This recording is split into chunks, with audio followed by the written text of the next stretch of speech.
To działa! Już mogę wspominać? To wspominam.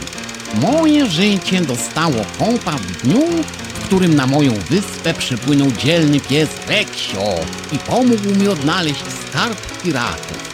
Potem wziąłem go w podróż kosmiczną, gdzie własnoręcznie pokonałem złego kuratora, tak, że aż stał się dobrym kornelkiem. No a potem Reksia porwali jacyś czarodzieje, no to musiałem go ratować. Ale jak wróciliśmy do domu, to się okazało, że musimy zbudować wehikuł i cofać się w czasie i coś tam rozplątać. Wehikuł, o ile pamiętam, wyglądał jakoś tak, a może trochę bardziej o tak, i jeszcze tu miał lejek. No, a jak się już zaczęliśmy nim cofać w tym czasie, to strasznie się to wszystko poplątało i zupełnie nic nie zrozumiałem, o co w ogóle chodziło. Nadrabiałem miną, przyznam szczerze, o taką, jacyś starożytni kretoni byli i teleportowali dinożarły, walczyłem w turnieju rycerskim, konno zresztą. Potem byliśmy u jakiegoś zdziadziałego kreta, w przyszłości. Nie wiem po co. Wreszcie wylądowaliśmy w starożytnym Egipcie i tam się niby wszystko wyjaśniło, ale niestety zamiast do domu cofnęliśmy się do tego, do tego gabonia w berecie, no. I on nam rozwalił nasz wehikuł w drobny mak, pociągiem. No a potem podłączył mnie do jakiegoś szaleńczego wynalazku, żebym mu wszystko wyśpiewał o wehikule. A tamtym czasem moja Mol czeka na mnie na kuranie, a jej głos jak makaron.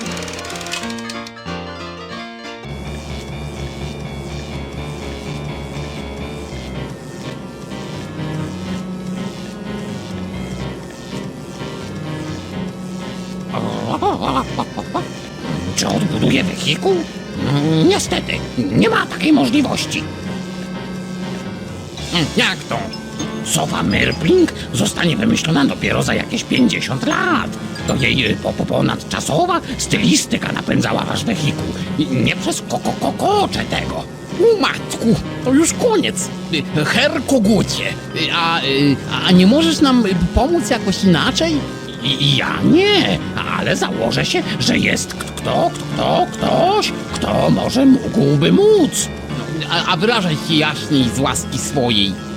To Szlafrok Holmes. Właśnie on to największy wolny umysł naszych czasów. Potrafi wydedukować jajko, skóry i odwrotnie oraz być albo nie być. Nie może być, a jednak może. Ruszajcie natychmiast do Londynu. To wasza jedyna szansa. Powodzenia, przyjaciele. Przykro mi, ale musicie wiedzieć, że... Reksio i Kretes nie musieli jednak nic już więcej wiedzieć. Niczym mołdawscy tancerze odwrócili się na pięcie, na piętach i ruszyli przed siebie w kierunku zachodzącego słońca. Wielka podróż, którą właśnie rozpoczynali, miała ich niebawem zaprowadzić w głąb niezbadanych jeszcze kontynentów i oceanów. Wreszcie dotarli do mglistego Londynu. Ale mglisty ten Londyn. Powodzenia, panie Frog. Ura! Idę o zakład, że się panu uda! Sensacyjne odkrycie w Egipcie! Tylko w Timesie! Kupujcie, kupujcie! Jakaś kartka. Czytam. Prowadzę śledztwo w Paryżu. Adres do korespondencji Pola Marsowe 1. No co za pech. Bez sensu zupełnie. Sens jednak w tym był i już wkrótce Reksio miał się przekonać, jak głęboki. Pokręciwszy się przez chwilę bez celu po okolicy, nasi bohaterowie ruszyli w końcu w stronę Paryża. I co? Tak się będziemy snuć przez cały czas po mapie? A gdzie jakieś zawierzchnięcie akcji? Być może, gdyby Kretes nie wypowiedział tych słów, wypadki potoczyłyby się inaczej. Aha, zwalcie wszystko na biednego Kreta. Tej nocy kanał La Manche był spokojny. W poszukiwaniu wrażeń Reksio i Kretes udali się na dziób okrętu. Czy gdyby udali się na Rufę? A jak spadniesz? Nie podoba mi się, że ten narrator co chwila urywa w pół zdania. Ale teoretycznie mógłbyś spaść. Wszystkim wychodzi, tak?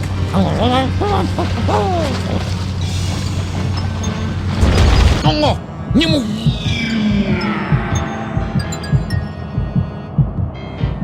Ręksiu! W porządku? Zaraz ci rzucę coś ratunkowego! Albo nie rzucę. O matku! Reksiu! Nikt jednak nie Przyjacielu! odpowiadał na rozpaczliwe Żyjesz? wołanie Kretesa. Nic ci nie jest? Kanał La Manche znów był spokojny. A mówiłem mu nie właśnie. Niebawem podróż dobiegła końca, a rozszlochany, samotny Kretes wylądował w Calais. Wszystko mi już jedno. Siądę sobie w tym kale i po prostu zdechnę. A był z niego taki dzielny pies i pełen wigoru był. A może nadal jest? Nie wytrzymał narrator. Co ty pleciesz mi tu, kiedy ja rozpaczam? Przecież widziałem, jak pożera go wielka blaszana ryba. Blaszana? Ryba? No przecież! Ej, co ty mi tu imputujesz? Zaraz. Czyżby to był jakiś jakiś tam obiekt pływający? Podwodny? He?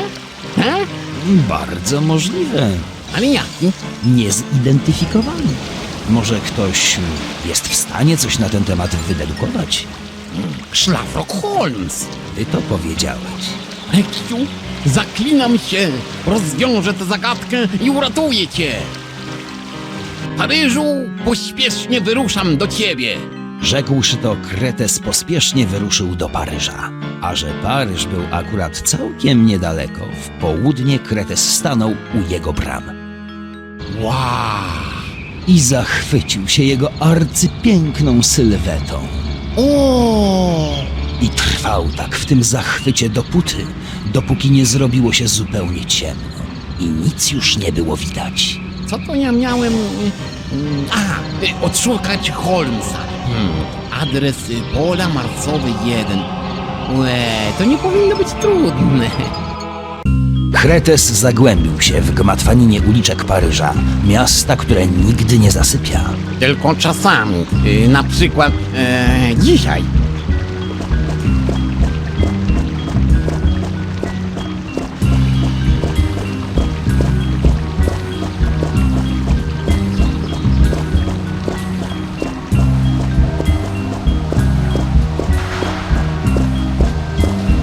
Miasto, co nie zasypia nigdy, tak? O, a ten to co? Nie tutejszy. Pożyczę sobie to narzędzie.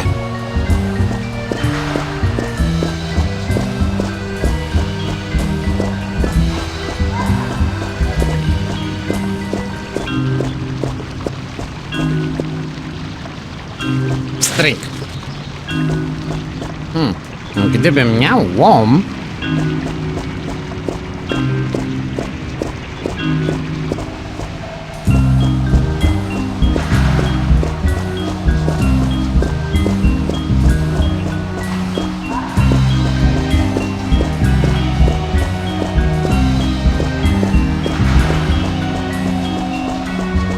Może to tu, ale jaki to był adres?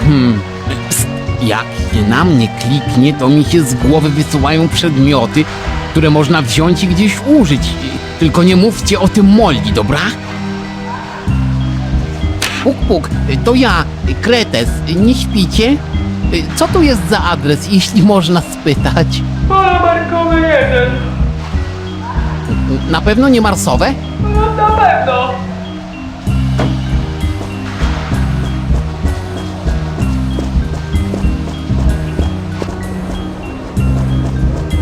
Przepraszam pana.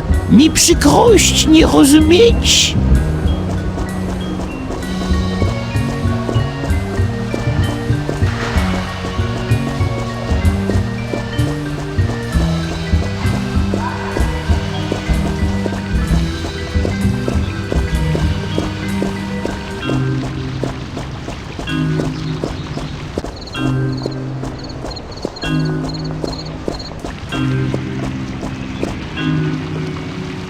Dobra, Słucham. Dzień dobry. Czy to pola marsowe 1? Nie, to pola marsowe 3. Pan na kolację? Nie. To żegnam.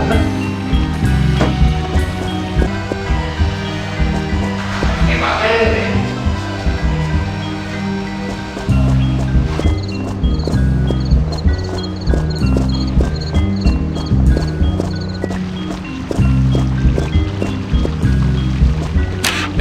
Puk, puk. Bonjour. Czego? Czy to adres pola marsowe 1?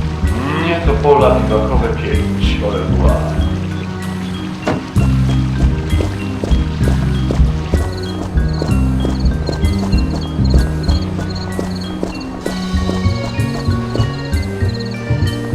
Puk, puk. Kto tam?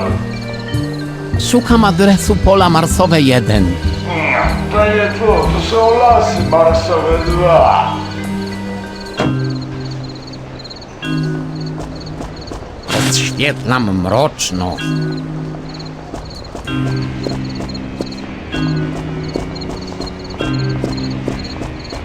Dzień dobry.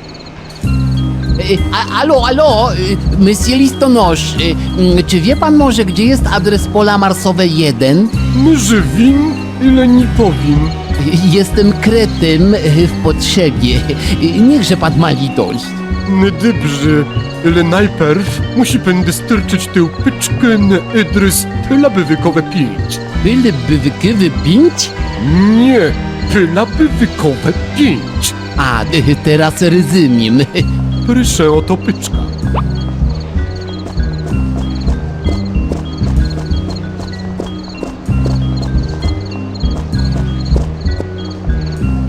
Dobry wieczór. Mam paczkę dla państwa. Dobra?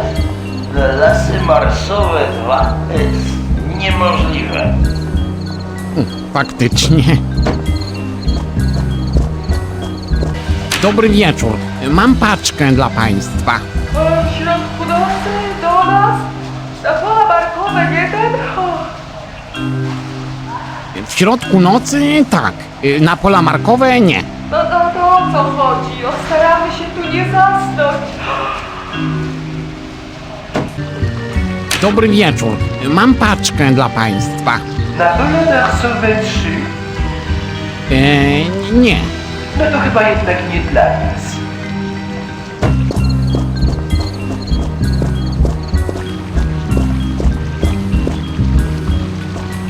Dobry wieczór. Mam paczkę dla państwa. Na pola widokowe 5? Tak, właśnie tak. Na nazwisko Werne? No, chyba tak. Muszę zostawić przy drzwiach. Musi być, że to moja nowa maszyna do pisania dotarła. Doskonałe wyczucie czasu.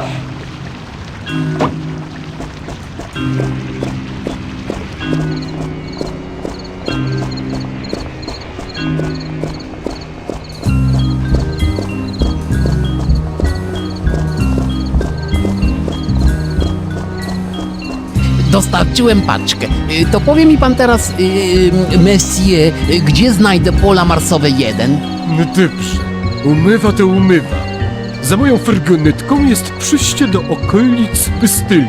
Musi pan dotrzeć na zaplecze Czerwonego Młynka. Tym znajdują się Pyla marsowe 1. Merci beaucoup. I teraz się pożegnam. Tylko nie na mnie.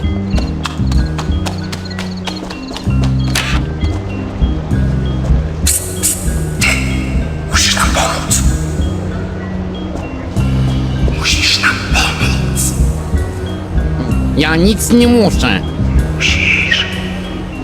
Zaraz. To wy nędznicy? To my. Vive la Resistance. Skoro to wy, to pewnie muszę. Właśnie tak. To co mam zrobić? Tylko nie mówcie mi, że mam wam przynieść bagietkę, w której coś jest ukryte. Dokładnie tak. Déjà vu. Dokładnie tak. Co dokładnie tak? Déjà vu. Takie jest hasło, które musisz podać piekarzowi René. O matku. A co dostanę od was w zamian? Coś, o czym jeszcze nie wiesz, że będziesz miał, jak wrócisz z pakietką. Aha, czyli niespodziankę. Wiecie może, gdzie znajduje się ten adres? Może wiemy. Przysługa za przysługę. Ponad. Idę.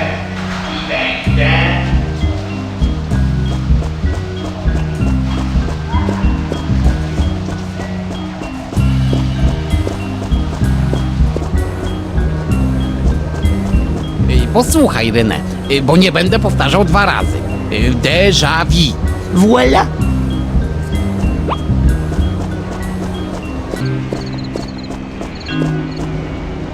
Gdzie nasza bagietka?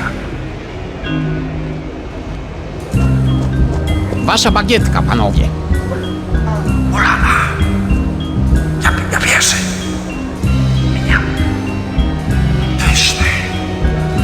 Uwaga na... No właśnie. Czy mogę teraz dostać to, co miałem dostać? O czym jeszcze nie wiedziałem, ale już wróciłem. Oczywiście. Proszę bardzo. Oto łom, który właśnie znaleźliśmy w bagietce. Zaraz. A wam nie jest potrzebny? Przecież po to... Wcale nie po to byliśmy głodni, a to jedyny sposób na René. No dobra, to biorę. Wielkie dzięki. Ulala. Mniam, pycha. Ulala. Mniam. Powiedzcie mi, panowie, gdzie są pola marsowe 1? Za czerwonym młynkiem. Ale znamy skrót, który może cię zainteresować. Zamieniam się w słuch. Znajdź czerwone drzwi, zapukaj 3 razy i powiedz: Pascal, po prostu gotuj się do drogi. On cię zaprowadzi.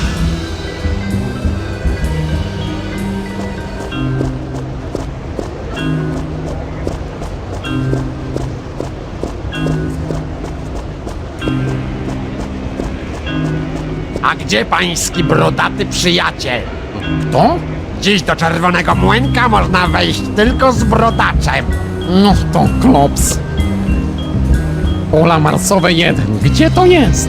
U nas na zapleczu.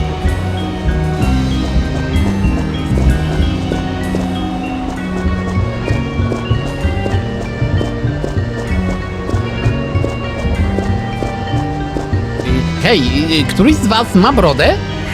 Nie wiem, tu jest ciemno, chyba raczej nie.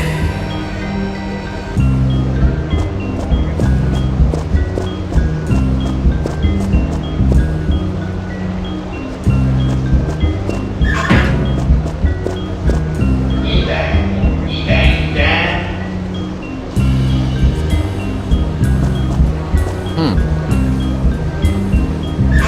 Chyba tędy.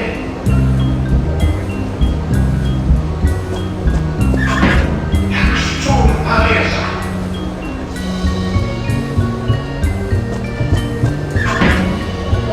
Ale nie. Pokonam tę ciemność. Kretes podniósł brodatego krasnala i schował do kieszeni. Ale nie.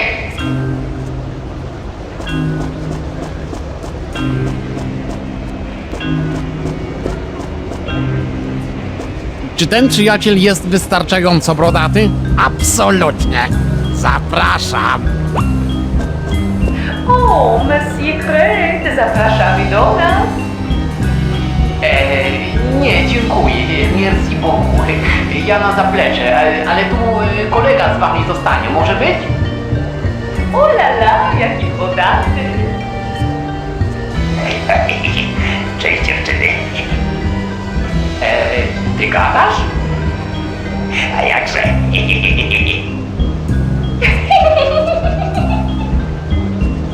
Bon voyage, merci. Włajasz. Wymamrotał Kretes i lekko zmieszany opuścił czerwony młynek. I wreszcie po wielu godzinach Kretes stanął przed budynkiem, który mieścił się na polach marsowych 1. Już za moment spodziewał się poznać słynnego szlafroka Holmesa. Bonjour, szukam pana szlafroka Holmesa. Zapraszam na górę, gdyż nie słyszę. Proszę skorzystać z drabiny winda nieczynna, słowo Drabina na szczęście okazała się być czynna i Kretes, chcąc nie chcąc, zmuszony był z niej skorzystać. No to alleluja i do góry. Tak sobie idę. Tak. No i do góry. Hopla. Ciężko. Czmy. Ląduje miękko. Się zabierz dobrze. Odpoczywam. Zwisł dobrze. Hopla. Ciężko. Czmych. Jak pan zwisłem? Pardon. Proszę przestrzegać zasad DHP i się tu nie pętać. No ładnie. O, ładny młotek. Proszę nie przeszkadzać i udać się do miejsca przeznaczonego dla zwiedzających. BHP się zabie. Ląduje miękko. Się zabierz. Jak pantera. Jak komi. Hopla. Mam iść? O matku. I hopla. Coś mnie złapało za futerko.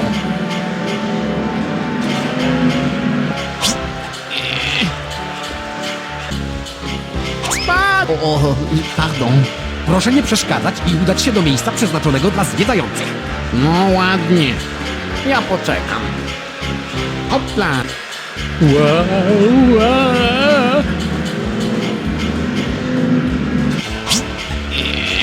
Idę sobie, idę. O, czmych dobrze. Hopla. O. Za. No to wlazłem. Wlazłszy, Kretes musiał włazić dalej. Mus to mus. Czuję się sprawnie jak nigdy dotąd. Spadł. Dalej. Ała. Tak sobie idę. I do góry. Czy dobrze? Co to ja miałem? Zwis dobrze. Ciężko. Co tak? O!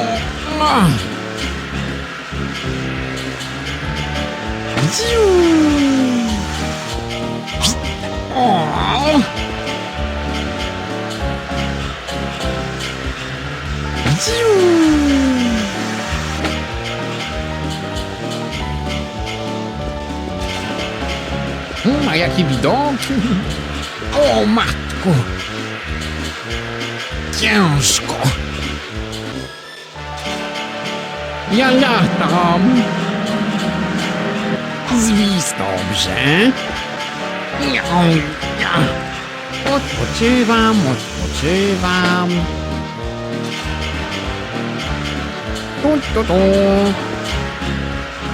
I do góry. O, ładny młotek. Omal nie trafiłem pana młotkiem. Proszę się tu nie kręcić. Wsie, super. O, czmycham. Czy wytrzymam? Ciężko. Się zawieszam. Wiszę. I do góry. I do góry. Wreszcie po wielu trudach Kretes pokonał kluczowy etap wspinaczki. Kluczowy? A przypadkiem nie finalny? Nie. O matku, ja nie mogę. Nie mogłeś mnie jakoś uprzedzić? I co dalej, ja się pytam? Dalej Kretes musiał wspiąć się po schodach.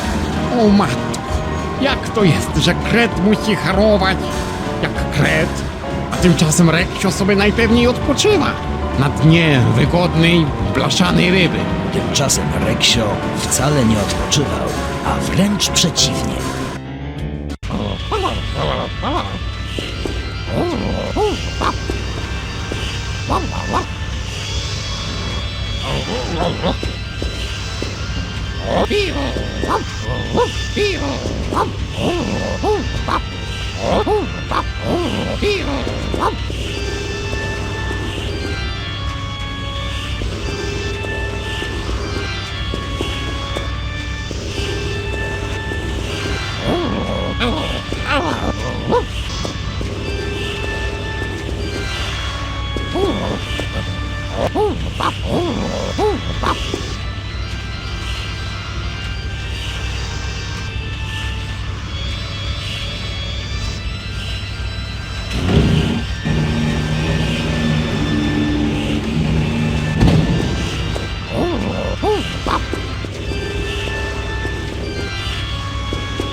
Życie, a życie to ocean, drogi Reksiu, na którym każdy z nas musi być sam sobie żaglem, sterem i okrętem.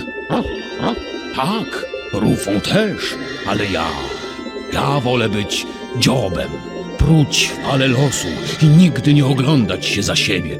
Witaj na Nautilusie, jestem kapitan Nemo.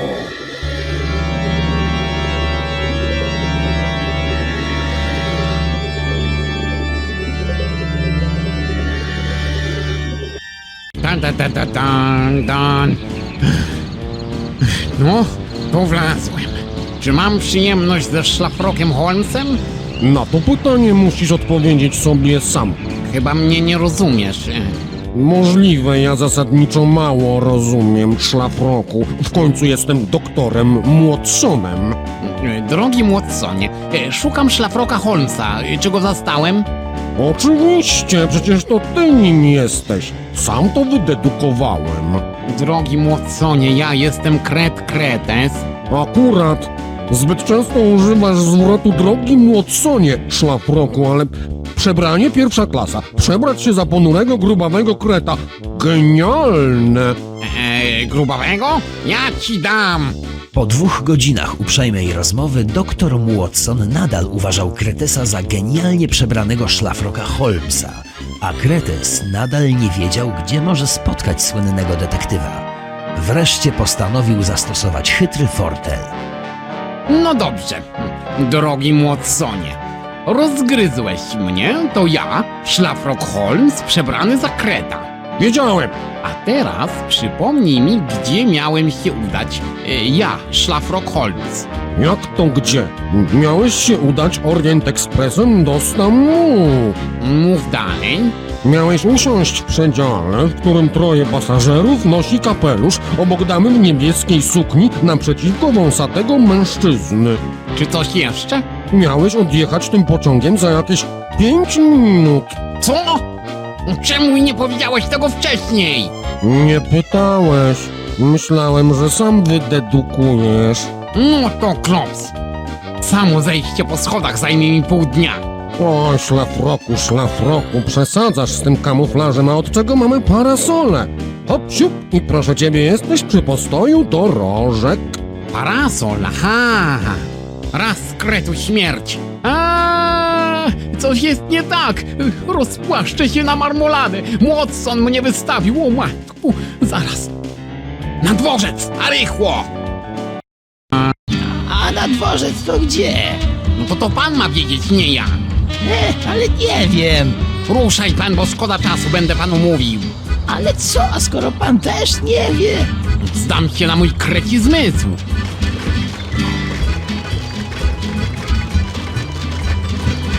O matku! Tu w bok!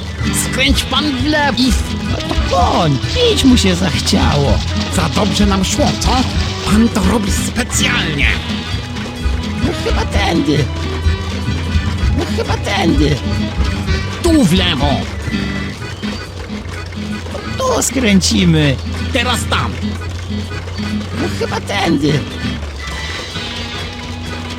Skręcaj pan. Teraz tam. Pan chyba nie chce, żebym zdążył na ten pociąg, co? Co ja robię? Co ja robię?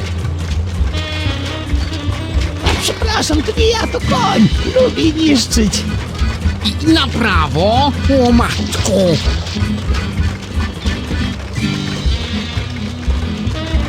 No nie, no nie. No to koń. Pić mu się zachciało. Za dobrze nam szło, co? W lewo. To jest skrót. Skręcaj pan. No przecie nie tędy. I na prawo. Tu skręcimy. To jest skrót. Tu w lewo.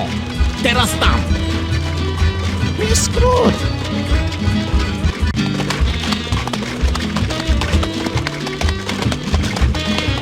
Pociąg ekspresowy Orient Express, jak sama nazwa wskazuje, z Paryża do Stambułu odjeżdża z peronu 3. Jeszcze ja. Krzyknął Kretes i wsiadł do pociągu. W okolicach Budapesztu Kretes zaczął powoli dochodzić do siebie. Najpierw powoli. Jak żółw ociężały, ruszyła maszyna. Co to ja miałem? Odszukać szlafroka Holmesa. W kieszeni masz ważną wskazówkę od doktora Watsona. Aha, czyżby? Zaraz. A co to w ogóle za głos do mnie przemawia, he? No właśnie. Chyba mi się coś zdawało. Zdawało się przez chwilę Kretesowi. Oprzytomniawszy zupełnie, zabrał się wreszcie do roboty. O, mój parasol przetrwał. Szlafrok Holmes miał usiąść w przedziale, w którym 3 pasażerów nosi kapelusz. Miał siedzieć obok damy w niebieskiej sukni naprzeciwko wąsatego mężczyzny.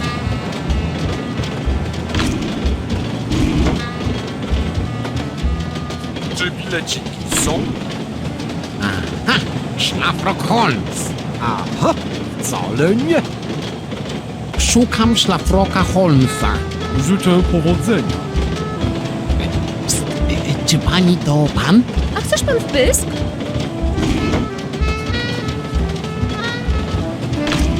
Szlafrok Holmes, jak mniemam. Źle pan mnie ma. A tu nikt nie siedzi? Ktoś siedzi, ale nie w tej chwili. A tu nikt nie siedzi? Siedzi, ale w toalecie. Teraz przebywa.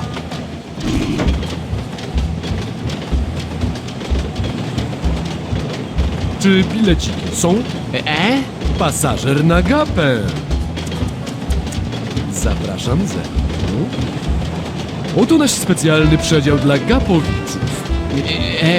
Taki trochę gorszy. Pan pozwoli, że przedstawię? Słoń, niedźwiedź i 2 żyrafy. Nalegam, żeby pan tu pozostał. Nalegam.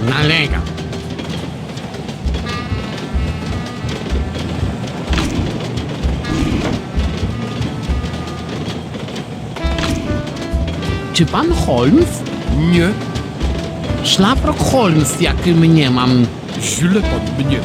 Czy pani jest szlafrokiem, madam? Nic mi o tym nie wiadomo.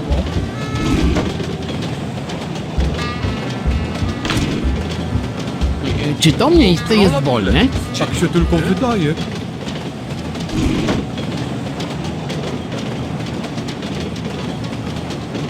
Czy bileciki nadal są? O, to znowu pan. Nalegam, żeby pan tu pozostał. A jak mnie zeżrą?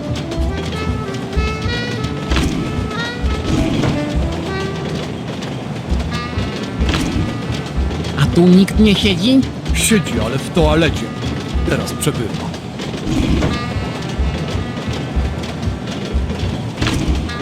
Czy to miejsce jest wolne? Tak się tylko wydaje. Czy pan szlafrok? A czy pan piżama? Czy Wesołek, bileciki co? są?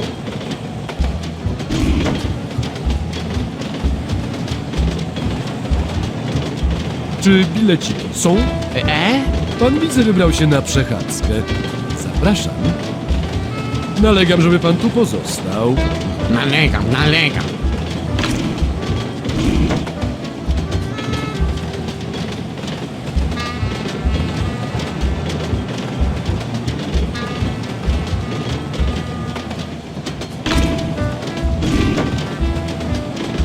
Sherlock Holmes miał usiąść w przedziale, w którym troje pasażerów nosi kapelusz. Miał siedzieć obok damy w niebieskiej sukni naprzeciwko wąsatego mężczyzny.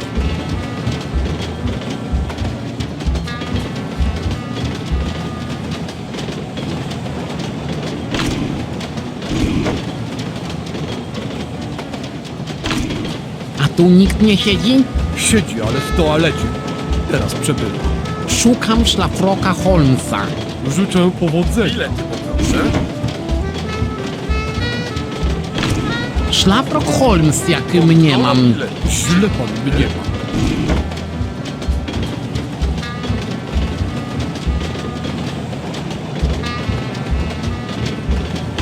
A tu nikt nie siedzi? Ktoś siedzi, ale nie w tej chwili. Czy bileci Czy pani to pan? Co? Kontrola biletu. Czy to pan? Tak, to ja. Holmes? Nie. Czy bileciki nadal są? O, to znowu pan. Nalegam, żeby pan tu pozostał. A jak mnie zeszą?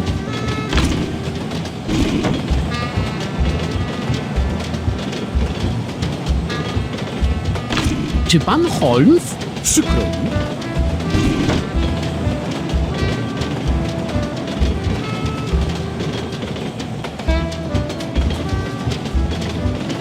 Kontrola biletów. Dziękuję. Czy pan Holmes? Nie.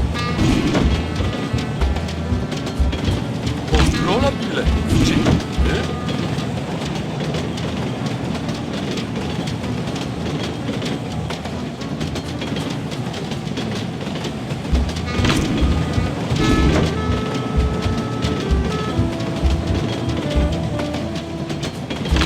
Szlafrok Holmes, jak mnie mam. Źle pan mnie ma.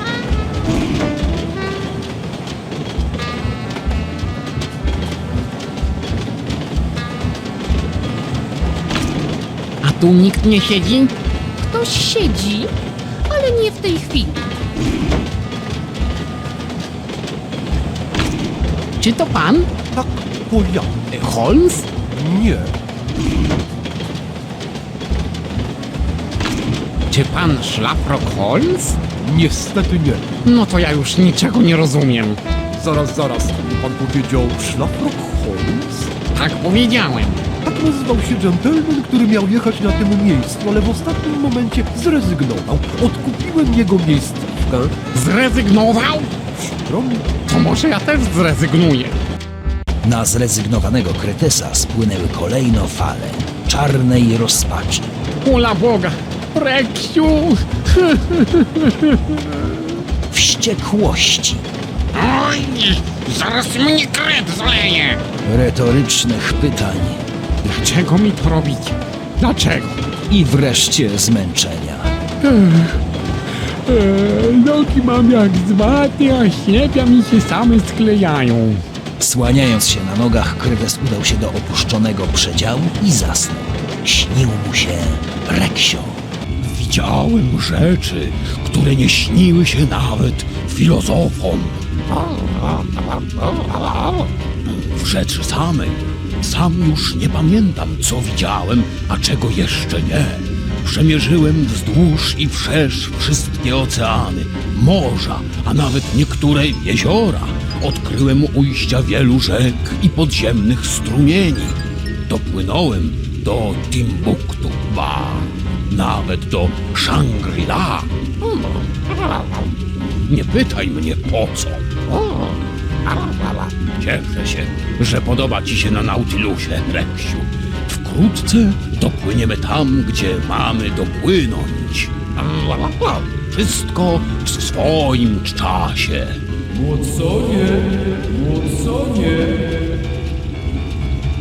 Młodsonie, zbudź się, mamy zadanie do wykonania. Co jak? Przepraszam, już wracam do żyra. Młodsonie, oprzytomnij, to przecież ja, Szlafrok Holmes. Matku, nie wierzę. To naprawdę pan? Dobre przebranie, nieprawdaż? Twoje zresztą też niczego sobie. Przebrać się za grubawego kreta. Robisz postępy, drogi młodsonie. Chociaż ja od razu wydedukowałem, że to ty. Zaraz. Ja nie jestem wcale doktorem Watsonem. Jestem... Daruj sobie, przede mną nie musisz udawać.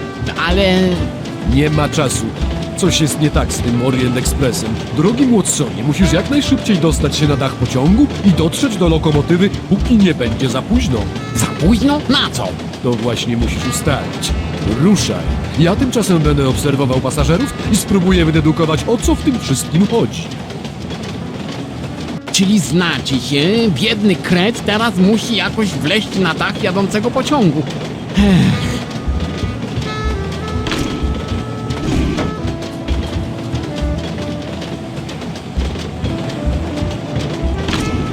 Gdyby pan miał wejść na dach pociągu, to co by pan zrobił? Bym się przestraszył. Gdyby pan miał wejść na dach pociągu, to co by pan zrobił? Opojony. Muszę wejść na dach pociągu. Proszę uważać.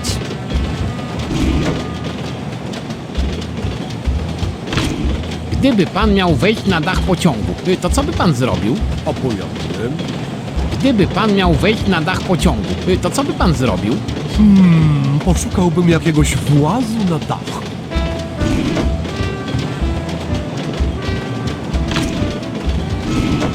O, konar!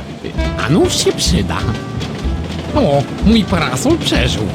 Wezmę go na wypadek deszczu.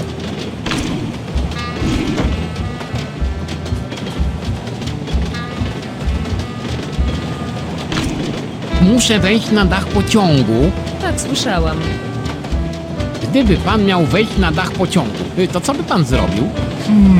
Poszukałbym jakiegoś włazu na dach. Gdyby pan miał wejść na dach pociągu, to co by pan zrobił? Bym się przestraszył. Muszę wejść na dach pociągu. Proszę uważać. Muszę wejść na dach pociągu. Pan oszalał. Gdyby pan miał wejść na dach pociągu, to co by pan zrobił? Opojony. Gdyby pan miał wejść na dach pociągu, to co by pan zrobił? Bym się przestraszył.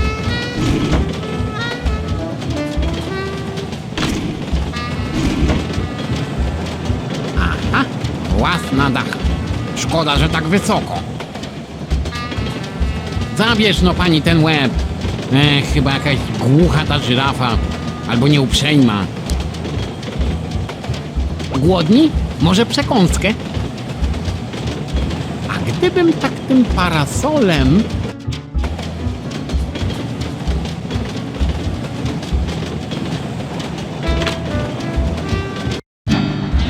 Goń! Au!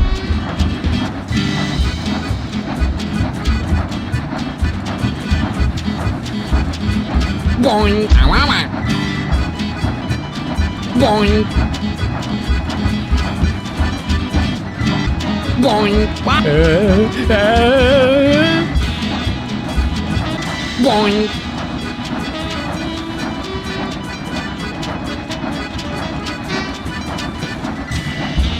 Goń!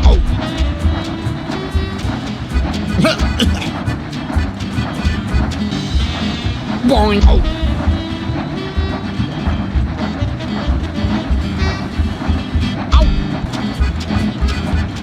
Goń! Ała!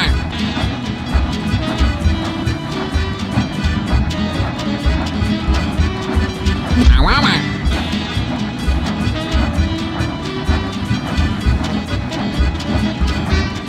Goń! Ała! Goń!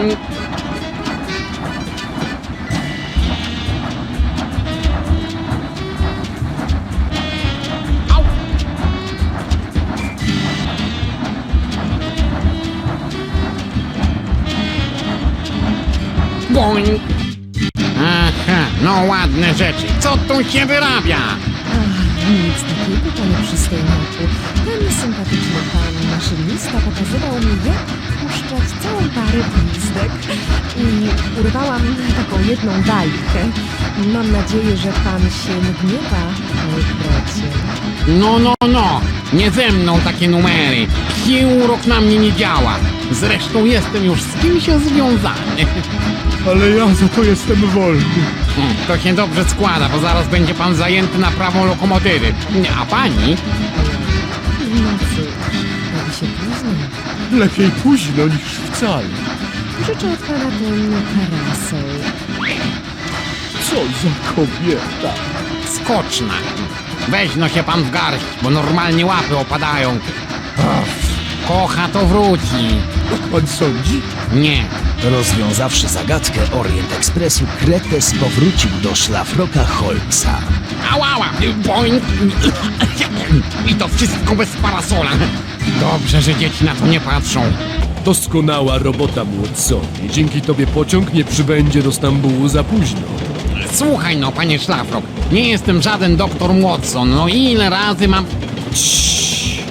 Porozmawiamy o tym na miejscu. Teraz muszę coś wydedukować. Przez pozostałą część podróży Holmes dedukował w skupieniu, zaś Kretes zastanawiał się, jak udowodnić Holmesowi, że wcale nie jest doktorem Watsonem. Po wielu godzinach drogi Orient Express dotarł wreszcie do Stambułu, czyli niegdysiejszego Konstantynopola. Holmes i Kretes udali się do nadbrzeżnej kawiarenki na kawę po turecku. Bardzo dobra ta kawa. Muszę ci coś powiedzieć. Tak, kawa dobra. O co chodzi? Nie jestem doktorem Watsonem. Naprawdę nazywam się Kretes, bo nie mam trąby i walizki. Wiem, wydedukowałem to w międzyczasie. Niewiarygodne. Dziękuję. W czym mógłbym ci pomóc, Kretesie? Podobno jesteś największym wolnym umysłem naszych czasów. Waszych czasów. Wolnym podobno jestem. Mam taką sprawę, a właściwie dwie. Mojego przyjaciela, dzielnego psa Reksia, połknęła wielka blaszana ryba.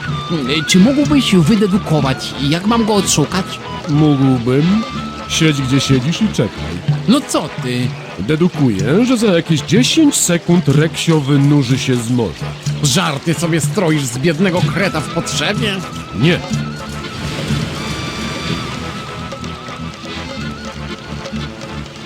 O do diabła morskiego, a więc wygrałeś nasz zakład, szlafroku Holmesie. W rzeczy samej. Wygrałem. Dotarłem tu przed tobą i nawet zdążyłem wypić kawę. Byłbym wcześniej, gdyby nie ta twoja... A dobra kawa? Tak, kawa dobra. No nie wierzę! Reksiu! A już zdążyłem cię opłakać. Kapitan Nemo? Powodzenia, Reksiu!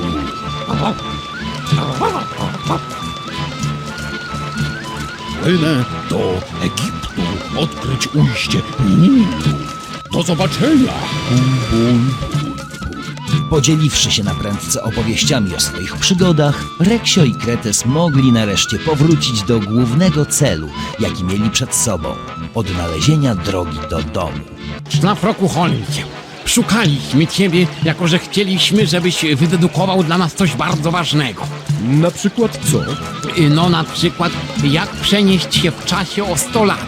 Oj, chyba będziecie musieli mi powiedzieć coś więcej. Reksio i Kretes opowiedzieli więc Szlafrokowi coś więcej. Wysłuchawszy długiej i burzliwej historii wehikułu czasu, Szlafrok Holmes zamyślił się i powiedział: Nietypowy problem wymaga nietypowego podejścia. Słusznie. Przynieście mi gazetę. Najlepiej Timesa. Słusznie. Co? Gazetę. Można ją kupić w kiosku na targu. Ruszajcie, a ja sobie tu podedukuję w ciszy.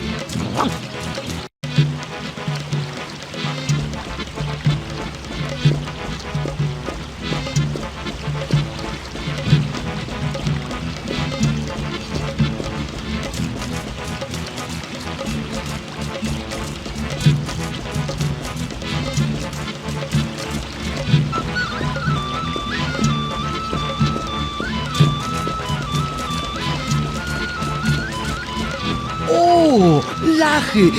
Handelek? Mam swetery. Nie, dziękuję. Czy może nas pan przepuścić? O, nie mam w tym żadnego interesu. No to klops.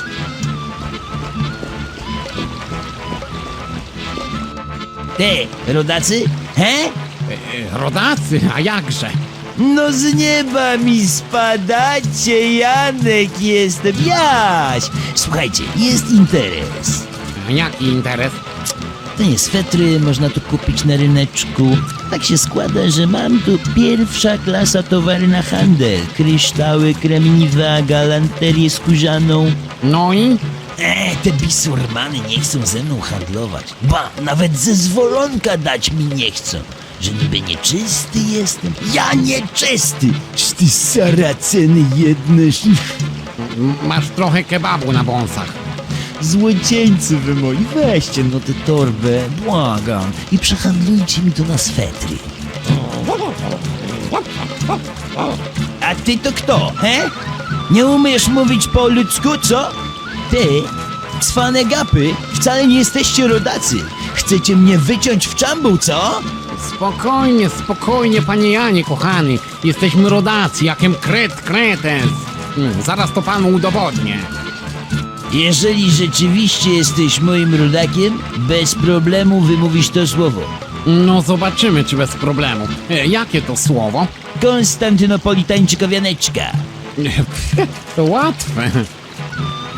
On, stan, ty, no, po, li, tań, czy, ko, wianeczka. O, powiedziałem.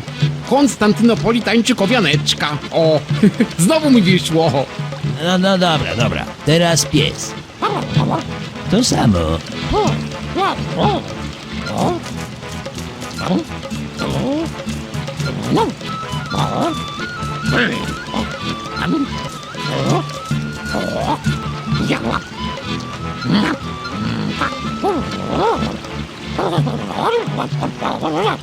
No skoro pan tak mówi, niech będzie.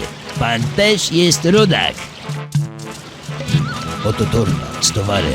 Życzę panom powodzenia. Kolega taki widzę, wyszczekany, to powinno się udać. A, jeszcze jedno. Po drugiej stronie ryneczku zacumowałem łódkę. Mam na niej jeszcze trochę kremów Nivea. Jakbyście tamtędy przechodzili, to śmiało bierzcie. Tylko ktoś mi trap podwędzi. Bisurmany jedne, no. Się zobaczy.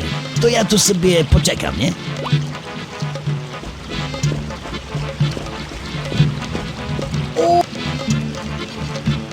Czy ma pan w swojej ofercie swetry? Tylko swetry. Świetne tureckie w sam raz dla takiego inżyniera jak pan. Mogę zapłacić, co ja tu mam, kryształową salaterką? Oczywiście, proszę. O, widzę ten kiosk z gazetami. Handelek? Poproszę sweter.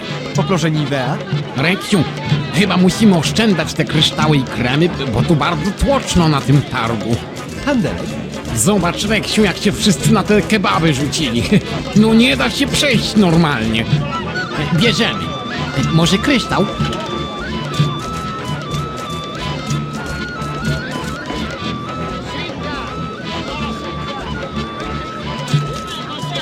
O co panowie tutaj? A zezwolenie na handel jest? Nieładnie. Oj, chyba skończycie w tureckim więzieniu. Oj, chyba jednak wciśniemy restart. No, to od początku kupuję. Zobacz, Reksiu, jak się wszyscy na te kebaby rzucili. No nie da się przejść normalnie.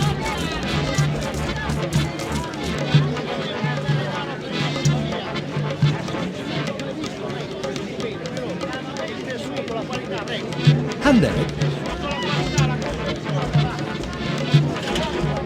Przyjemność. Sprzedane.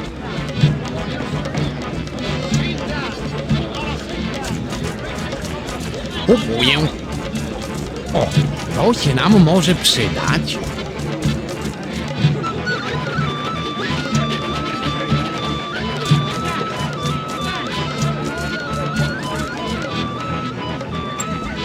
Bierzemy.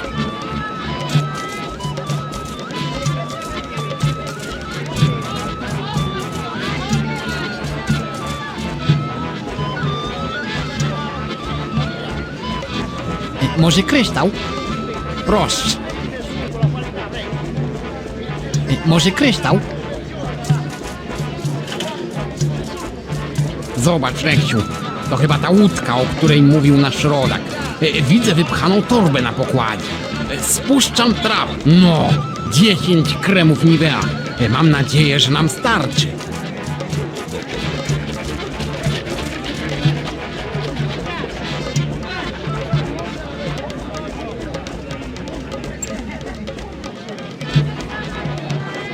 Przyjemność?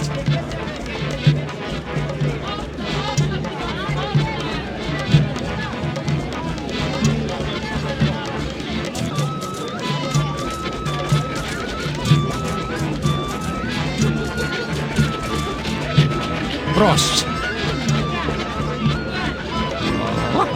Dzień dobry, poprosimy tańca.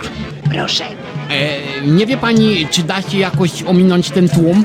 na zapleczu kiosku za skrzynkami jest studzienka kanalizacyjna. Proszę spróbować tamtędy.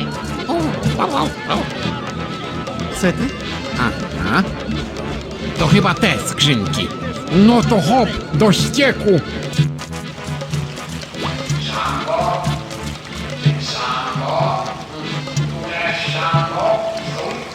Zaleciał jak porysującą nogą ścisły ryb i bodajże chlebino i tędy.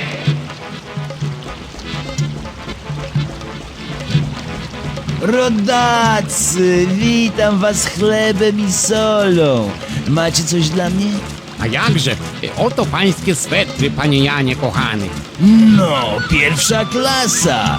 Jest nawet jeden turkusowy. Trochę tylko prześmierdły. A komu to przeszkadza?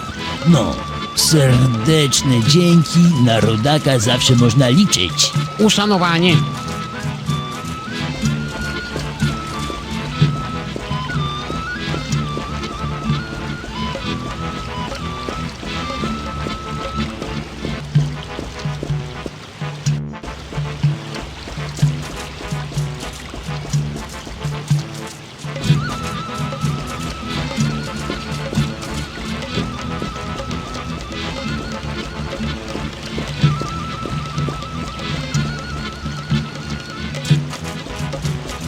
Macie gazetę? No, szlafroku, mamy gazetę. Mam nadzieję, że to, co z niej wydedukujesz, będzie coś warte. Holmes wziął do ręki gazetę, otworzył ją na pozornie przypadkowej stronie i niemal natychmiast rzekł. No właśnie, tak myślałem. Jak myślałeś? Posłuchajcie, sensacja archeologiczna. Dr Jones odkrywa w Egipcie piramidy. Wydaje wam się to dziwne, tak? No, raczej... Bo dla was piramidy są oczywiste. Jak to? Dotychczas ich nie było. Dedukuję, że wasze podróże zmieniły bieg historii i doprowadziły do powstania piramid. Zbieżność ich odkrycia z waszym pojawieniem się w naszych czasach nie może być przypadkiem. A czy to przypadkiem nie jest dla nas jakaś wskazówka? No przecież właśnie dedukuję, że jest. Musicie udać się do Egiptu i bliżej przyjrzeć się temu odkryciu. A wydedukuj proszę na koniec, czy uda nam się w końcu wrócić do domu. Zważywszy na charakter tej historii, dedukuję, że się wam uda. Idąc dalej tym tropem, założę się również, że nieraz spotkacie jeszcze tytułowego kapitana Nemo. No, to odetchnąłem z ulgą. Dziękujemy, szlafroku, za wlanie nadziei w nasze serca. Pozdrów od nas doktora Watsona. Nie omieszkam.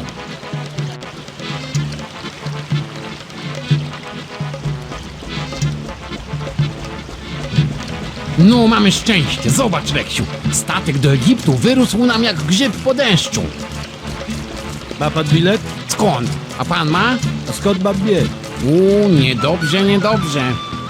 Nie, dobrze. Wejdziemy jak ci ze skrzynką służbową. Oj, nie o skrzynkę, chodzi tylko o służbową.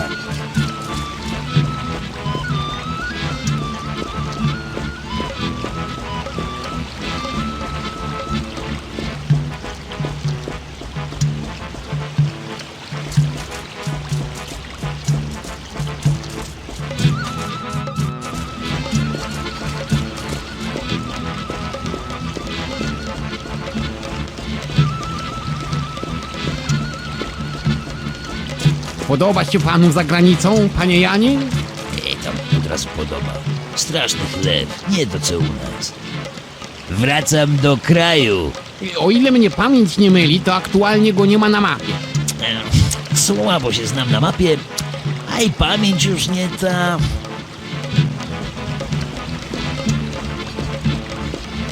Złap z drugiej strony, Reksiu.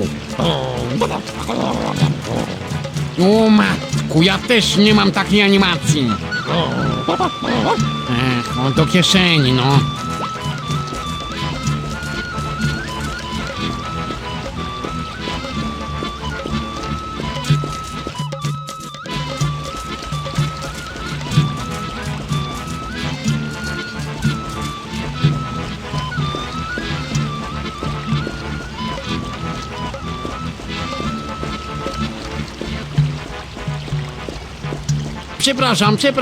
Przepraszam, służbowo. Jak to służbowo? Na statek. Aha. A gdzie skrzynka? No, oczywiście, że w kieszeni. Aha. Wkrótce statek wypłynął w rejs do Egiptu.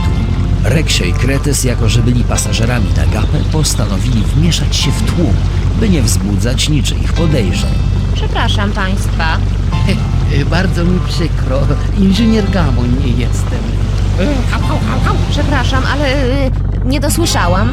Bardzo mu przykro, psidoros. A to przepraszam. Rejs dłużył się i dłużył. Nie, ja to w ogóle nie lubię animacji. A szczególnie płaskich animacji, wie pan. Słabe jest to po prostu. Takie 3D to owszem, no głębie posiada, wie pan, głębie. Grę, proszę pana, świateł. Trudno mi w tej chwili powiedzieć, wie pan, no coś takiego wyraża. A u nas, proszę pana, to jest tak, nuda, powtórzenia i płaskie. Chce pan, proszę pana, na przykład tak sobie spojrzeć w lewo, spojrzeć prosto, spojrzeć w prawo, rozejrzeć się, skalować na chwilę. No i co? Nic. I nie ma pan takich sekwencji, bo się komuś coś nie chciało, nie narysowali. I kto na tym traci? Pan traci, ja tracę, my tracimy. To są nasze animacje, proszę pana. No niby mówię, a patrz pan na rękę, widzi pan? O, w kółko to samo, o, no. A dialogi, proszę pana, niedobre są, bardzo niedobre są, wtórne, przepisane w najlepszym przypadku, proszę pana. I tak siedzę sobie, proszę pana. I tak patrzę sobie, normalnie, do przodu oczywiście, bo wstecz nie mogę. Patrzę na to i aż chce mi się wyjść. Ale nie wychodzę, bo nie mam, proszę pana, klatek wstawania. Spójrz pan na siebie, spójrz pan na mnie, no nic. W ogóle brak akcji jest, nic się nie dzieje. Proszę państwa, kapitan jestem, przykro mi. Czy jest jakiś inżynier na pokładzie? Gamoń jest! Inżynier Gamoń, ten tam razem z Psidorowskim. To niech się Gamoń razem z Psidorowskim zajmie awarią, bo awaria jest. Bardzo mi przykro. Chcąc uniknąć zdemaskowania, Reksio i Kretes wstali i udali się do maszynowni, aby dokonać napraw. Pewnie, że udało się wstać. Poza kadrem możemy robić co tylko chcemy. No dobra, zobaczmy co to za ustroje.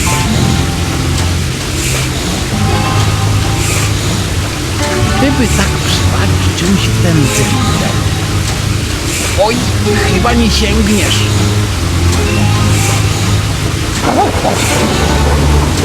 Coś się dzieje.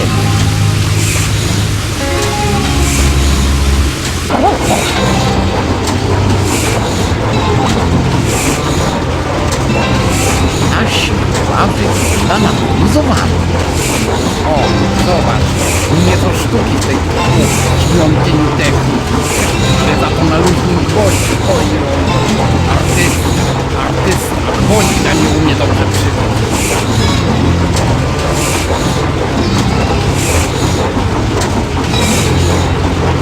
Bum!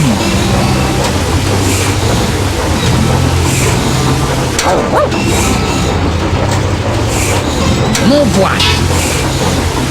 Mi się wydaje, że ten engine był w lepszym stanie, kiedy się za niego zabierali.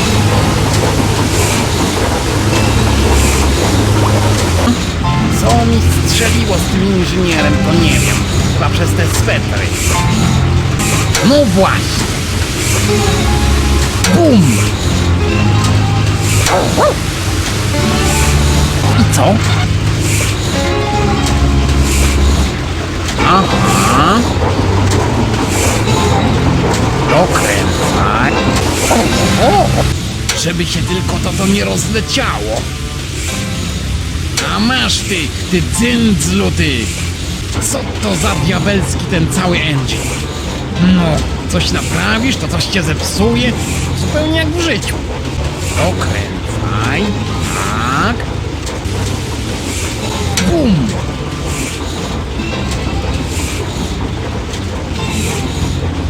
I nagle ku zdumieniu wszystkich, a przede wszystkim samych inżynierów, engine uspokoił się i zaczął pracować normalnie. Normalnie już myślałem, że nam się nie uda. 100 lat! Po naprawieniu engine'a statek wyraźnie przyspieszył. Także Rada Rejsu ledwo miała czas zorganizować pożegnalny występ ku czci Reksia i Kretesa. Proszę mi śpiewać optymistycznie w tej chwili. 100... 100 lat! 100! 100... Panie inżynierze Gamoń, panie Psidorowski, w ramach szeroko pojętych podziękowań prosimy przyjąć. Oto miś na skalę naszych możliwości. I nie dziękuję bardzo. Do widzenia panu. Wetknąwszy misia do kieszeni, Reksio i Kretes opuścili statek i ruszyli w kierunku, w którym spodziewali się zastać piramidy. No to jesteśmy. Przyznam, że trochę mi się zaschło na tej pustyni. Przypomnij mi, Reksiu, po co my tu przyszliśmy w ogóle? A, doktora Jonesa. No to go odszukajmy. Z nieba nam nie spadnie. To ma być latający dywan na chlecie? No to zobacz, że nie lata. No trochę poleciał. Mam tego dosyć! Kazałam wystawić te twoje rupiecie na zewnątrz. Albo ja, albo one. Latający czy nie? Chyba tędy. Stać, stać, stać! Wzbroniony! Wstęp wzbroniony! My do doktora Jonesa. Proszę okazać notes archeologa. Nie mamy. No właśnie, A skąd możemy wziąć taki notes? doktor Jones je wydaje. To możemy przejść, żeby dostać od niego notes? Nie, Dlaczego? bo nie macie notesu. No fakt. Przeklinam diabelski geniusz waszej biurokracji. Chodź, Reksiu. Musimy wykombinować inny sposób. Słyszałem to.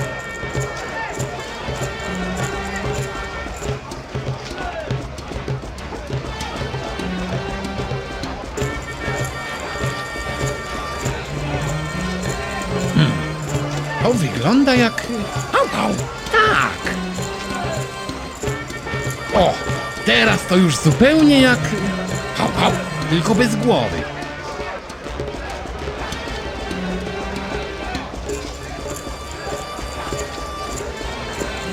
Chcielibyśmy zakupić tę oto głowę wielbłąda na patyku. To niezwykły przedmiot, ma wiele zastosowań.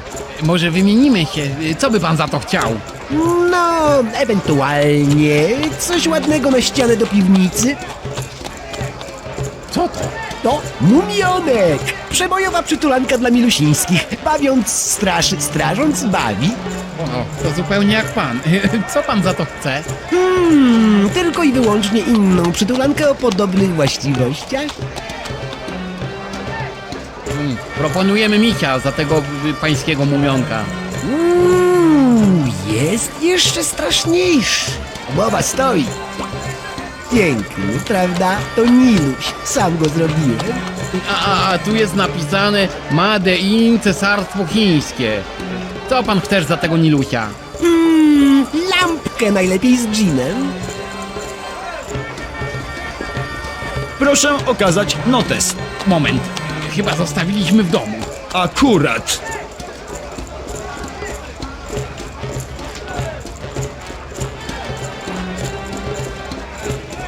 Au. To tradycyjna lampka z dżinem. O, z prawdziwym dżinem. Naturalnie, z prawdziwym, niewidzialnym. Wymienię chętnie na coś, co bawiąc straszy i odwrotnie. Oto coś, co ponoć strasząc bawi i odwrotnie. Wystarczy za lampkę? Wystarczy. A że się zapytam, was to bali? Nie, jest straszne.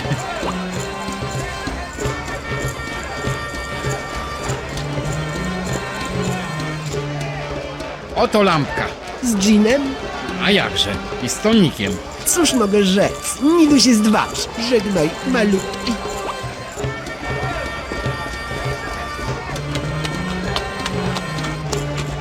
A co to jest? Oryginalny termometr w oryginalnym kształcie oryginalnej igły Kleopatry i nawet działa.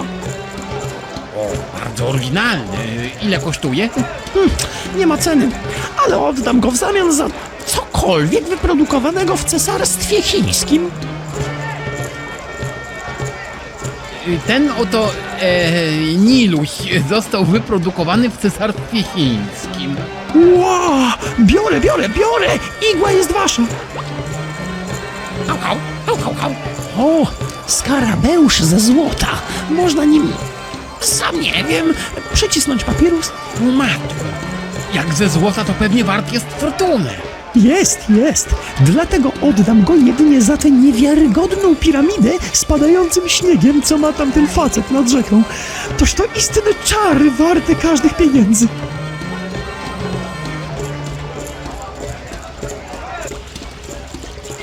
Zobacz, Reksiu, kogo znów spotykamy.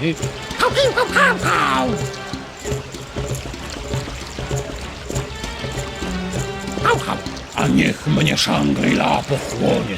To wy! To my! Odkryłeś ujście Nilu, kapitanie Nemo? A jakże? To właśnie tu. I nikt przed tobą tego nie odkrył? Nie mam pojęcia. Odkrywam świat dla siebie. A nie kusi cię, żeby odkryć coś, czego nikt jeszcze nie odkrył? No jak nie kusi, skoro kusi? Ale co? Bo ja wiem, co my dziś mamy. O, może z źródła Nilu. Kuszące. Zobacz, Reksiu, piramida ze śniegiem. To kasza manna. Głębokie. Co pan chce w zamian za to cacko? Sam nie wiem. Zawsze marzyłem, żeby mieć tego uroczego Nilusia do przytulania. O, przepiękna ostrzałka typu Świnks. Chętnie nabędziemy. Chętnie oddam, ale tylko za coś bardzo oryginalnego. W zamian za tę oto ostrzałkę damy panu oryginalną igłę oryginalnej Kleopatry. Interesy z panami to czysta przyjemność. Miłego ostrzenia.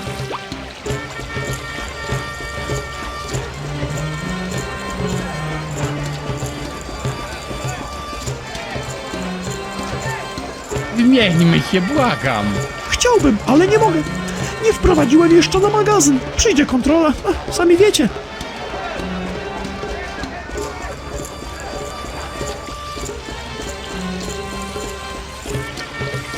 Jakby tu powiedzieć, zmieniliśmy zdanie. A się dobrze składa, bo ja też.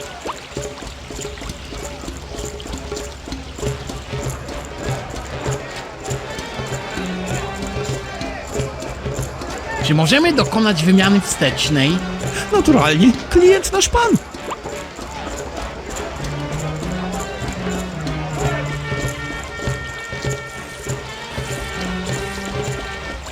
Marzył pan o Nilusiu do przytulania, a my go akurat przypadkiem mamy.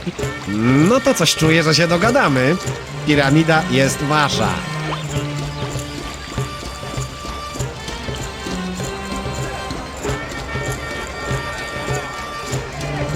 Wymienię tę oto piramidę na... Wow!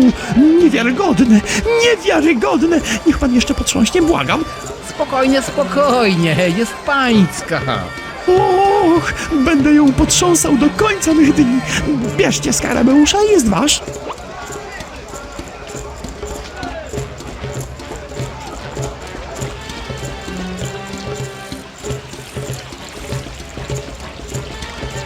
Chcemy wymienić ten oto przycisk do papirusa na pańskie dzieło Kair nocą. Doskonale. Potrzebuję właśnie takiego przycisku, żeby przycisnąć mój obraz. Umowa stoi. Proszę. Cała przyjemność po naszej stronie, proszę. Co to ja miałem?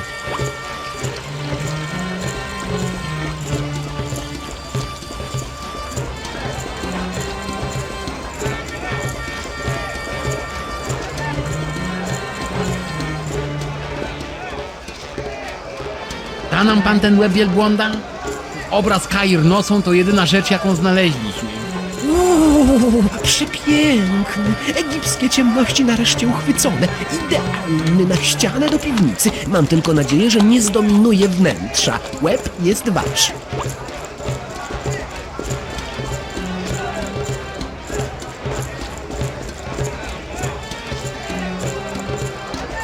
Proszę, wielbłąd jak żyw. Reksio i Kretes postanowili przebrać się za wielbłąda. Ja będę z przodu, jakby trzeba było mówić. Au, au, au, au, au, au. Nie mówią? Zatem będę milczał. Depczesz mi po łapkach. Teraz spokojnie, że niby coś tam sobie przeżuwamy, szukamy oazy, no takie tam, jak wielbłąd. I tak, przy pomocy sprytnego fortelu Reksio i Kretes dotarli na teren wykopalisk. Jeszcze kawałek, dla bezpieczeństwa.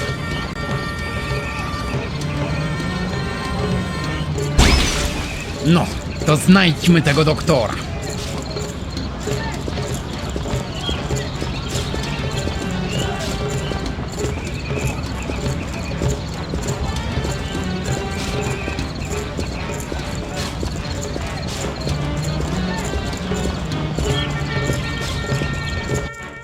Doktorze Jones? Stać!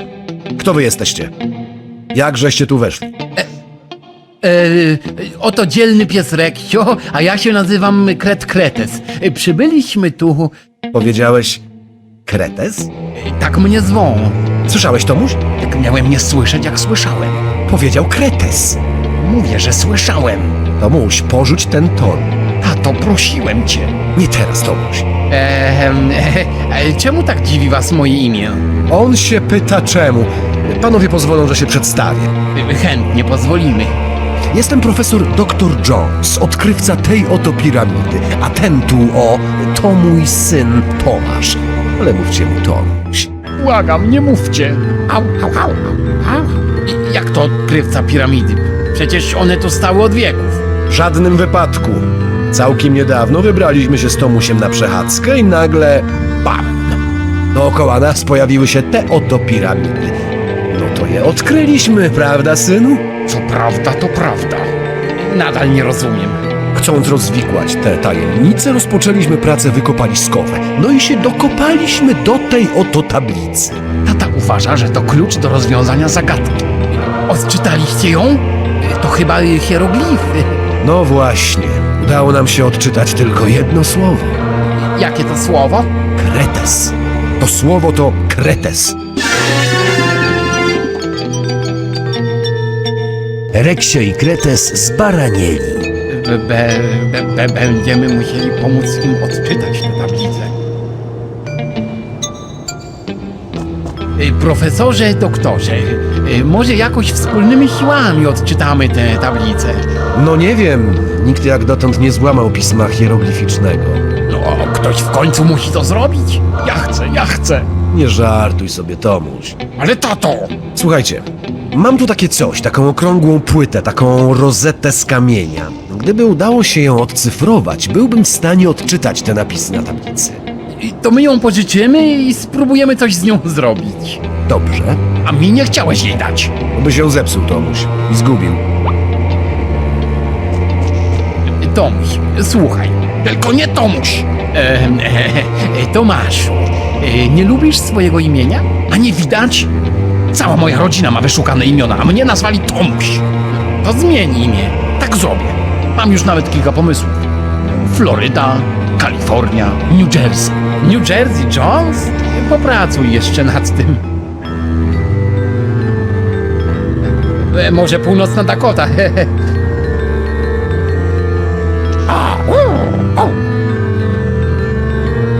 Tomuś, co byś zrobił z tą płytą? Spróbowałbym czegoś nietypowego. Wydałbym ją, wypalił, przesłuchał, wylansował w tym kierunku. No normalnie wstyd mi, Tomuś, za ciebie, wstyd! Bocian, kwadrat, facet z koszem. Nie, nic nie rozumiem. A co to jest? Wygląda na drzwi zamknięte na jakiś zamek szyfrowy. No ale ale tam też pełno tych hieroglifów. To się nawet nie dotykamy. O, te małe to można wciskać. Uprzedzam, że lepiej się tym nie bawić. Ostatnim razem Tomuś też coś wciskał i wyleciała z sufitu taka wielka kula. I skorpiony. I chyba jeszcze węże, ale to mogły być duże czczownice. Ciemno było. Czczownice? Ślinka cieknie. No ale dobra, nie dotykam. Jestem na diecie. A może Karolina po prostu?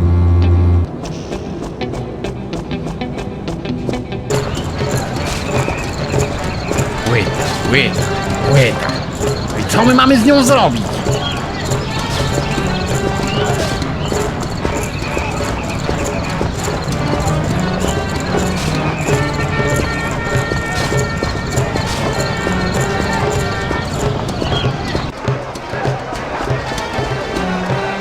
Chcemy wyjść na miasto. Proszę okazać notes. Widzę, że dowcip się panu wyostrzył.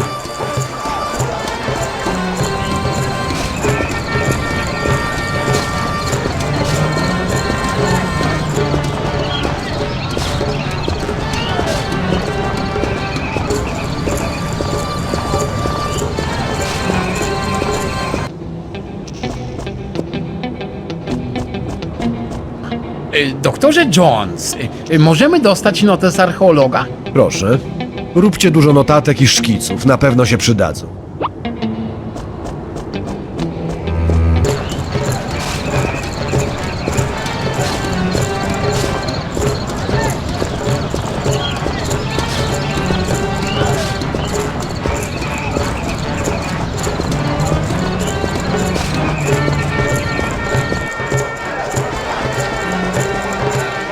Notes jest? A jakże, nawet już coś w nim narysowałem. Przejście dla archeologów.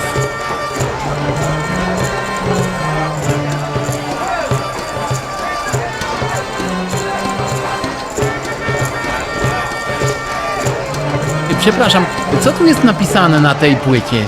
Tu są napisane jakieś hieroglify. Aha, dzięki. Nie ma sprawy.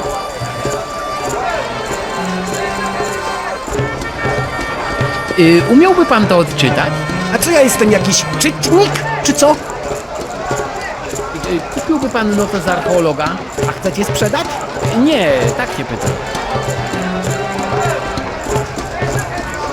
A my mamy notes archeologa. No wiem.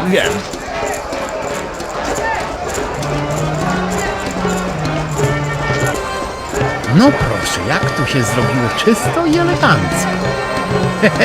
Chyba poszedł bawić się z mumionkiem.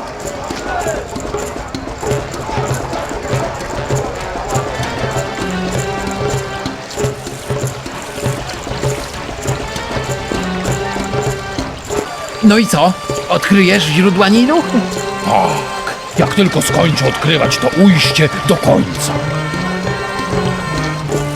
Inwentaryzacja magazynu, przykro mi. 1, 3, 5... Nie, czekaj, to już liczyłem. Przepraszam, mam remanent. Market nieczynny, urząd skarbowy siedzi mi na plecach za tego skarabeusza. Chyba będę musiał się stąd zwijać. Nadal odkrywasz, kapitanie Nemo? O, ale już kończę.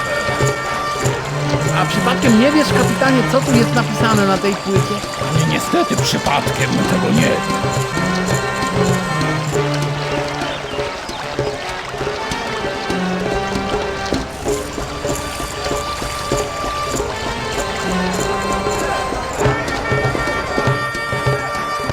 Reksio i Kretes wspięli się na dach pobliskiego budynku. Oho, to miejsce jest strzeżone. Nie wiedzieć czemu. Lepiej nie rzucajmy się w oczy. I do kieszonki.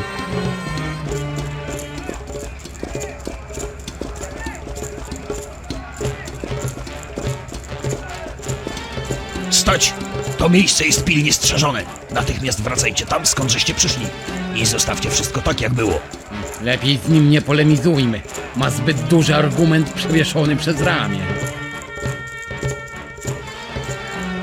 Że niby stąd przyszedłem.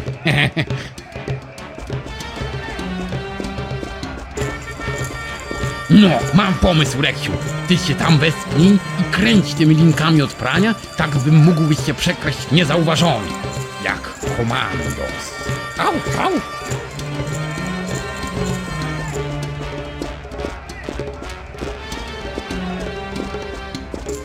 Oby tylko nie odleciał. Mam strzelbę i nie zawaham się jej użyć! Chyba znowu mnie zobaczył.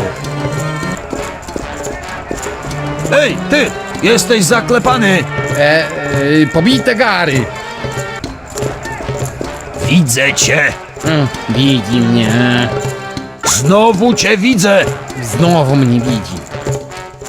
Ej, przecież mówiłem! Dobra, dobra, zgubiłem się.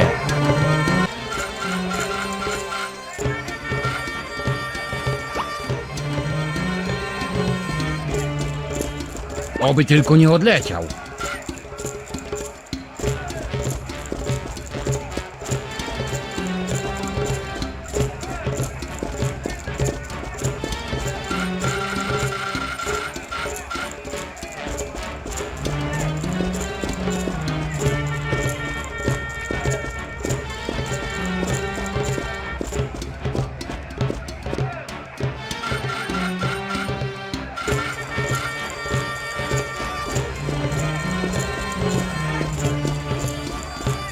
No nie, nie dosyć, że się utopię, to jeszcze mnie coś zderzre. Odmawiam stanowczo!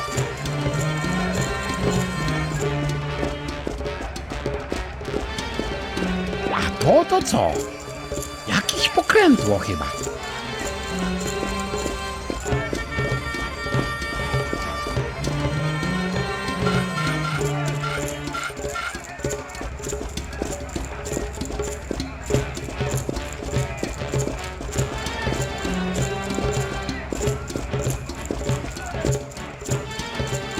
Widzę cię, szczurze, wracaj do nory, bo będę strzelał! Dobrze, już dobrze, tylko nie szczurze ty żabo! Że niby stąd przyszedłem.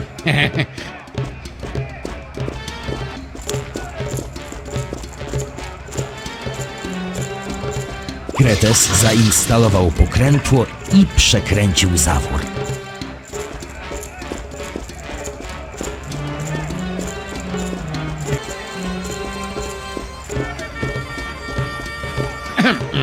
Mozaika. No trochę mi głupio. Gramofon? Kretes położył płytę na gramofonie i uruchomił urządzenie. Sowa, krzybadyle, skarabeusz, krokodyle, pióro, orzeł, pióro rzeka, lew zaryczy, pies zaszczeka. Ejże! Co tam się dzieje? Toż to mantra Ibisa. Zaraz. Sowa, orzeł zaryczy, dzień! Krzyknął Kretes i rozszyfrował zapis hieroglificzny. To było ostatnie ostrzeżenie! Następnym razem będę strzelał! No dobrze, już stąd idziemy. Czapki z głów, panowie archeologowie. Ależ nie musicie. My nie, ale wy tak. Oto pies i kret złamali pismo hieroglificzne. No, mój Tomuś prawie też, ale się strasznie spocił i kazałem mu przerwać. Dobra. Mruknął Kretes, po czym pospiesznie wytłumaczył, jak należy odczytywać hieroglify. A taka fala to rzeka. A ja myślałem, że fala. Po chwili wszyscy zgromadzili się wokół fragmentu tajemniczej tablicy. No to odcyfrowuję. Uwaga. Ja, syn słonia, Amon Kretes. Wróć. Słońca, nie słonia. Ja, syn słońca, Amon Kretes, wyruszam odszukać pradawną ziemię moich przodków, aby poznać ich sekrety podróży w czasie i przestrzeni. I tu się urywa. No niestety nie odnaleźliśmy pozostałych części tablicy. Reksiu, słyszałeś to co ja? Prawda? Podróży w czasie. Au. To! Szlafrok miał rację, wrócimy do domu, zobaczysz. No dobra, gdzie reszta tej tablicy? Pewnie głęboko pod ziemią. Zaczęliśmy tu z Tomusiem rozkopywać powolutku. O matku, to potrwa tygodniami. Są takie dni w życiu kreta, że jest szczęśliwy, że urodził się kretem. Na przykład dzisiaj. Kopię się i odnajdę zaginione części tablicy. Tylko ostrożnie, tam może być strasznie. Kretes zagłębił się w egipskich ciemnościach.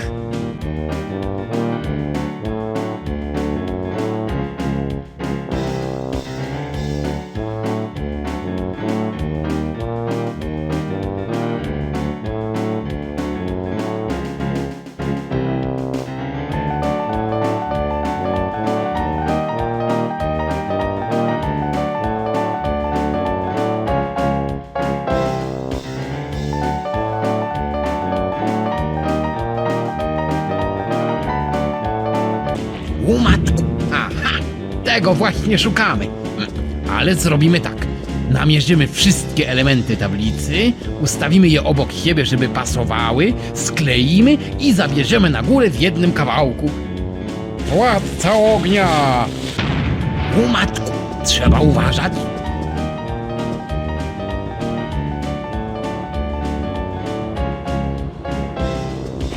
Łomatku! Trzeba uważać. Chowajcie kto może! Idealnie. Dobra jest, mam wszystko. Reksiu, możesz mnie wyciągać! No proszę, uwinął się pan jak z bicza strzelił. Nie ty, Tomuś. A i co najważniejsze, przywlokłem kawał tablicy.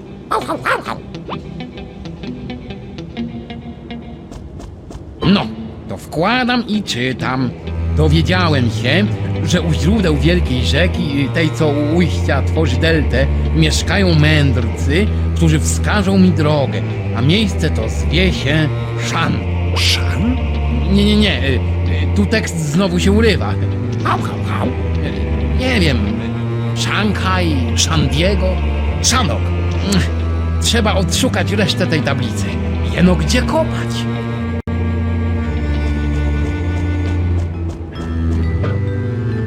Uwaga, czytam. Komnata starożytnych.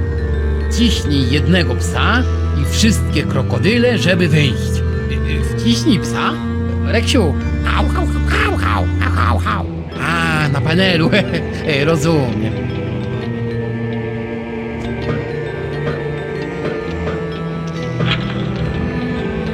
Panowie archeologowie, dokonaliśmy wielkiego odkrycia. Otworzyliśmy komnatę starożytnych. To świetnie. Zbadamy ją, jak skończymy tutaj. Nie umieracie z ciekawości? Umieramy, ale staramy się być przede wszystkim systematyczni. Nie teraz. Skupiam się. No nie wierzę, Reksiu. Spójrz na te inskrypcje. Ja nie wierzyłem pierwszy. Trzeba się im przyjrzeć i koniecznie przerysować do notesu. To są przecież Kretoni. Nasi starzy znajomi, a nawet starożytni. Poznajesz ten teleport? Jak żeśmy te dinozaury teleportowali. Kiedyż to było? Z 1 000 000 lat temu, co? A cóż to za przystojny kret? A, przecież to ja. No ładnie mnie tu wyrzezali. A tu zobacz, to ty, Reksiu, stoisz i oddychasz. A oni wtedy zdjęli te swoje skafandry i postanowili cię osiedlić. Co wtedy Bociuś przeleciał, pamiętasz? Szkoda, że ta inskrypcja jest uszkodzona. Jakieś nietęgie miny mają ci Kretoni.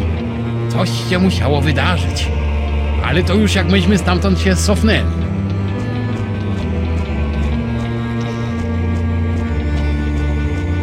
A to niestety nadgryzione zębem czasu. Tu też coś kiedyś chyba było, no ale już nie ma. A to niestety nadgryzione zębem czasu. Tu też coś kiedyś chyba było, no ale już nie ma. No tu jakaś niewątpliwie większa katastrofa. Coś im się chyba zawaliło, zobacz jak zwiewają. Nawet teleportu nie wzięli. A to niestety nadgryzione zębem czasu. No proszę, a więc to tak, to stąd te piramidy. Kto by pomyślał, że to dzieło starożytnych kretonów? Zresztą zdaje się, że moich przodków. No nic dziwnego, że Jonesowie odkryli te piramidy dopiero teraz. Przecież gdyby nie my, to starożytni kretoni w ogóle by nie zostali na ziemi. Tu też coś kiedyś chyba było, ale już nie ma. A to niestety nadgryzione zębem czasu.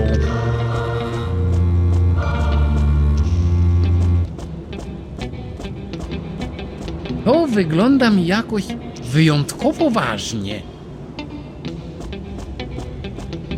No, jeśli gdzieś jest zakopana reszta tej tablicy, to tylko tutaj. Życz mi szczęścia, Rekciu. Kretes zagłębił się w egipskich ciemnościach.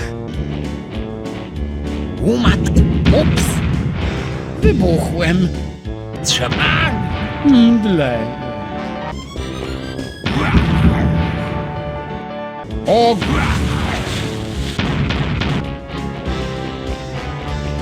To mi wygląda na starożytną bombę.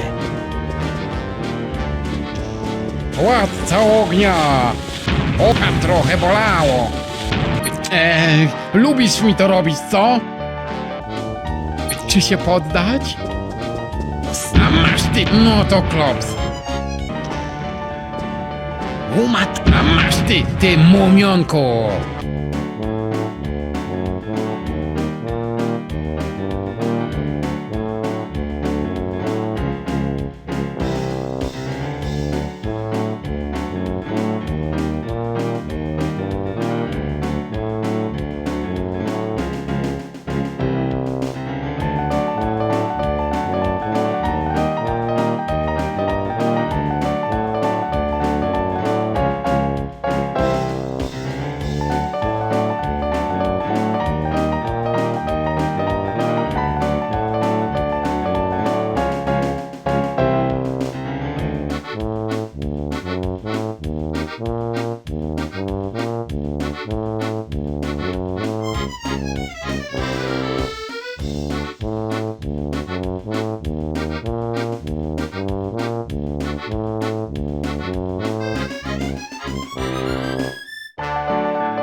Dobra jest, mam wszystko.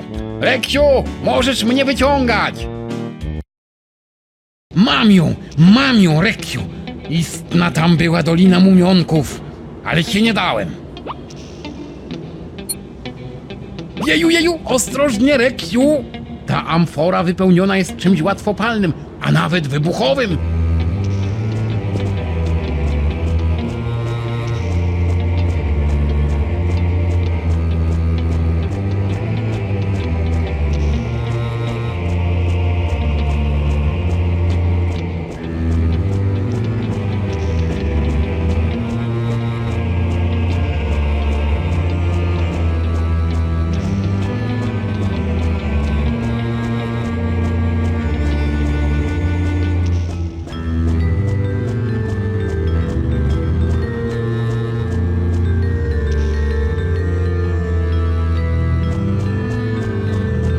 Zaraz dowiemy się, jak to się kończy. Grilla. Jutro wyruszam w górę Nilu. Niech bogowie mnie prowadzą i doprowadzą. Przeczytaj wszystko od początku. Ja, syn słońca, Amon Kretes, wyruszam odszukać pradawną ziemię moich przodków, aby poznać ich sekrety podróży w czasie i przestrzeni. Dowiedziałem się, że u źródeł wielkiej rzeki, tej co u ujścia tworzy deltę, mieszkają mędrcy, którzy wskażą mi drogę, a miejsce to zwie się Shangri-La. Jutro wyruszam w górę Nilu. Niech bogowie mnie prowadzą i doprowadzą. Wszystko wskazuje, że musimy podążać śladami tego Amon-Kretesa. Shangri-La. Hał, hał, masz rację. Nemo coś mówił o Shangri-La. Hał, hał, i miał płynąć właśnie szukać źródeł Nilu. No to nareszcie wszystko zaczyna nam się układać. Hał, hał, hał, hał. Tak, tak, nie ma chwili do stracenia. Musimy dorwać kapitana Nemo, zanim wyruszy. Powodzenia! Tomuś, pożegnaj się grzecznie z panami. Do widzenia panom. O, brzmi fajnie. Pański syn chyba nie przepada za imieniem Tomuś. Jak nie, skoro tak? Jak tak, skoro nie? Tomuś, masz najbardziej oryginalne imię w naszej rodzinie. Wiesz, ile nad nim myślałem? A myślałeś w ogóle? Ile trwa ciąża u szczurów? Cały miesiąc myślałem. Intensywnie. No.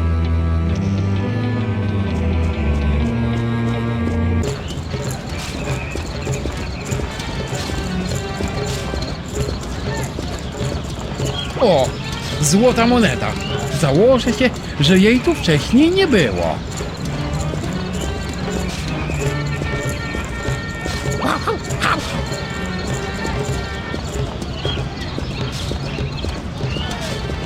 No ale mamy szczęście.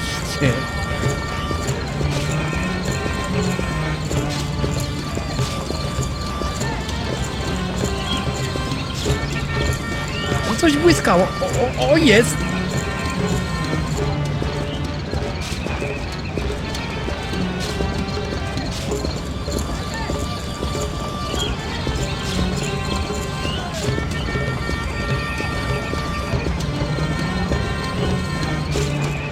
O, będziemy bogaci. Ale bogactwo szczęścia nie daje. Zgadza się, Reksiu. Może więc lepiej wywalić tę monetę? Racja, lepiej nie. Ta moneta może być środkiem do osiągnięcia szczęścia pod postacią inną niż bogactwo.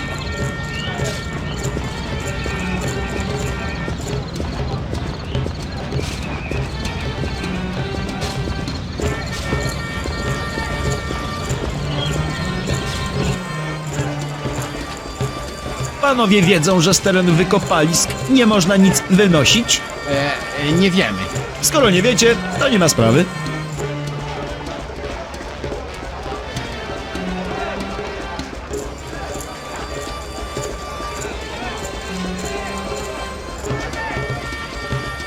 Matku, Nemo zamienił się w żabę. Oj, ktoś tu potwornie mąci. Nie on? To kto? Willy Frog, słynny baloniarz do usług. Miałbym do panów małą prośbę. Dzień dobry, gdzie jest Nemo? Bo ja wiem, może w Sydney?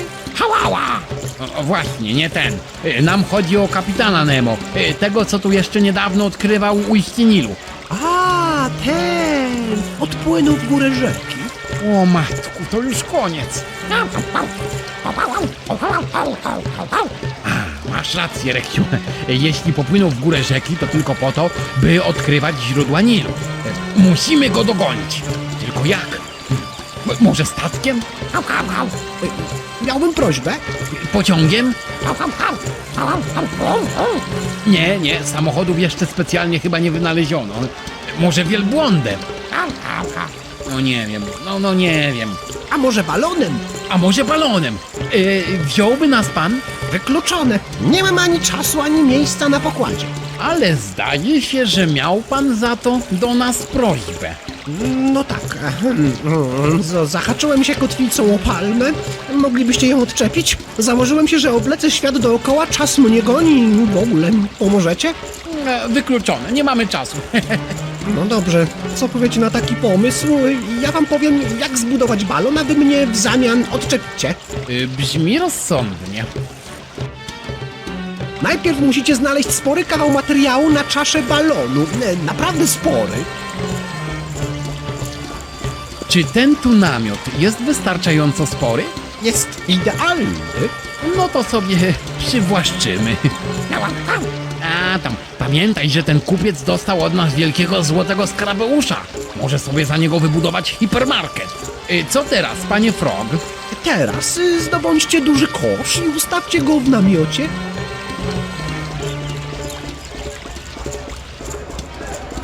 Kosz. Wygląda na bezpański.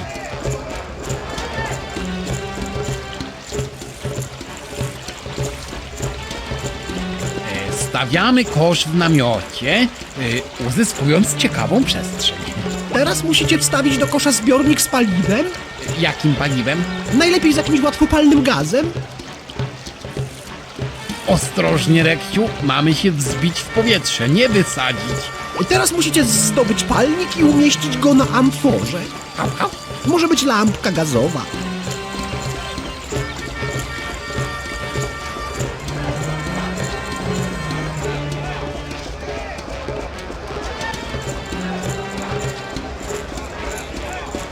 Chcemy zakupić ten palnik, lampkę.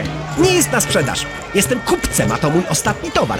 Nie mogę go sprzedać, bo co będzie ze mnie za kupiec? Bez towaru?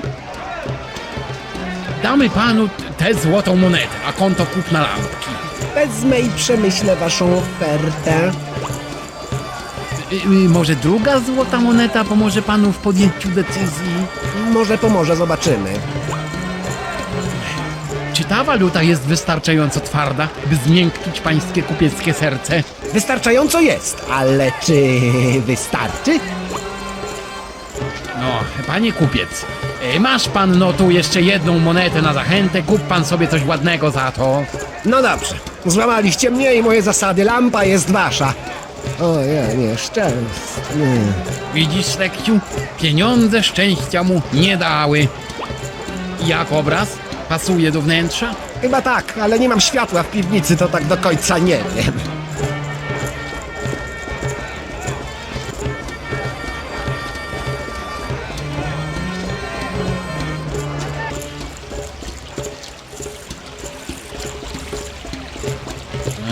Dżin tego raczej nie przeżyje.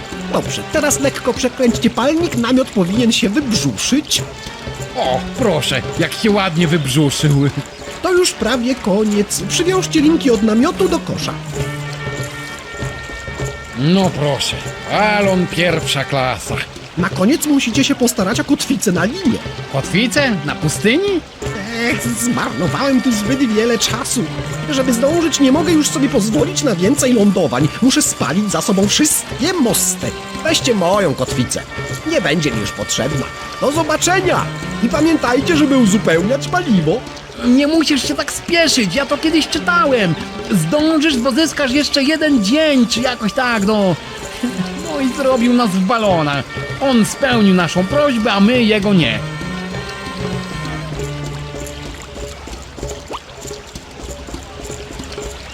O! Gotowe. Hał, hał, hał. Lecimy. Na szufelce swojego czasu to był koszmar, ale balonem spodziewam się miłej, relaksującej i bezpiecznej podróży. Balon wzbił się w powietrze i majestatycznie ruszył wzdłuż rzeki. Nazwijmy go jakoś tak stabilnie. Proponuję nieśmiertelny. Hał, hał, hał, hał.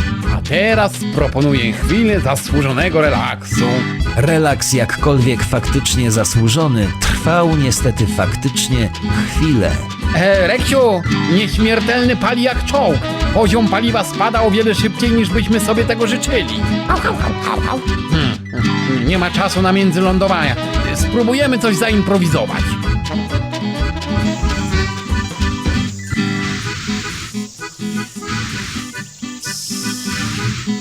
Geronimo! Uff! Mam ją! W górę! Trzymaj mnie! Fruwam! Czuję się trochę jak jakiś... Chyba jak struś. Reksiu, prawda, że jestem dość odważny? Złapałem! Ła! Uff! Paliwo! Ciągaj mnie! Geronimo! Tygrys! Zabierz mnie z tego piekła! Ja latam! Uff! Mam je! Hopla! Uff! Tu jest jakaś woda! Trzymaj mnie! Na makach!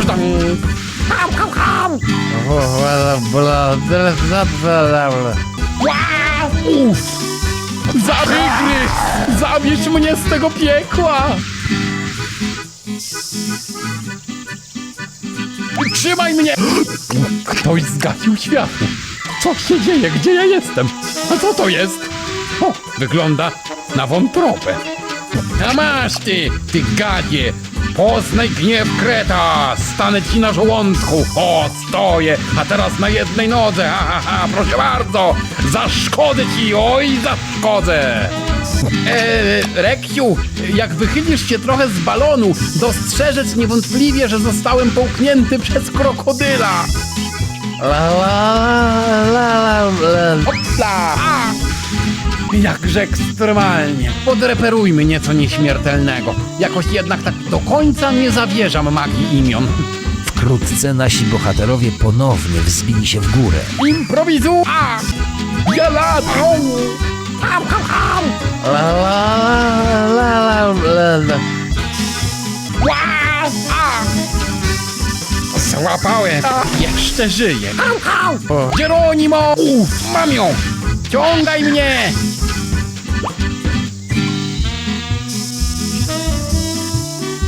Ja latam! A! Zmoczyłem się! Powoli podróż dobiegała końca. Rzeka stawała się węższa, a krajobraz zmieniał się. No, skoro narrator tak mówi, to pewnie tak jest. Wkrótce nasi bohaterowie ponownie wzbili się w górę. Czerwona! Hopla! A! Paliwo! Ciągaj mnie! Hopla! Uff! Wypuśćcie mnie stąd! Ratunku! Poddaję się! Niech mnie ktoś stąd wydobędzie!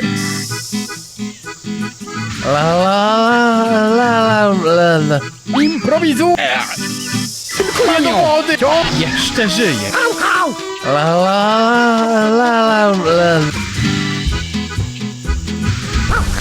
Uważaj tam na nieśmiertelnego! Powiesz Molly, że byłem dzielny, prawda? Naraz na płytkiej wodzie, za kolejnym zakrętem rzeki, Reksio spostrzegł Nautilusa. Przygotować się do lądowania!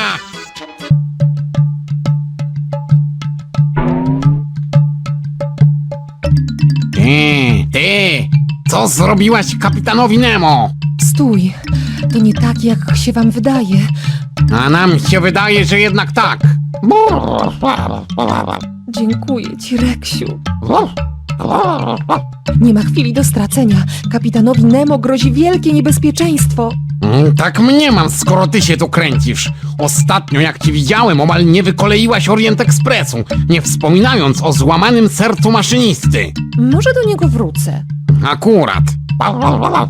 Tak więc, 2 dni temu woda w rzece opadła i Nautilus utknął w tym bajorze. Kapitan Nemo wyruszył po pomoc i... Wszelki słuch po nim zaginął. W nocy słyszałam za to jakieś wrzaski dobiegające z dżungli. Jestem pełna najgorszych obaw. I my niby mamy w to uwierzyć.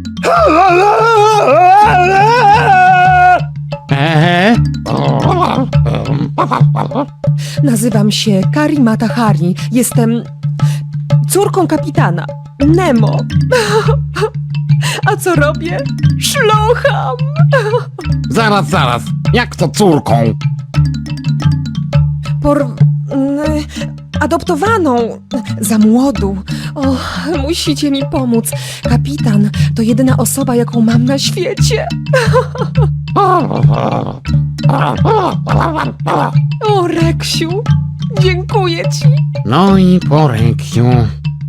Reksio i Kretes zagłębili się w dżungli. A nie w dżunglę? To może do dżungli. Reksio i Kretes weszli do lasu tropikalnego. O! Na niewielkiej polanie nasi bohaterowie natknęli się na resztki obozu. Ten jak Nemo. Niewątpliwie był tutaj. Reksiu, weź tę maczetę. Dzięki niej przedrzemy się przez pomniejsze krzaczory. Od tego ścinania krzaczorów tępi nam się maczeta. Jakie ślady? Myślisz, że ktoś uprowadził kapitana Nemo? To idźmy po śladach.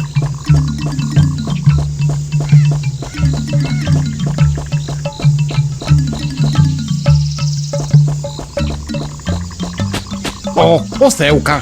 W sam raz by naostrzyć pół maczety. No nie rób takich maślanych oczu. Ech, wystarczyło, że załopotała tymi swoimi rzęsami. Zobacz, co z ciebie od razu zrobiła. Jak ja poznałem Molly, to też mnie tak trafiło. Pamiętasz?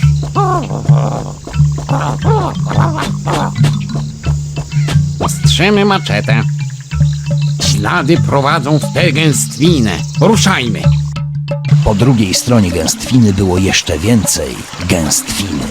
Ale, widzę, że coś tam błyska niczym światełko w tunelu. Czyżby to lustro wody? A Reksio złapał trop. No i doszliśmy do jakiejś rzeki. O, widzę ślady po drugiej stronie. Ani chybi musimy się przeprawić. Psst, uwaga na tego tubylca. No i proszę, porzucony ponton.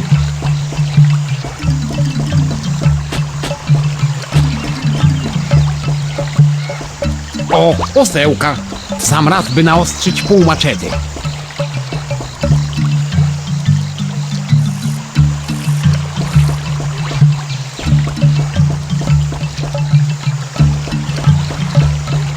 A może to zła kobieta była?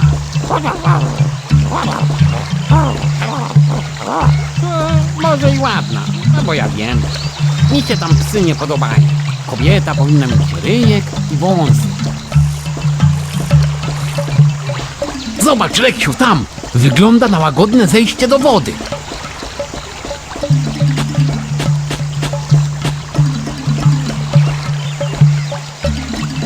Miałeś wiosła, Reksiu?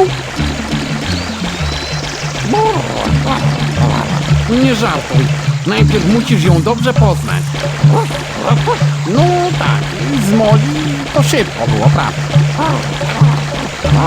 Kobiety, kobiety. Skupmy się na zadaniu, dobrze?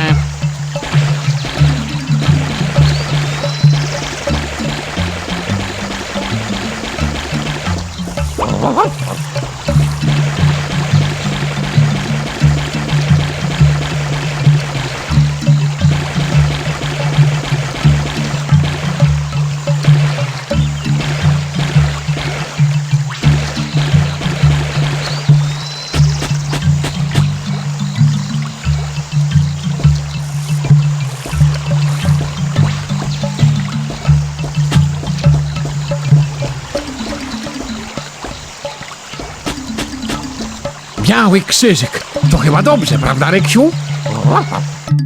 Reksio i Kretes po raz trzeci zanurzyli się w las tropikalny? Chyba nie tym razem.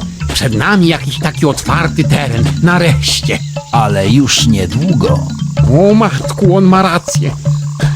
To wszystko zarasta. Spieszmy się, Reksiu. O, sznurek. Bierz go, Reksiu. Maczeta i po maczecie. Zupełnie się nam stępiła. O, osełka. W sam raz by naostrzyć pół maczety. Szast, raz, tu związuje i most gotowy. Tylko nie patrz w dół, Reksiu. O, osełka. Ale tu tłoczno. Oj, ciężko się będzie prześlizgnąć. Zobacz, ślady prowadzą do wioski.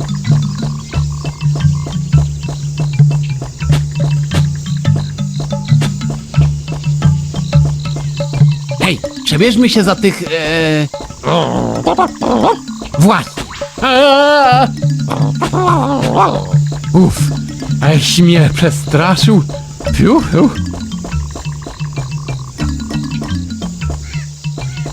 Jumbo! Hakuna Matata. Bamboku w bambuko. Tak, w bambuko. Jumbo? Reksio i Kretes dotarli do wioski tubylców. Za chwilę mieli się nareszcie spotkać z kapitanem Nemo. Dobrze wyglądam? Nie starczy mi kogut? Jest! Znaleźliśmy go! Ha! Schował się w kotle razem z jakimś kolegą. Dwa na nogi płopania! Złapać! Ile osób? Łomatku! Kurożercy! Kukula! Stawać, wy masajaje i dobra się przypatrzać! Być to wszakże kret, ten co z chaszczy wyjść i się wydzierać! Ola bonga nikt nie trafifi! Szaman Rafifiku mi racja! To być mkret! Wielka to zaszczyt dla wioska Masajajów Kurabura gościć znowu wielki mkret! Także jego pies też! Hał! Wy móc robić co zechcecie wioska! Masajaje bardzo zajęte dziś musieć ugotować kuku na rosół dla pingweje! A ja was zapraszać do siebie koniecznie!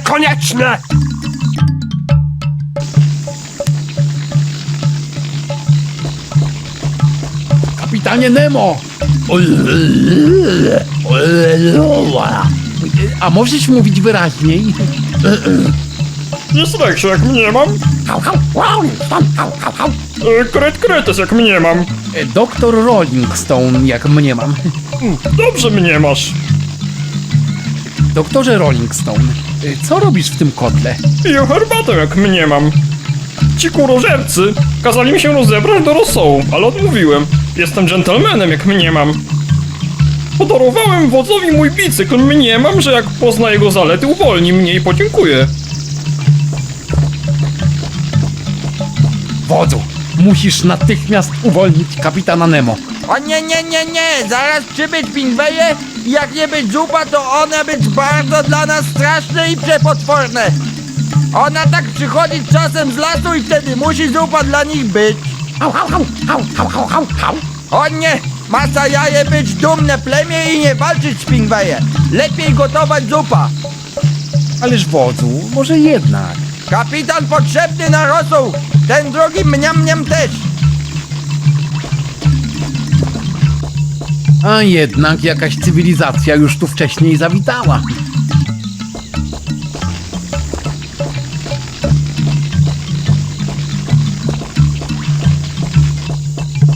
O, wy przyjść do Rafiku Miku i ja widzieć, żeby widzieć ten tu mega kuku! No, widzimy go. Zaiste mały nie jest, ale widziałem kiedyś większego.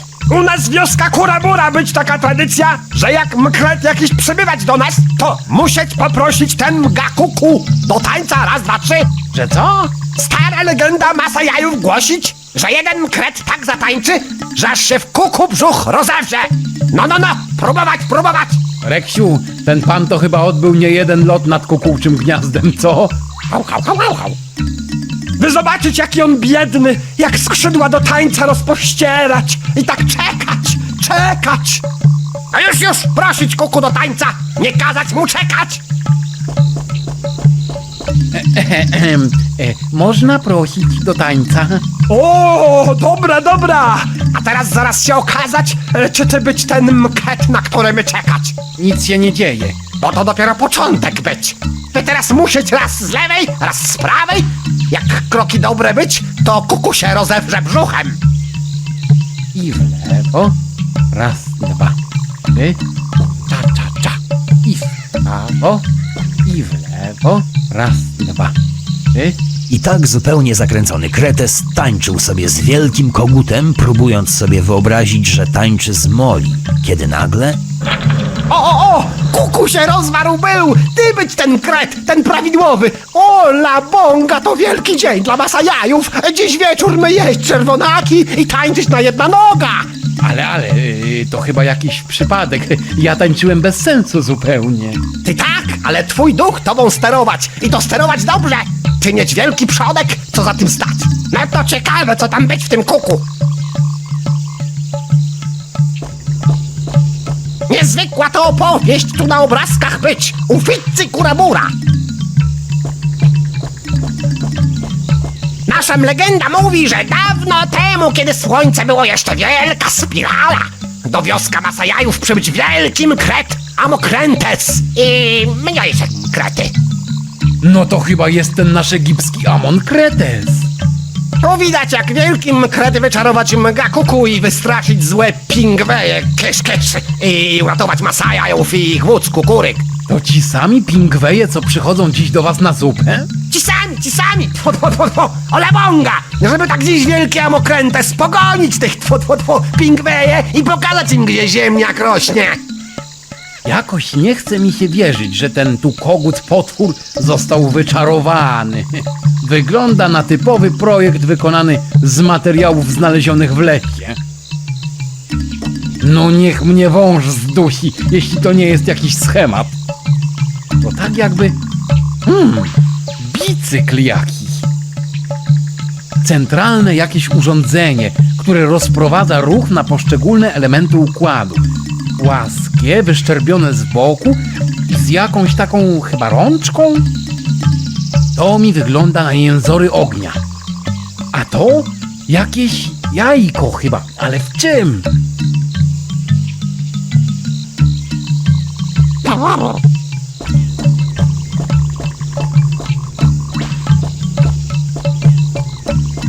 Au!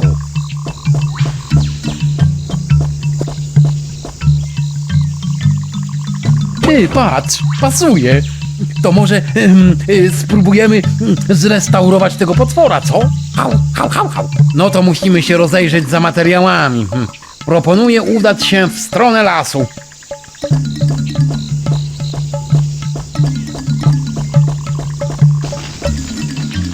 Ja nalegać, żeby nie niszczyć nasza piękna dekoracja ludowa. Doktorze Rolling Stone, spróbujemy pana uwolnić przy pomocy pana imbryczka z herbatą. Życzę powodzenia, jak mnie mam. I oczywiście do kieszeni, a jakże. Las jest, przystąpmy do znalezienia materiałów. Na kopiec Kreta, toż to Kilimandżaro! No kto by pomyślał? Klasyczna ściana lasu. I za pazuchę. No i proszę, jak wykorzystali bicykl. Mniemam, że wiem, do kogo należał. Że niby sprzątamy świat. Dla wspólnego dobra. Że niby sprzątamy świat. Mam nadzieję, że palisada się nie rozleci. Po cichutku. No w głowie ci nie mieści, ile nabrałeś tego złomu.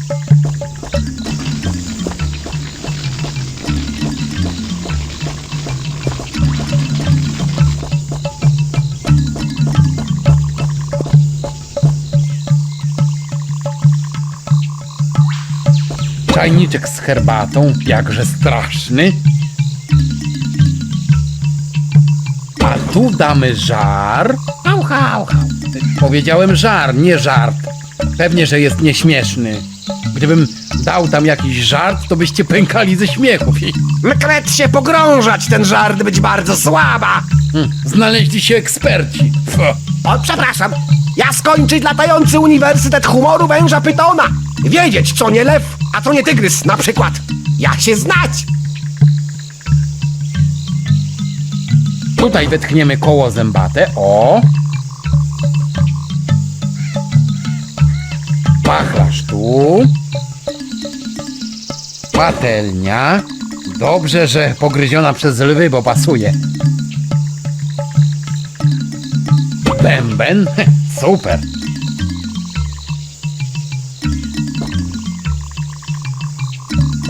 Moduł napędowy.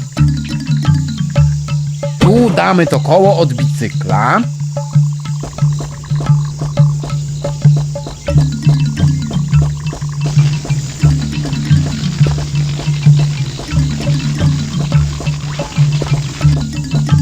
To chyba miało być na gniazdo dla czerwonaków. Nie będzie.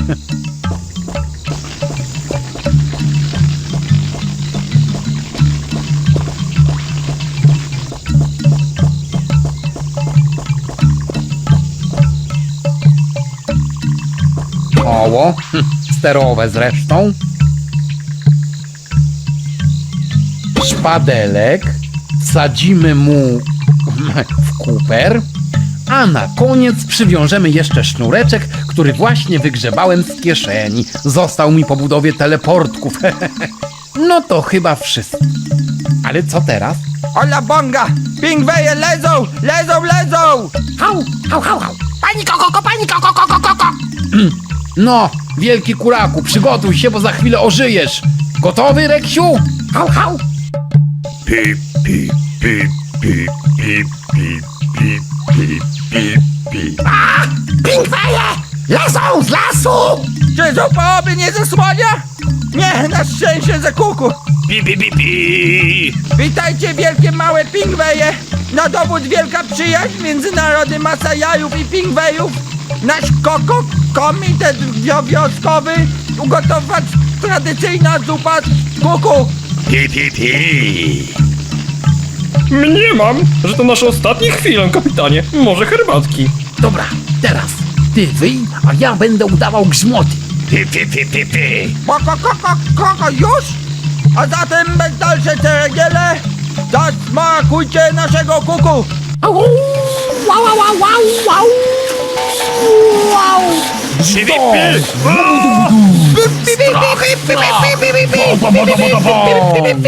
Nigdy tu nie wracajcie!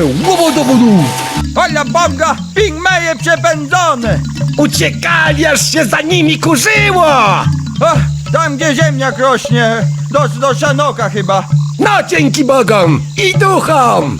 No właśnie, możemy złożyć ofiarę z tych dwóch cudem ocalałe koko, żeby podziękować Bogom i duchom.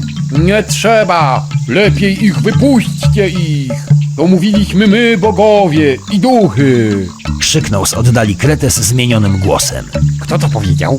Wypuścić koko! Koko, wybyć! Wypuszczone! To ja przepraszać, bo ja coś odkryć w grotach.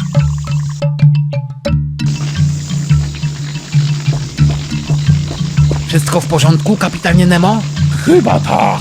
Trochę mi się tylko Devolaj zagrzał.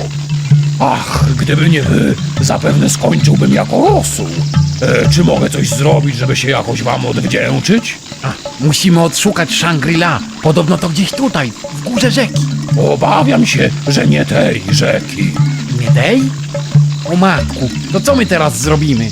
Wiecie, że Shangri-La to miejsce straszne. To straszne! Ale jeżeli koniecznie musicie tam dotrzeć, zabiorę was. Hał! Jak smakuje wolność, doktorze? Jak mniemam.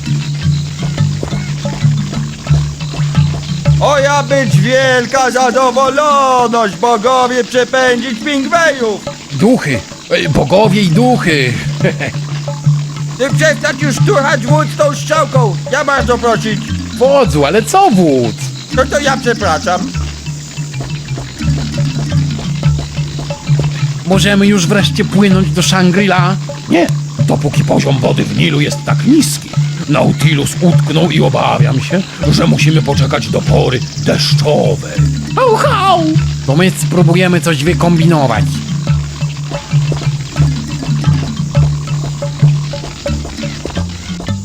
Ci pingweje to prędko tu nie wrócą.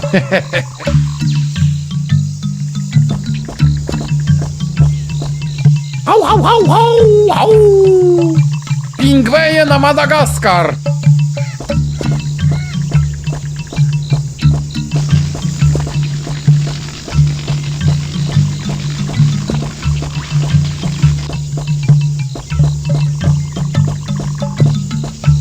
Zobacz, Reksiu, Mega Koko ukrywał swoją obecnością tajemne przejście.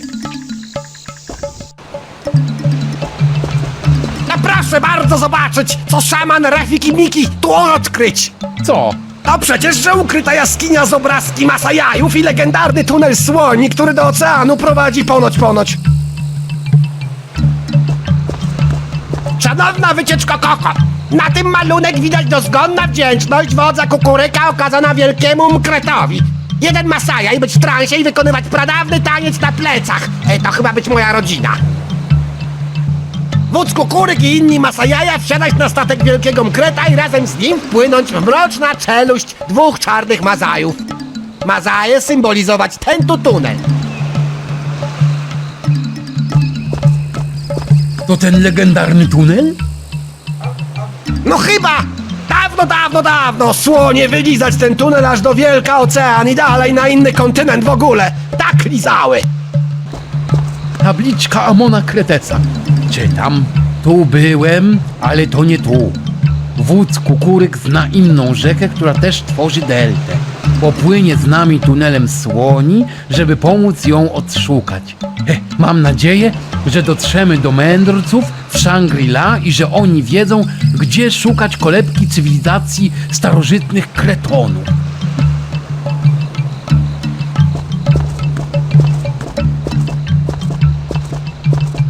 Reksiu, patrz, Nautilus.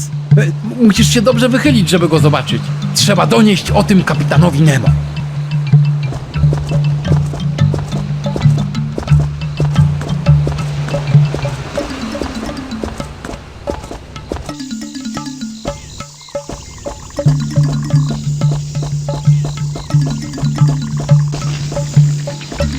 Kapitanie Nemo, odkryliśmy tunel Słoni, który ponoć prowadzi do oceanu. Na jednym końcu widać Nautiliusa.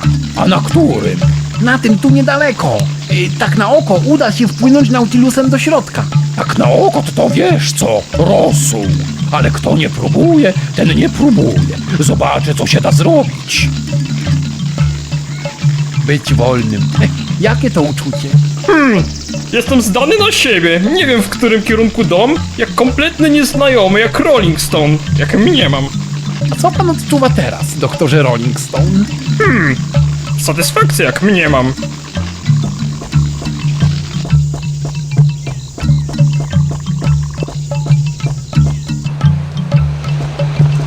Ahoj, ahoj, dało się zrobić. Nautilus jest gotowy do drogi. Reksiu, mój bohaterze! Hał, hał! Chodź tu szybko do mnie, zasłużyłeś na buziaka.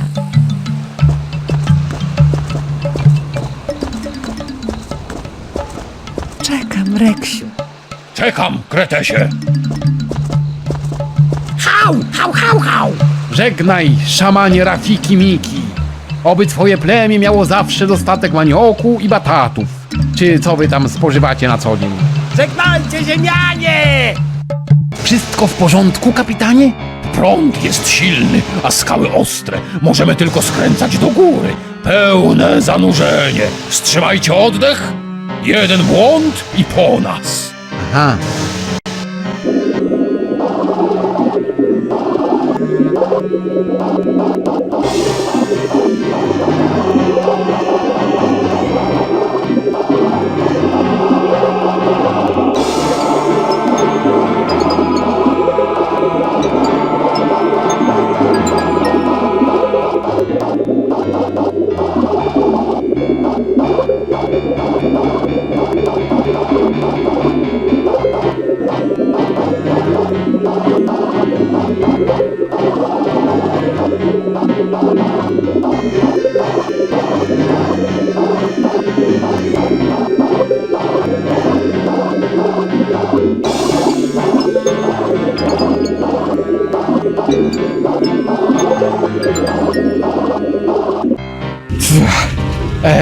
Czy już jesteśmy?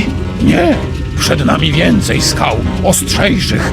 Jeden błąd i po nas.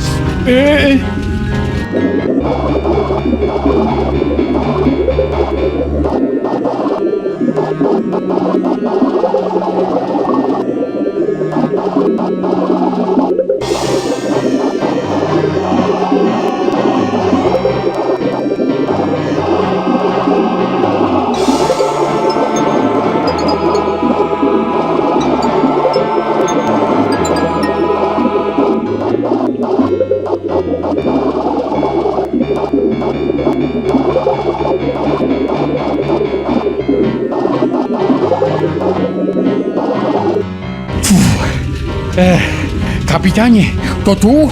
Jeśli pytasz o silniejszy prąd i ciasne korytarze, to tu. Jeden błąd i po nas.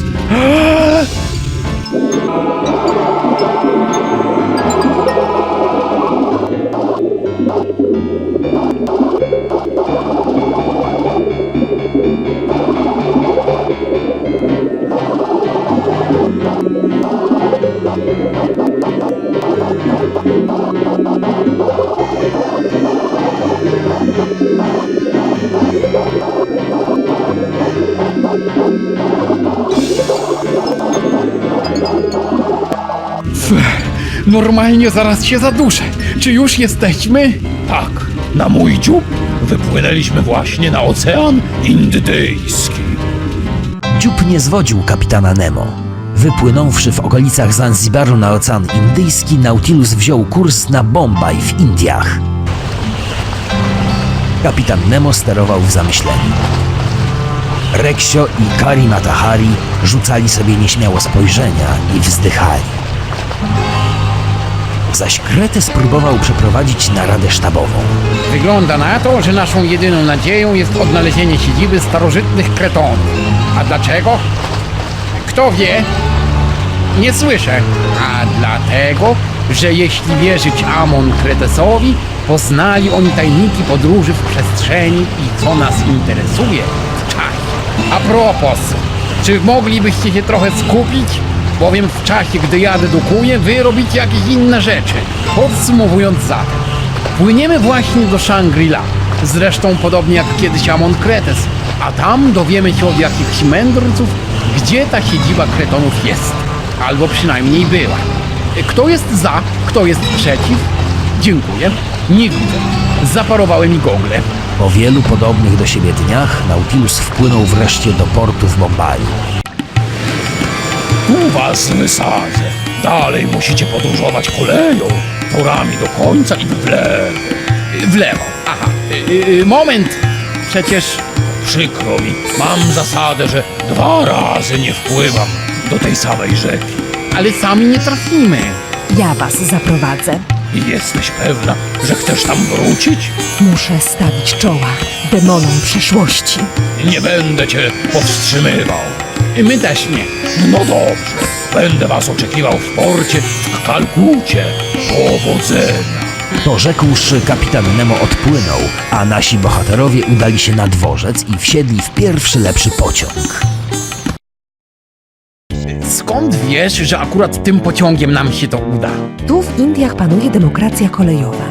Każdy może sam ustawić tory przed pociągiem, którym jedzie. Spróbujcie. O, rzeczywiście. Proste i genialne.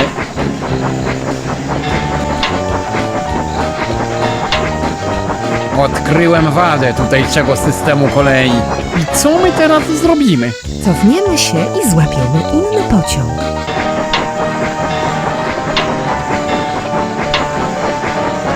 Jak byłem mały, to lubiłem się bawić kolejką. Sam sobie zrobiłem szczowy. Poczytam sobie coś.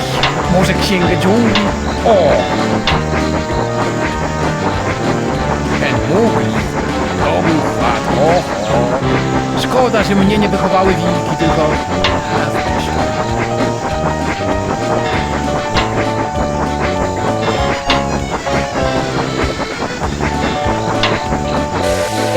Stoimy? Tylko przez chwilę. W końcu przecież zajechaliśmy na jakiś dworzec.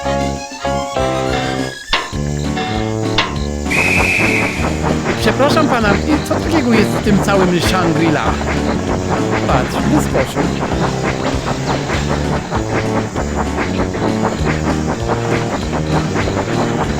No, połowa drogi za nami. W Indiach jest dużo pociągów, więc już niebawem... No dobra, teraz moja kolej. Zgadza się, Kretesie.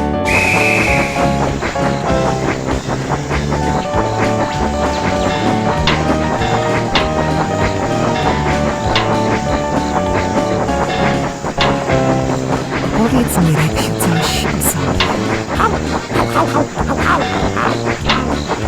Jeździłeś kolego w przedszkolu? Jakie to słodkie.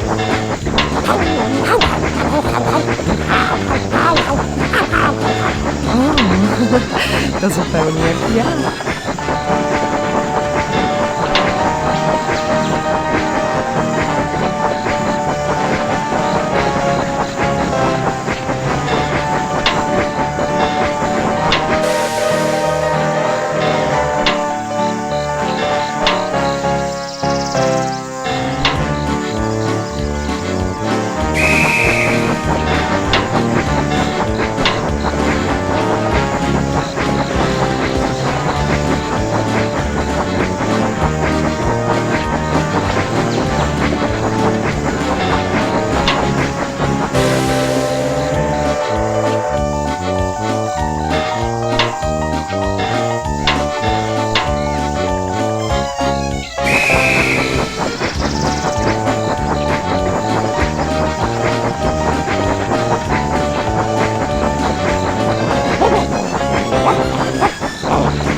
po niebo lepiej niż u nas.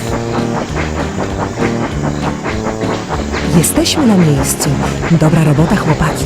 Karimata poprowadziła Reksia i Kretesa wąską, zarośniętą ścieżką w stronę pobliskiej skały. Oto wrota Shangri-La. Tylko ci, bo ono gdzieś tu się czai. O matku, Joko Ono! Ja się czaję! Ale ty nie jesteś żadne Ono, jesteś samiec? Jestem zwierzę! Zwierzę Hanoi! To zwierzę! A konkretnie jestem słoń! Jestem strażnikiem wrót Shangri-La! Zwierzu Hanoi, musimy się dostać do środka. W takim razie zapraszam na pięterko. Jeżeli uda wam się rozwiązać zagadkę, wrota do Shangri-La staną przed wami otworem. Zapraszam na pięterko. Zadanie polega na tym, by przestawić tę oto wieżę z lewego słupka na prawy słupek. A można na raz? Oczywiście, że nie. Trzeba przenieść po jednym klocku i zawsze kłaść mniejszy na większy. To absolutna klasyka gatunku. No, nie mojego gatunku. Żółwia damy... Musi być większy. Połóżmy kurę. Żółwia damy kurę. A węża... Żółwia damy...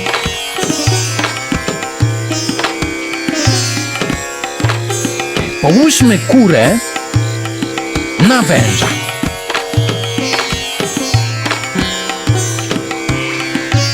Żółwia damy...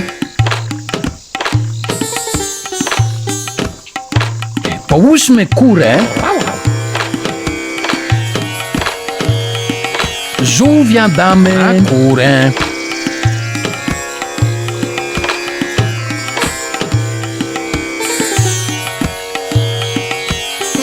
Żółwia damy... Połóżmy kurę... Żółwia damy... Na węża. Żółwia damy... Na kurę. A węża...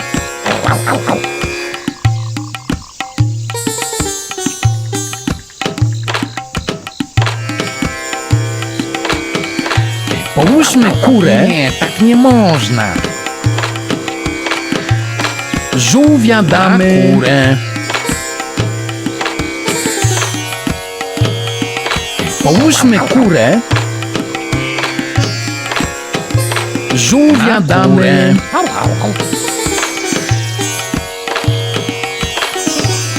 Zaś to bydlę na węża. No i proszę bardzo. No i proszę, jacy zdolni.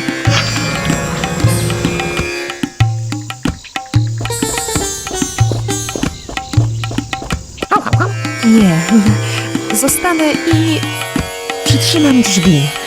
Ja już kiedyś tam byłam. Powodzenia, Reksiu. Będę czekać. Witamy was, la la la, w Shangri-La la la. Dzień dobry, la la la. Puśćcie słońce. Małgorzata mówią, że aż powiewa na wietrze. Kwiaty we włosach, la la la. Do San Francisco. Witajcie, niebiescy ptakowie, jestem Kan. Guru tutejszej śpiewającej społeczności. Witaj, kanguru, kangurze. Hał, hał. Kanguru ty, czy jesteś mędrcem Shangri-La, którego szukamy? Niestety nie jestem, ale kto pyta, nie błądzi. No to pytam. Droga do wiedzy prowadzi przez świątynię. No to musimy się tam dostać. Nie każdy jest godzien postawić w niej łapę. O tym decyduje cała nasza społeczność. Niech usłyszę jej głos, a głos niech oznacza przyzwolenie. Rozwolnienie? Hał, hał, hał. Aha. Nie słyszę wspólnego głosu, nie słyszę przyzwolenia. Małgorzata słońce,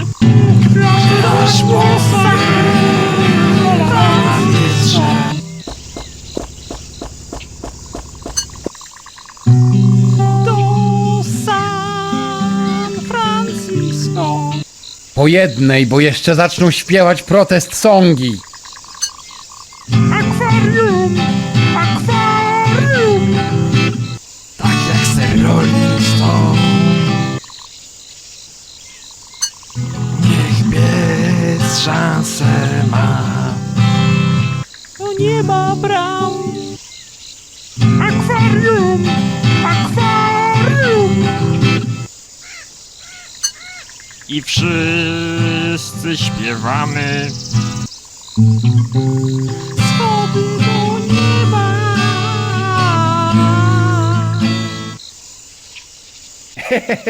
Wszystko ostatecznie zależy jednak od pieniędzy. Nawet tu. Jestem marzycielem. I wszyscy śpiewamy. Niech pies szansę ma.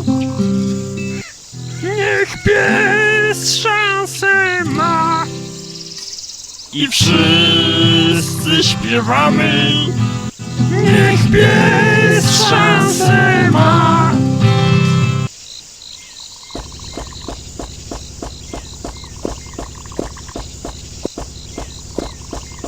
Czy to jest wystarczające rozwolnienie? Hał, hał, hał. Udało się wam, a udaność to pierwszy krok na drodze do otwarcia. Jak to pierwszy krok? Na kopiec kreta. Niemalże straciliśmy słuch. Twoje emocje, krecie, musisz nauczyć się je kontrolować. Harmonia jest kluczem. Musicie odnaleźć harmonię ze światem. Czy to jest wystarczające?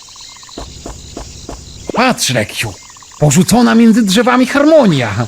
To pewnie harmonia z naturą. Odzyskaliśmy harmonię. Tylko z czym? Ze światłem chyba.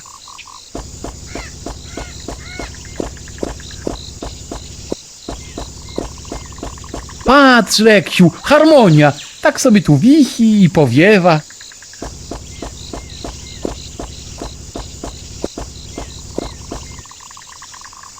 Przynosimy odnaleziony akordeon ze światem. Czy teraz możemy wejść? Odzyskaliście harmonię ze światem. Dobrze, zatem przygotujcie się na najbardziej mistyczne doznanie waszego życia. No matku, wziął i mistycznie zniknął. Nareszcie cisza. Reksiu, zobacz. To komnata starożytnych kretonów. Kopia tej, którą odkryliśmy w Egipcie, na boga Twaroga. Gdzie mój notes archeologa? Ta jest kompletnie zniszczona. Na szczęście już wiemy, co na niej było. To znamy. Kretoni postanawiają się osiedlić i tak dalej. Pamiętasz, Reksiu, nietęgie miny Kretonów? Teraz wiadomo, co się stało. Zostali wypędzeni przez lokalnych. Jak myślisz, co się stało? Przeteleportowali im dinożaura niechcący do jaskini?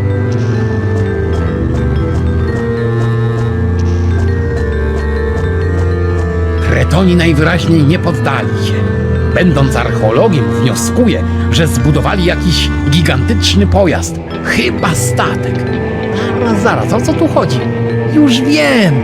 Teleport! Zwróć uwagę, Reksiu, że obie jego części rozmieszczone są odpowiednio na dziobie i na rufie. Tu widzimy statek, a właściwie pływającą, latającą wyspę w całej okazałości. Wnioski nasuwają się same. Aby płynąć do przodu taką wyspą, wystarczy przeteleportować rufę w miejsce dziobu. Toż to jest genialne! Z tego to nawet Dr. Jones by nic nie wyczytał.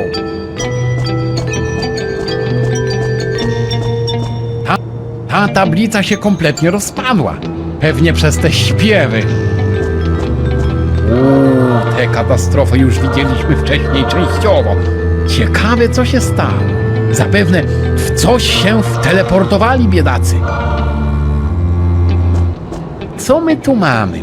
3 grupy rozbitków płyną w 3 różne kierunki świata. Jedna w lewo, czyli na zachód, jedna w prawo, czyli na wschód, a jedna tak jakby w dół? A, możliwe! To pewnie ci, co wyleźli z ziemi w Egipcie. I patrz, każda grupa coś tam kitrasi. Nad głową. No, takie jakieś prostokąty? Może to czekolada? Z tego to nawet Dr. Jones by nic nie wyczytał. Ta tablica się kompletnie rozpadła. Pewnie przez te śpiewy. Jacyś kretoni przypływają do delty. Zapewne w górze tej rzeki założą Shangri-La. To chyba ci, co płynęli na wschód. I tu się kończy ich historia.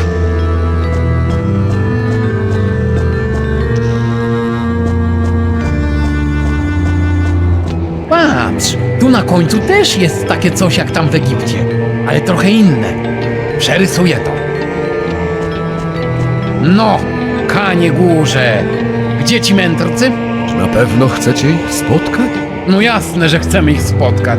Oj, krecie, tylko ci, którzy posiedli równowagę wewnętrzną, mogą stanąć pyskiem w pysk z mędrcami z Shangri-La. Ależ ja jestem kompletnie niezrównoważony. Spróbujcie. Może najpierw piec. Reksio skupił się wewnętrznie. Wszystkie ważne dla niego rzeczy musiały trafić na wagę, zaś waga musiała się na koniec zrównoważyć. Mogę ci zaglądać przez ucho? Ła, ale kolory. Pełna miska. Czy ważna? Ta twoja koleżanka ważna. Buda. Mniej ważna. Moja osoba. Ważna. Idea bycia psem. Mniej ważna. Dzielność. Ważna. Hał, hał, hał, hał, nie hał, hał, hał. Ważna. Jasne, już nie przeszkadza. Mniej ważna. Mniej ważna. Ważna. Mniej ważna. Mniej ważna. Hał, hał, hał, hał. O matku, aleś się zrównoważył, Reksiu. Bije od ciebie taki mistyczny blask. Pewnie, że spróbuję. A więc tak wygląda przekrój poprzeczny przez moją duszę. Szczupła sylwetka. Tak, to ważna rzecz. Higiena osobista. Duże znaczenie w moim życiu. Moje gogle. Duża ważność. Sporty ekstremalne. Nie? Moja kochana Molly. Chyba sam siebie nie znam do końca. To jeszcze nie wszystko. O, mój głos wewnętrzny mi podpowiada. Makaron. A tam. Reksiu, ten dzielny pies. No, w sumie tak. Godziwe warunki pracy. Mógłbym się obejść. Spokojna starość. No, w sumie tak. Pokój na świecie. Chyba sam siebie nie znam do końca. Makaron. Tak, to ważna rzecz. Higiena osobista. Nie? Godziwe warunki pracy. A tam sporty ekstremalne. O, yin yang i bzdang. Wprowadziłem się w stan nirwany. Gratuluję, krecie. Byłem przekonany, że ci się nie uda. Nie wyprowadzaj mnie z równowagi, kangururze! Przynajmniej póki nie spotkam się z mędrcami. No dobrze. Zaraz staniecie przed obliczem mędrców, pamiętajcie. Możecie im zadać tylko jedno pytanie.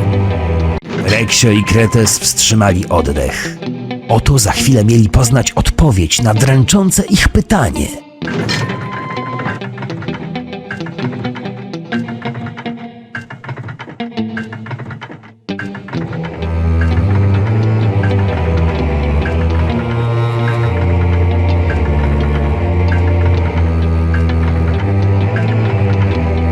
O matku, to święte krowy! Szanowni mędrcy z Shangri-La, mamy takie pytanie. Au, au, au, au, au, au, au. Czy jest jakiś sposób, żebyśmy wrócili do domu? Ale jeśli jest, to jak i gdzie go szukać? Koniec pytania. Poznaliście odpowiedź. Stój, czekaj! Hał, hał, hał, hał! No właśnie, jest nas dwóch. To jeszcze jedno szybkie pytanie, tym razem precyzyjne. Hał, hał, hał. Właśnie. Gdzie znajduje się siedziba starożytnych Kretonów? Hał? Kpicie sobie z nas, mędrcy? Nie kpimy! Czas minął. Co to za odpowiedź? No i szlauch trafił moją wewnętrzną równowagę. Odpowiedź, przyjaciele, powiewa na wietrze. Nam nie powiewa. Nic tu po nas, Reksiu, wracamy. Zobacz, co wypadło mędrcom. Tablica Amon Kretesa. Czytam, że siedziba starożytnych Kretonów znajdowała się na kontynencie na wschód stąd. Czym prędzej wyruszam, mój wierny kompan wódz Kukuryk płynie z nami. A zatem Amon Kretes dostał jakieś sensowne wskazówki od mędrców, w przeciwieństwie do nas. Już przepisałem.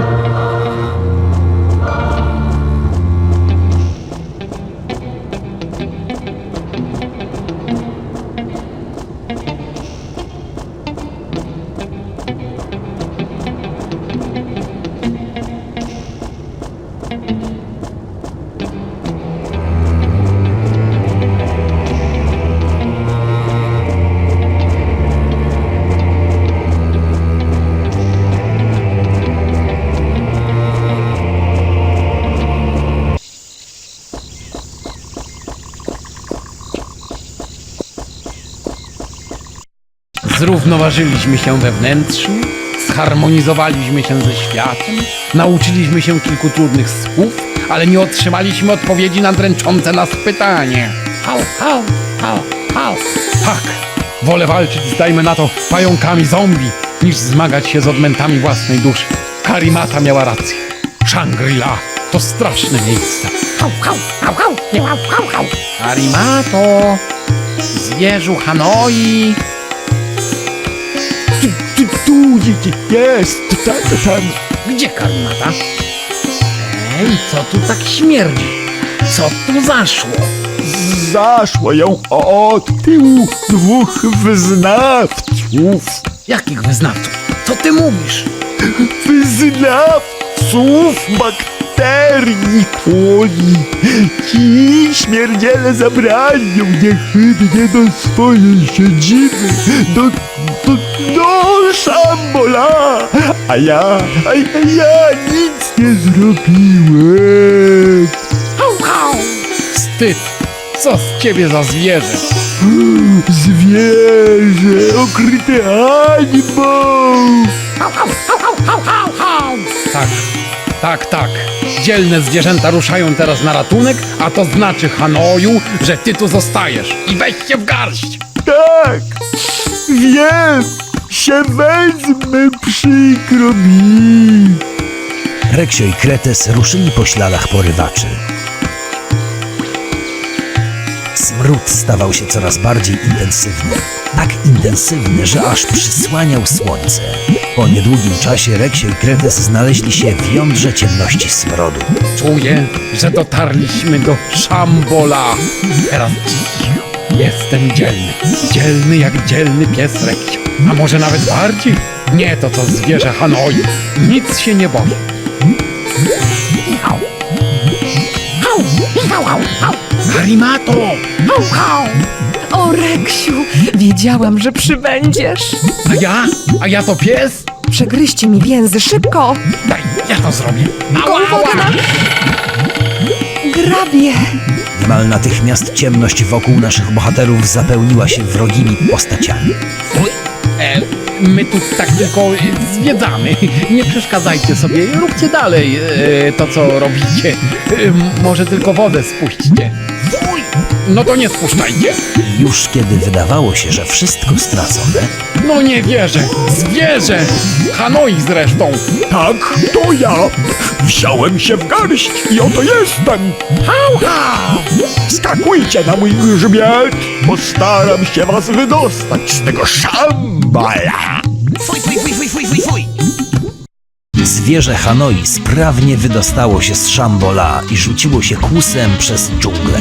Wyznawcy bakterii coli nie zamierzali się jednak poddać. Uwaga na głowy!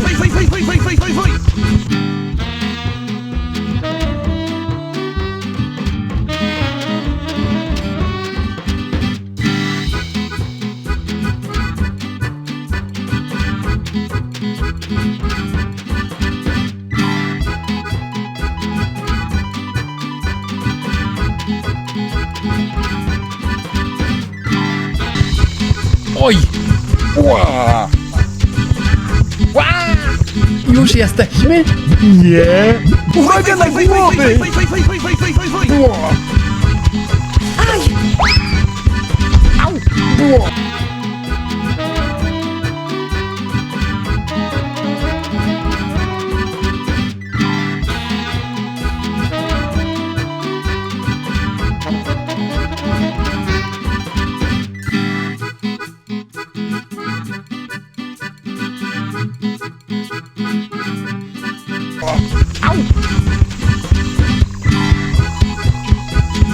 Już jesteśmy? Nie! Uwaga na głowy! Hał, hał, hał! Aj! Au!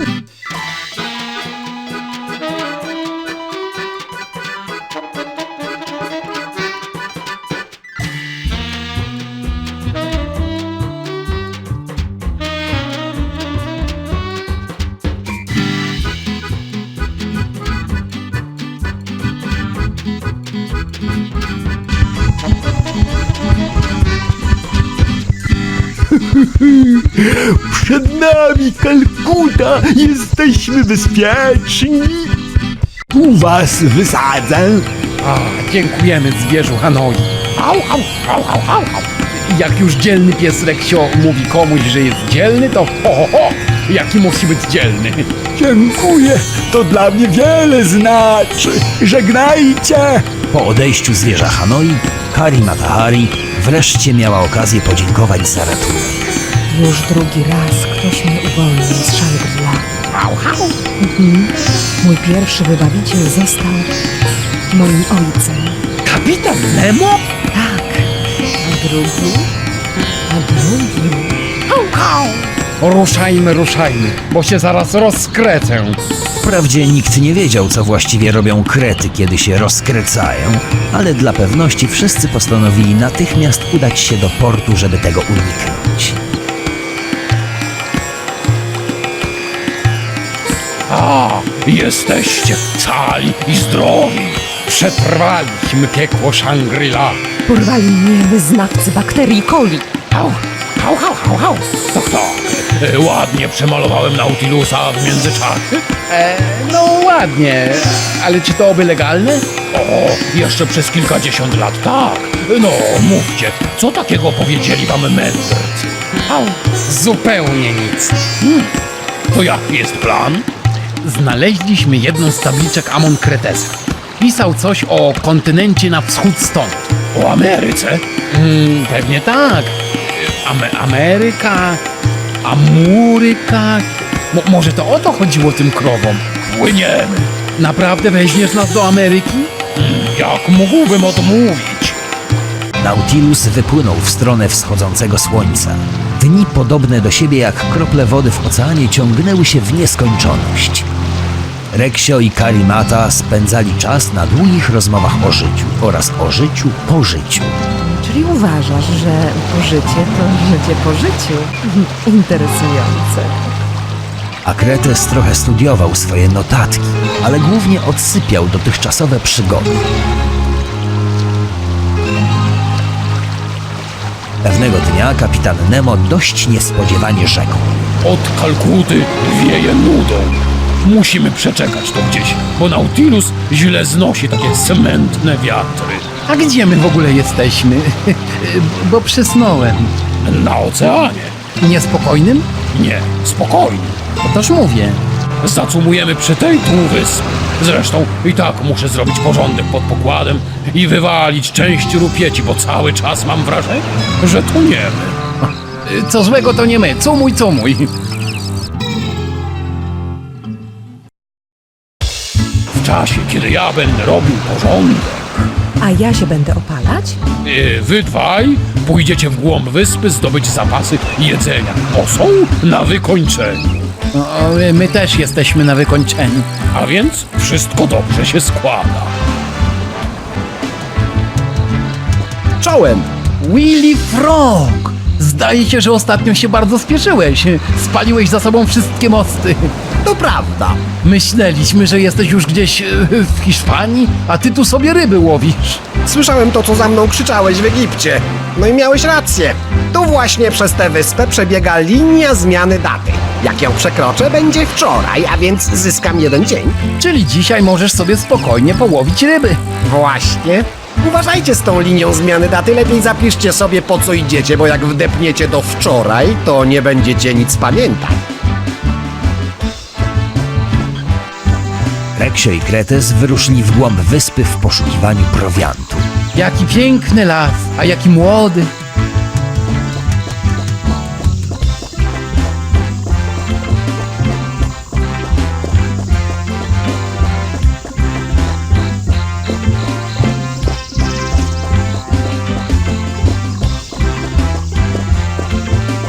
No, to musi być ta linia zmiany daty. Dobrze, że ją tak wyraźnie namalowali. Hał, hał. Zapisałem. W widocznym miejscu. O matku, gdzie my jesteśmy? Hał, hał. Zaraz. Na czole masz napisane: szukamy prowiantu. Hał, hał, hał, hał. No jak to co? Szukamy prowiantu. Hał, hał, hał. Co wygląda znajomo?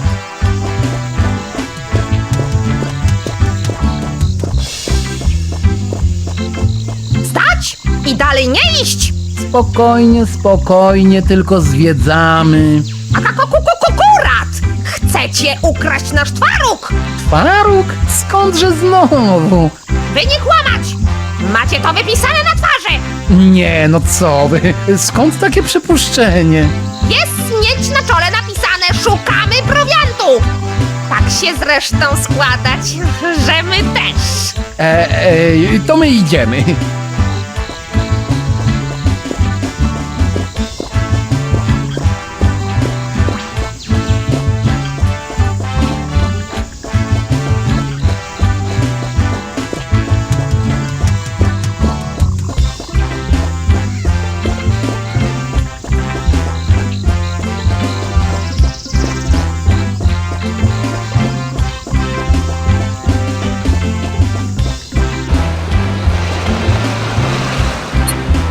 A przynajmniej biorą?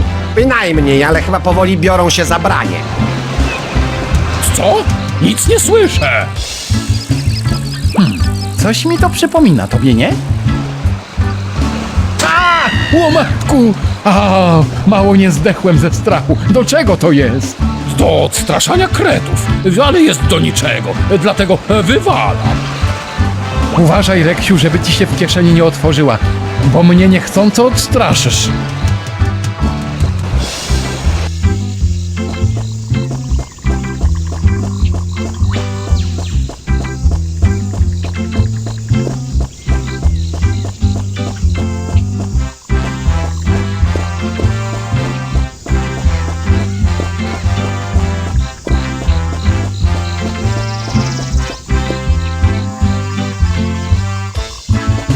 Na krety nie działa, ale może na kury?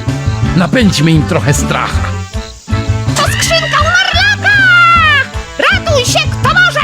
Nadchodzi Sermagedon!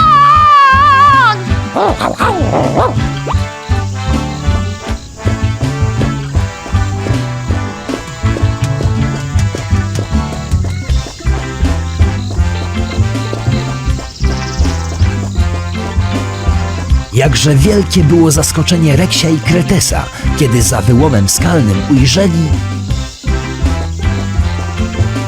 Posąg Boga Twaroga, Reksiu, czy...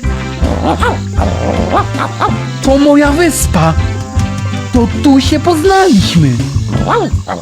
O matku, tylko żeby nic nie zepsuć, żeby nie zmienić biegu historii, uniknąć paradoksu babcia. Spójrzmy prawdzie w oczy. Ten twaróg z mleczka kokosowego to jedyna rzecz, która kwalifikuje się pod pojęcie prowiant. No właśnie, nie odrąbiemy mu głowy, zresztą nie mamy czym. Dziury! Racja, kiedyś, o ile pamiętam, będą tu dziury. Można by je spowodować, ale jak? O, tu, jeden okruszek się ułamał.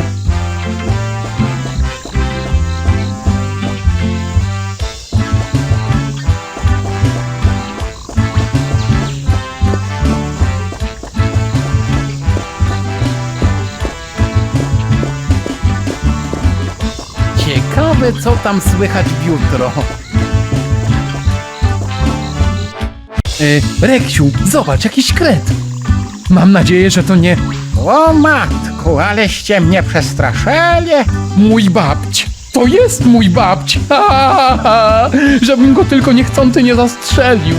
A kimże ty jesteś, młocią krecie? Ja jestem twoją wnuczką, babciu Norbercie. Moją wnuczko? Ja nawet nie mam jeszcze męży. No ale będziesz miał moją dziadkę, koparę, taką ładną, co się potem roztyje potwornie i będzie cały czas zrzędzić. Mówiąc te słowa, Kretes poczuł, że właśnie robi coś bardzo głupiego. Znam pannę koparę, kimkolwiek jesteś, dziękuję za ostrzeżenie. Odparł babć Norbert. Ale Kretes już tego nie słyszał, bowiem właśnie zniknął z czasoprzestrzeni. Hał, hał!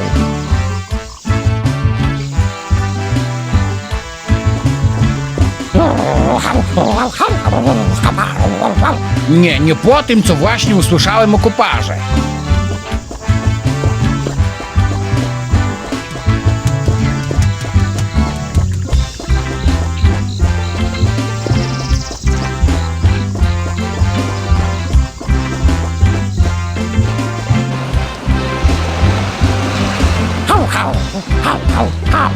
O, Reksiu, to straszne.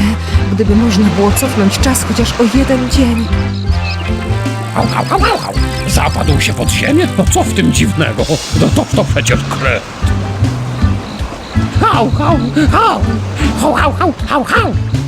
Skutecznie przekonał swojego babcia, żeby się nie żenił? Zatem można rzec, że wspiął się na kopiec głupoty. Cóż, ten babć musi albo zmienić zdanie, albo zapomnieć o wszystkim.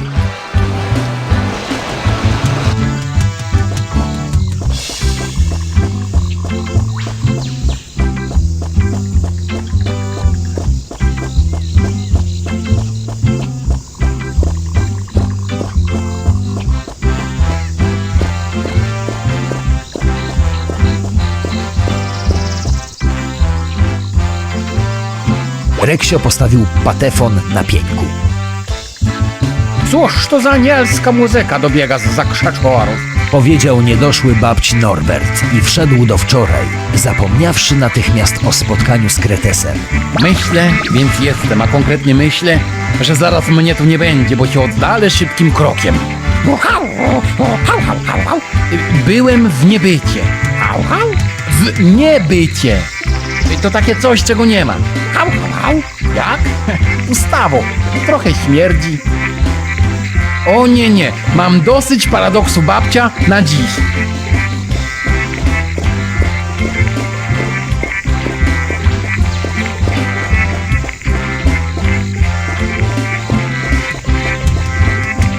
Och, muszę to puścić po parze.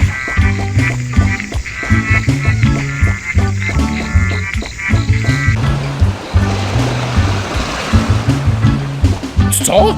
Nic nie słyszę.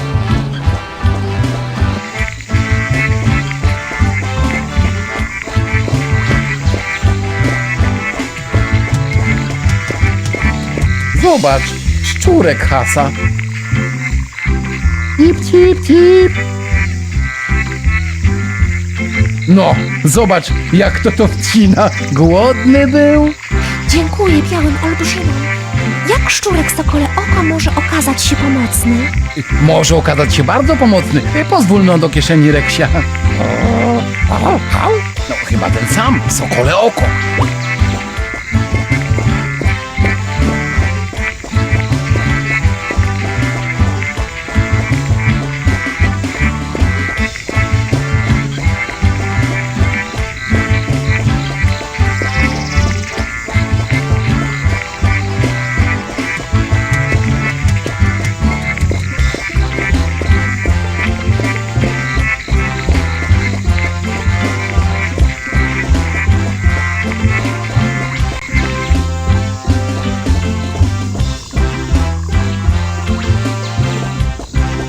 Szczurku Sokole Oko, mamy do ciebie... To raj! Zdechłem i trafiłem do szczurzego raju. Nie zdechłeś. Pożyjesz jeszcze ze 100 lat co najmniej. Mamy do ciebie prośbę. Możesz nam tu wygryźć kilka realistycznie wyglądających dziur serowych? Z przyjemnością. No i proszę, zupełnie jakby ktoś przekleił posąg z przyszłości. To kim chcesz zostać, jak dorośniesz? Chcę zdać do technikum pirackiego. A jak się nie dostanę, to pójdę na kominiarza. No, to mamy prowiant. Pora wracać na statek.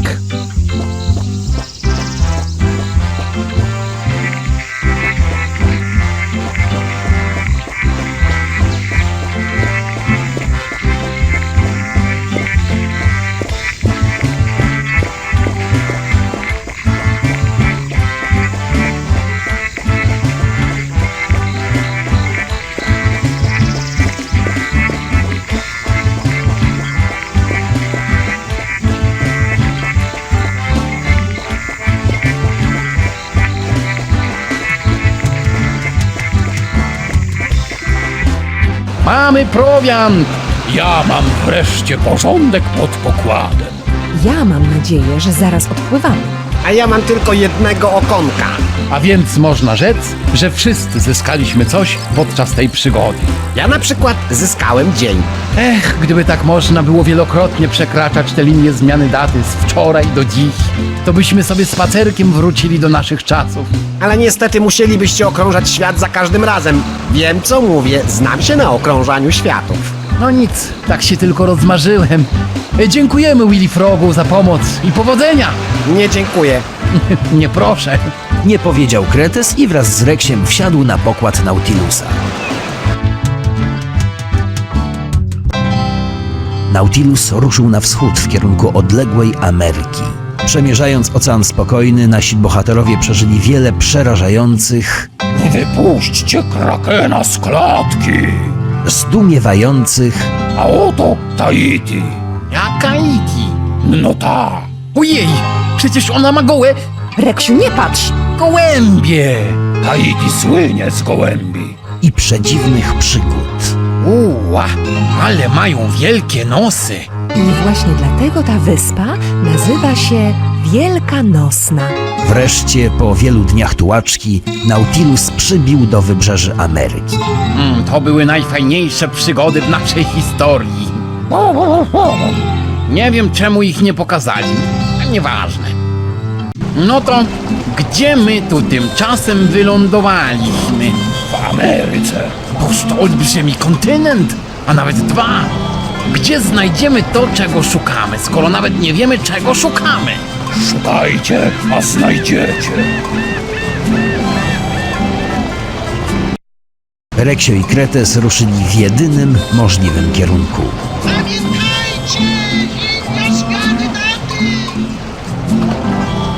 Ta góra! Zobacz, Reksiu, To nie jest zwykła góra, o nie! To góra, która niewątpliwie wiąże się z naszą historią. A kysz, bo czuję się nieswojo.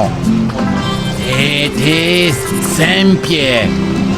Nie, jeszcze nie. Zgodnie z regułą gier musimy coś tu zrobić, Reksiu. Reksiu, spójrz! Dziki zachód w najczystszej postaci. No, wszędzie dziki. No przecież jest. Zobacz, na długości cienia i te kolory.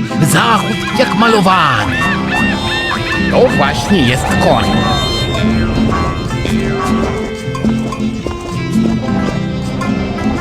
Proszę Państwa, już za moment ja, Chuck Nornik, po raz pierwszy w historii wszechświata wykopię górę kopnięciem z półobrotu. Brawo, Chuck! Jesteś straszny! Jesteś z Teksasu!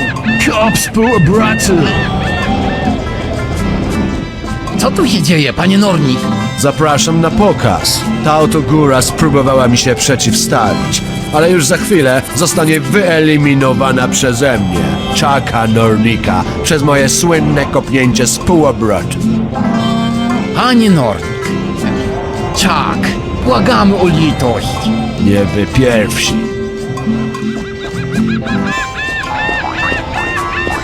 O matku, Indianie! O matku, blade mordy! Reksiu, to krety! Czerwonoskóre, ale krety! Zapewne potomkowie starożytnych kretonów. Witajcie, potomkowie! Plemię kopaczy nie rozmawia z bladymi mordami. Plemię być obrażone. Hał, hał. Bo blade mordy chcą wysadzić naszą świętą górę przodków. A wraz z nią wodza siedzącego byka po turecku. No to niedopuszczalne. Czy możemy wejść do waszej groty, zanim zostanie wysadzona w powietrze? Tylko przyjaciele plemienia kopaczy mogą wejść przez oko bobra do wnętrza Mollimu. Czyli nie wy. Czy jak powstrzymamy tych tam na dole? Bądź wytrwały i bez przerwy potrząsaj drzewem, a zawsze z niego coś spadnie.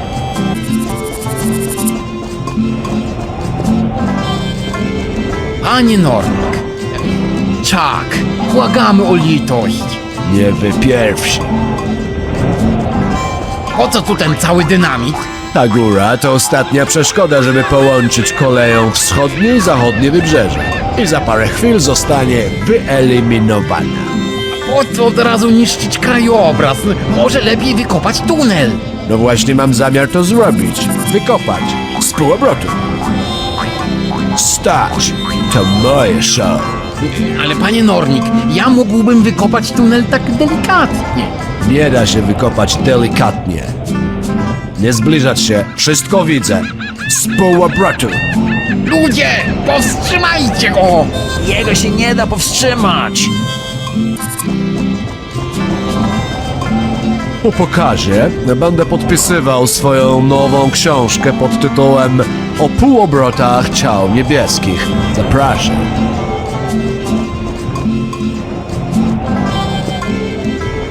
Indianie!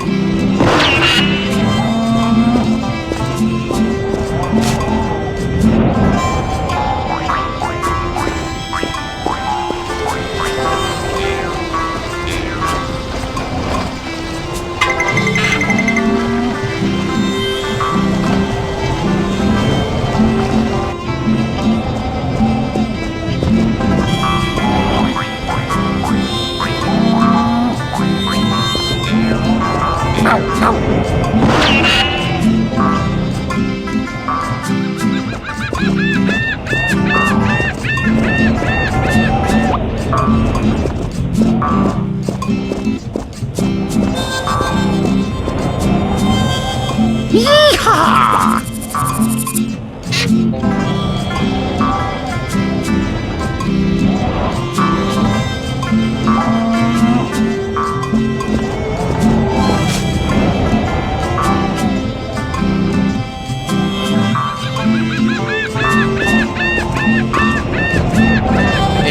Czy pan do czegoś służy? Nie sądzę.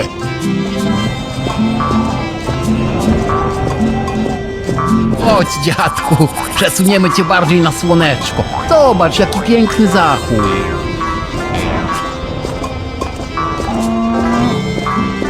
Założę się, że w tak ciasnych dżinsach to się panu nawet noga nie zgina. A jednak.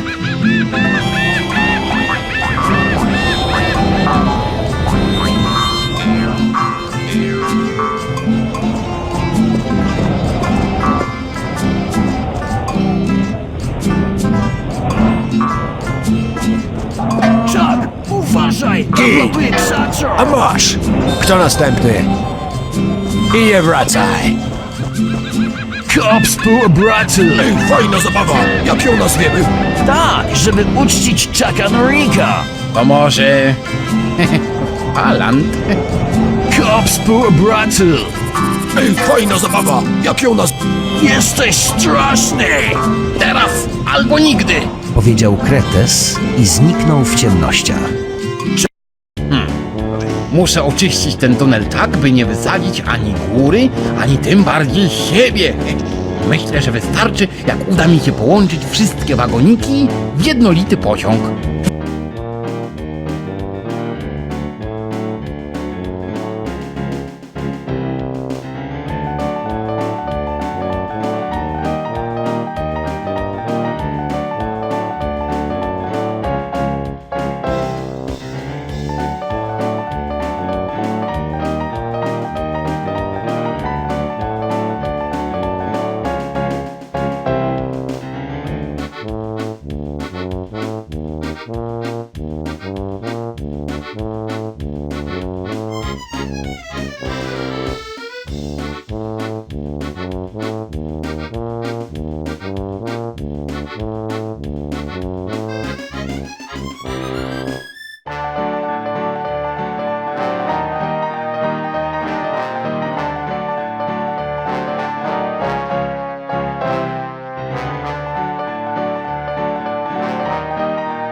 Doskonale! I tak oto Kretes nie bez problemów połączył koleją zachodnie wybrzeże Ameryki ze wschodnim. Tak, udało się. Mam nadzieję, panie Nornik, że nie jest panu przykro. Skądże znowu?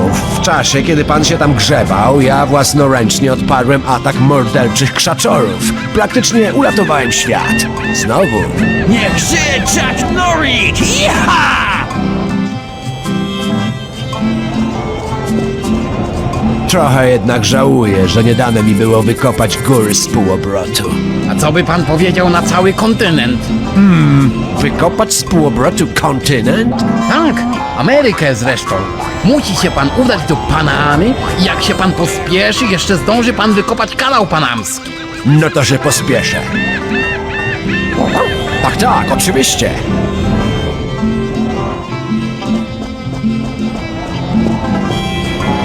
Witajcie, przyjaciele plemienia kopaczy! Witaj, dzielny biały psie. I ty widzi nas 2 razy! To ja? Stara dobra skóra z bobra dziękuję wam za uratowanie świętej góry Molimu! Boją się go bobry? Dziękuję wam za ocalenie oka bobra. Czy teraz wreszcie możemy spenetrować waszą świętą grotę? Plemię kopaczy już nie być obrażone! Wódz siedzący byk po turecku was oczekuje. Oj, Reksiu, najpierw krowy, teraz byk. Mam złe przeczucia. Reksio i Kretes wkroczyli do oka Bobra. Okazało się, że to nic innego jak... Jeszcze jedna komnata starożytnych kretonów. Poznaję po charakterystycznym module.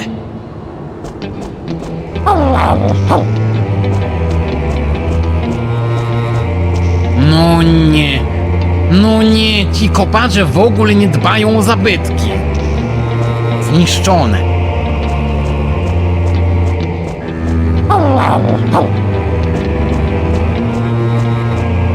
A jednak, i to właśnie te, których nam brakuje. Zniszczone.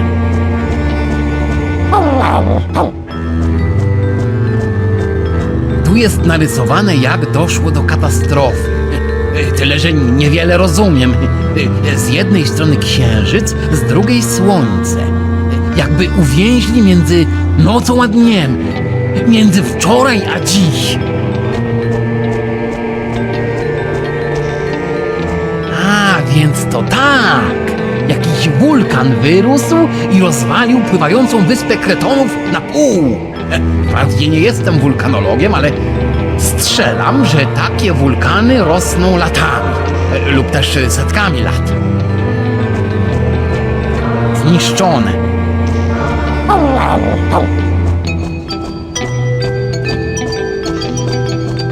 Zniszczone.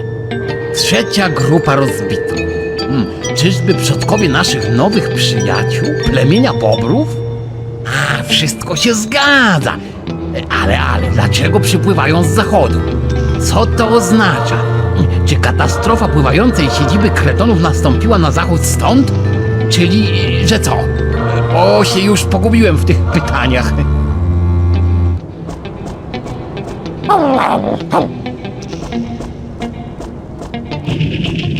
No to musi być ten ich wódz, siedzący byk po turecku. Po charakterystycznym sposobie siedzenia. O matku, dobrze, że kret, bo już się bałem, że faktycznie byk. Hołk! Hał. Przyjaciele, zapalcie ze mną fajkę pokoju. Nie, dziękujemy. Minister zdrowia ostrzega i w ogóle... No to ja też nie zapalę. Tylko ją tak pociągam. O! No to może ja zagaję. Wodzu, co to za grota no i czemu jest taka ważna? Czcimy w niej duchy naszych przodków. Dawno temu przybyli zza wielkiej wody, z miejsca, w którym zachodzi słońce. Wydrążyli tę oto grotę w górze, którą nazwali Molimu. Molimu? Moli. Piękne imię, prawda? Ciekawe, co to znaczy. Znaczy ta, która wszystko widzi. Trzeba uważać. Siedziba. No właśnie, skoro mowa o siedzibie, wie może wódz, jak nazywa się siedziba starożytnych Kretonów? Mu. Mu? Znowu mu? No nie wierzę, a szło nam tak dobrze, no ja się załamię, wodzu. To twoje ostatnie słowo? Tak. Mu. O matku.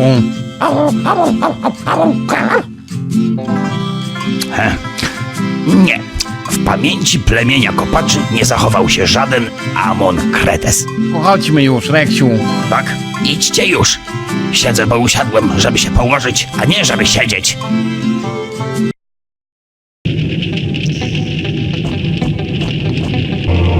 To jest to coś ważnego, co nie wiemy, co to jest, ale posłusznie przerysowujemy do notesu, bo jak w pierwszym akcie strzelba wisi na ścianie, to wiadomo, że kiedyś wystrzeli. Nasze plemię chętnie kupi strzelby. Macie strzelby? Skądże, wodzu? Broń, przemoc, tytoń, brzydkie słowa, niezdrowe, tłuste jedzenie, liberalizm i hazard jakoś tak w ogóle nie występują w naszych przygodach. Co jest trochę dziwne w sumie. Raz mi się tylko wydawało, że widzę faceta z kosą. Zresztą, wodzu, ja wam radzę, lepiej nie inwestujcie w broń i przemoc. No może w hazard,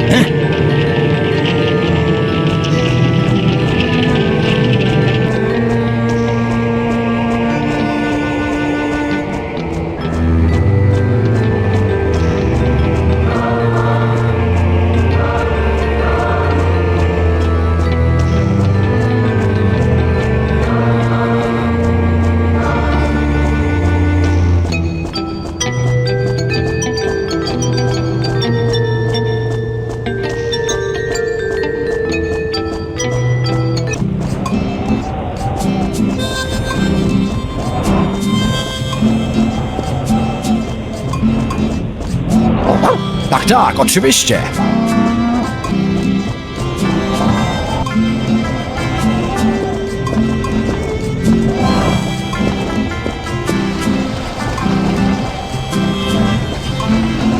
Znowu nic. Ech, Reksiu, czy nam w ogóle pisany jest powrót do domu? Jeszcze nie, powiedział narrator i zabrał się wreszcie do pisania powrotu do domu. Powróciwszy na pokład Nautilusa, Reksio i Kretes pospiesznie streścili swoją przygodę na dzikim zachodzie. I w końcu mogliśmy porozmawiać z ich wozem. I co powiedział? Właściwie nic. A właściwie co rozumiesz przez nic? Na pytanie o siedzibę starożytnych kretonów odpowiadał mu. Tak samo zresztą jak ci mędrcy z Shangri-La. Mu? Czemu nie mówiliście tak od razu? A co to zmienia? Wszystko. Wiem, gdzie leży mur. Całkiem niedaleko tej wyspy, na której szukaliście prowiantu. Byłem tam parokrotnie. O matko! Czemu wcześniej nie powiedziałeś nam o wielkim lądzie? O, to nie jest ląd. Zresztą sami zobaczycie. Płyniemy.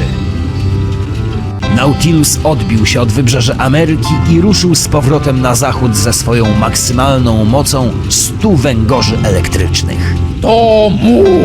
Do domu! Tym razem podróż przebiegła sprawnie i niemal bezproblemowo. Nie wiem, Reksiu, czy je zniosę. Co? Karimato, czyżbyś spodziewała się jajka? Jego jajka, papo, przecież Powiedziałaś, że nie wiesz, czy je zniesiesz. mówiłam o rozstaniu, nie o jajku. Wiem, co słyszałem. Będę miał was na oku. Koniec rozmowy. Wreszcie któregoś dnia kapitan Nemo rzekł niespodziewanie. Niespodziewanie. Co niespodziewanie? Niespodziewanie jesteśmy na miejscu. Szybciej niż zakładałem. Na twoim miejscu nie zakładałbym tego, tu nic nie ma. Mylisz się, krecie. Oto mu. Wow. Piękne. Hał. No, ale niestety zupełnie zatopione. Niezupełnie. Jest jedno niezatopione miejsce, zresztą właśnie do niego dopływam. Próbowałeś dostać się do środka? Wielokrotnie, ale nigdy nie znalazłem wejścia.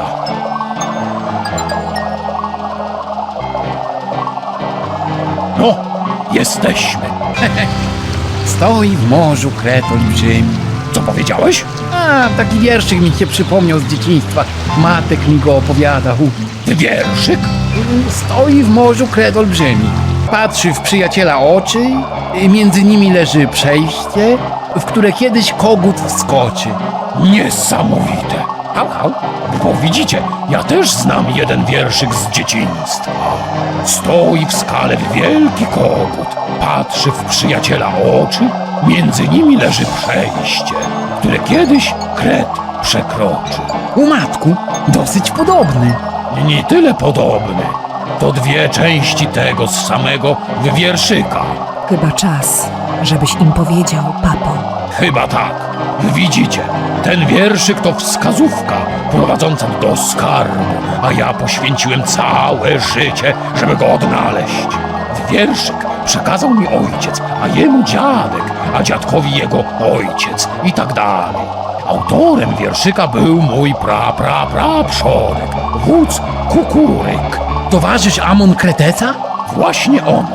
Widzicie, dawno temu Amon Kretes i mój przodek Kukuryk odnaleźli jednak wejście do siedziby starożytnych Kretonów, ale nie byli w stanie przez nie przejść, bowiem było zalane wodą.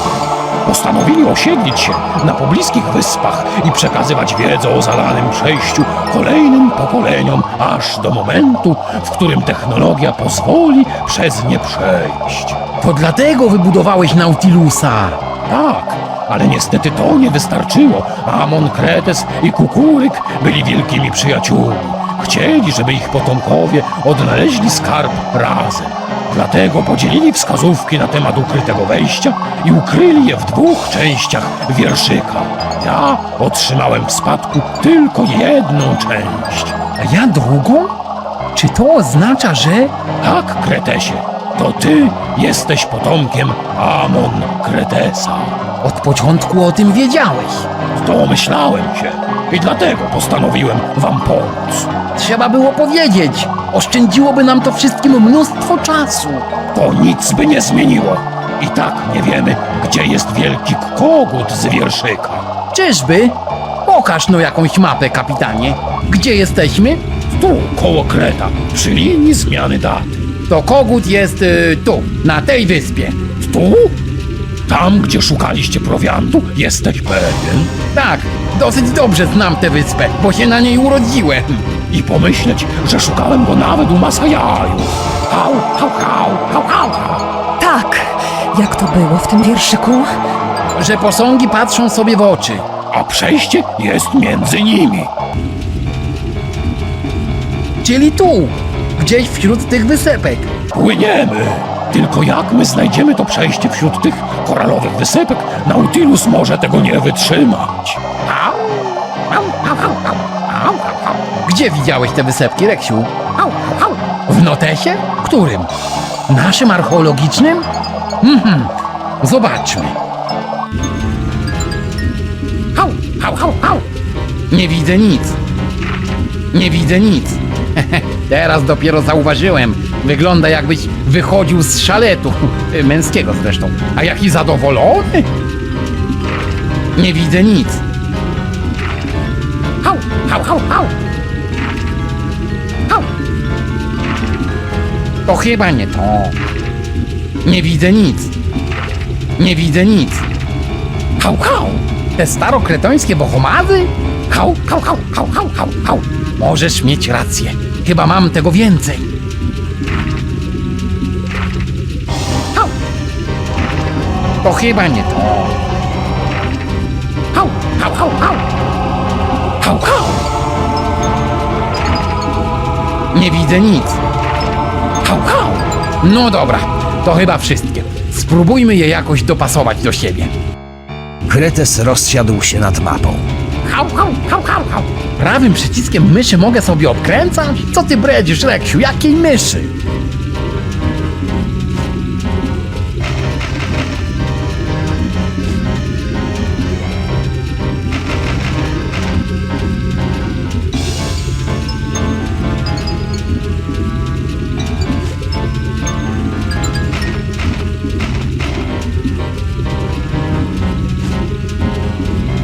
Aha.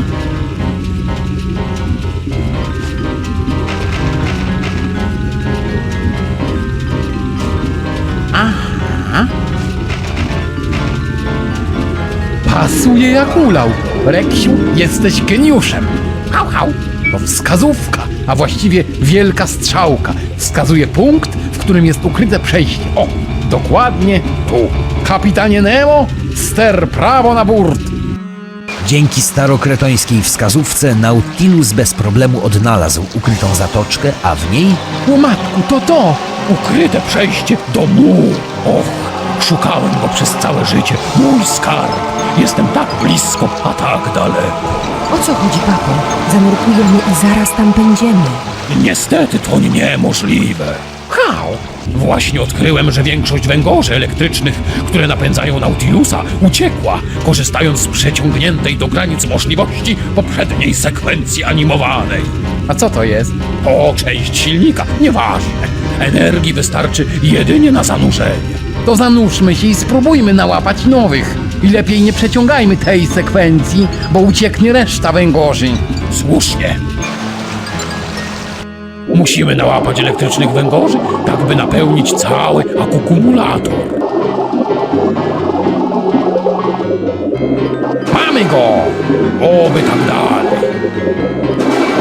Matku, co to było? Wielki kalmar. Poraziłem go prądem.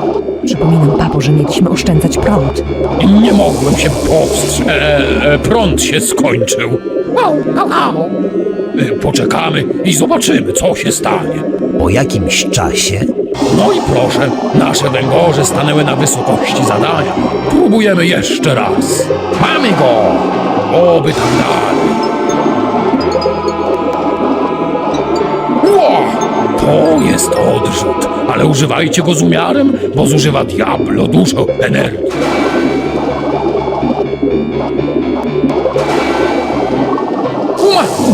Co to było? Wielki kalmar. Poraziłem go prądem. Przypominam, papo, że mieliśmy oszczędzać prąd.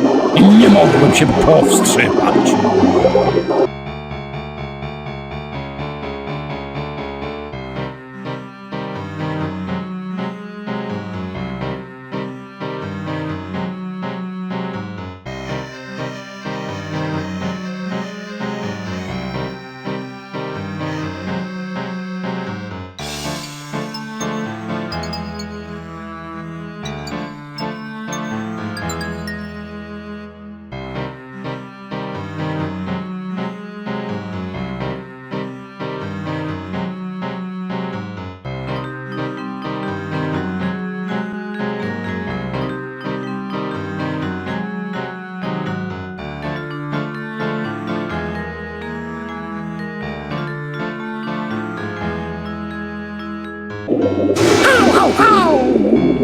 Udało się, Reksiu!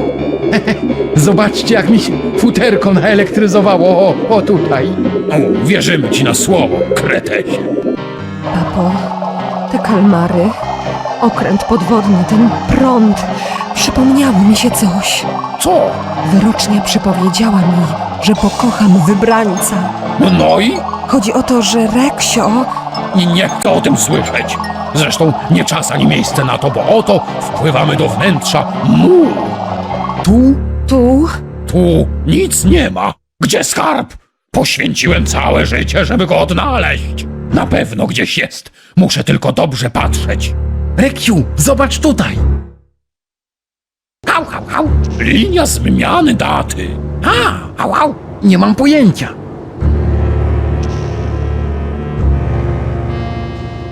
Gdzieś już widziałem te symbole. Da się przestawiać. Może jest tam. To na pewno nie jest dekoracja. Spójrzcie, to te same symbole. Szkoda, że tylko 3.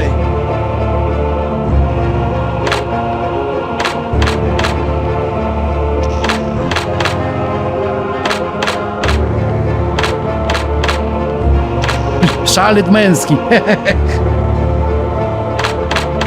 Powoli puchnie mi łapka. Hej, szalet męski. No, ten trójkąt do góry nogami występuje tylko w jednym miejscu i wiem, że mam go w notesie. No tam, gdzie sportretowałem Reksia.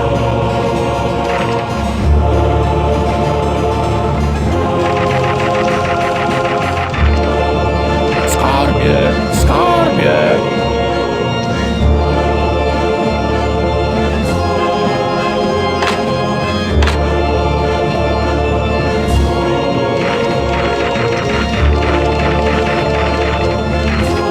Zaraz cię znajdę.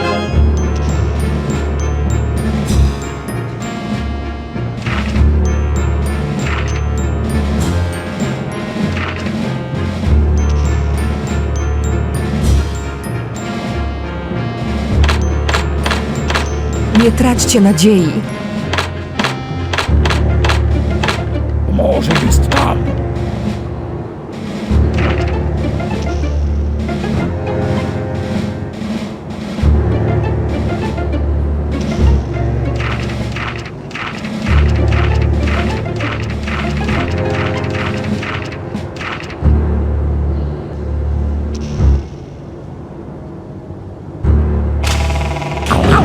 Witaj, tu komputer tatka systemu MU. Prowadź hasło bezpieczeństwa. O matku, znowu jakieś hasło? Tak świetnie zabezpieczyli wszystko, a władowali się w linię zmiany daty i wulkan. Hał, hał, hał, hał, hał, hał, hał. Klik, cyk, tyk, klik.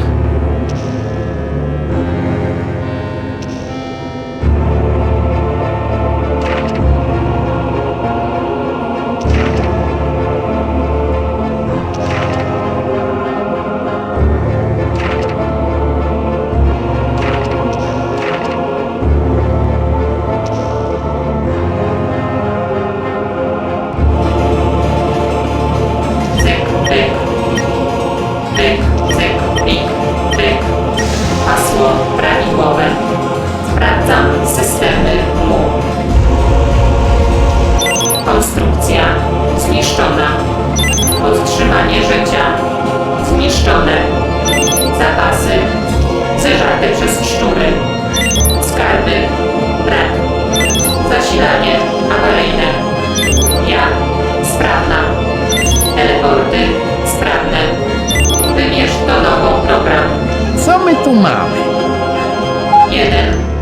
Nawigacja MU. Wystąpił błąd w MU. Skontaktuj się z administratorem. Prawdopodobna przyczyna: leżenie na dnie oceanu w stanie zniszczenia przez tysiące lat. 2. Kontrola systemów. 3. Pranie wstępne w 30 stopniach. WIG. Wykonano. 4. Odwirowanie. WIG. Wykonano. 5. Podróż w przyszłość o jakieś 100 lat. 6. Rotowanie obiektów względem punktu. Program nadal niedostępny. Prace badawcze w toku. 5. Spróbować? Przygotowuję urządzenia. O, Reksiu, czyżby miało się powieść? Nie mogę, mój papa nie pozwala. Urządzenia gotowe. Proszę zapoznać się z instrukcją. Pokazuję i objaśniam. Pasażer znajduje się na taśmociągu. Uruchomienie taśmociągu. Pasażer przekracza linię zmiany daty i ląduje w następnym dniu. Pasażer przenoszony jest teleportem na początek taśmociągu. Procedura zostaje powtórzona 1000 razy. O matku, proste i genialne. W swojej prostocie i genialności. Sprawdzam zapasy energii. Zapasy energii niewystarczające na wykonanie podróży. Włączam system napędu ręcznego. Korba? Proszę pasażerów o ustawienie się na taśmociągu i kogoś do kręcenia systemem ręcznym. Powinno wystarczyć na jedną podróż. Rozpoczynam odliczanie. 10. O matku! Reksiu, o matku, co robimy? 9. Ja pokręcę korbą, wskakujcie! 8. O, Reksiu, bym chciała, ale mój papa Nemo... No właśnie, gdzie jest Nemo? Musimy się z nim pożegnać. Kapitanie Nemo, proszę tu natychmiast podejść. 7. O co chodzi? Każda sekunda nieszukania skarbu to stracona sekunda. 6. Ja swój skarb znalazłem, drogę do domu. Może źle na to wszystko patrzysz. Obawiam się, że jeśli szukasz złota, to tu go nie znajdziesz. 5. Czas się pożegnać. Dziękujemy ci za wszystko, kapitanie Nemo. 4. Powiedziałeś, przyjacielu?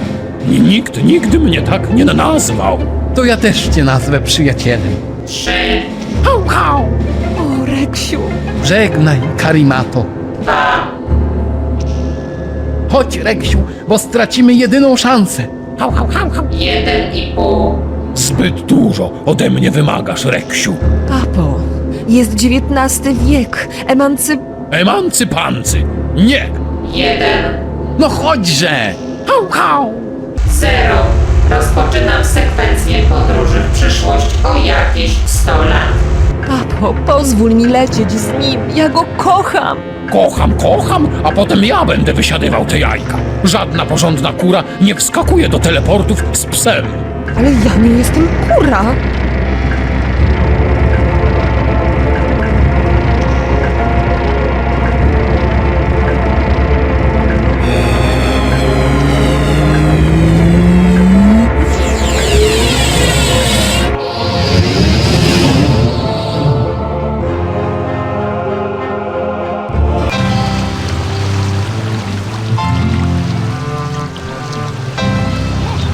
Czuję jakąś taką wilgoć.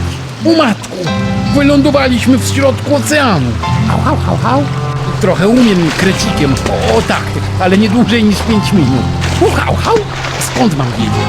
Albo wszystko wybuchło w diabli, albo przenieśliśmy się 100 lat do przodu. Jeden pies. I tak za chwilę się potopimy, albo zeżrą nas żarłacze. I tak oto Kretes rozpoczął swój ostatni, przedśmiertny monolog. Reksiu, czuję, że na ma. Było mi to zaszczyt, że mogłem przeżyć tyle świetnych przygód z tak dzielnym psem jak ty. Może tobie się uda. Dla mnie jest już za późno. Życzę ci powodzenia. Namaka mnie coraz bardziej. Uratować mnie może już tylko cud.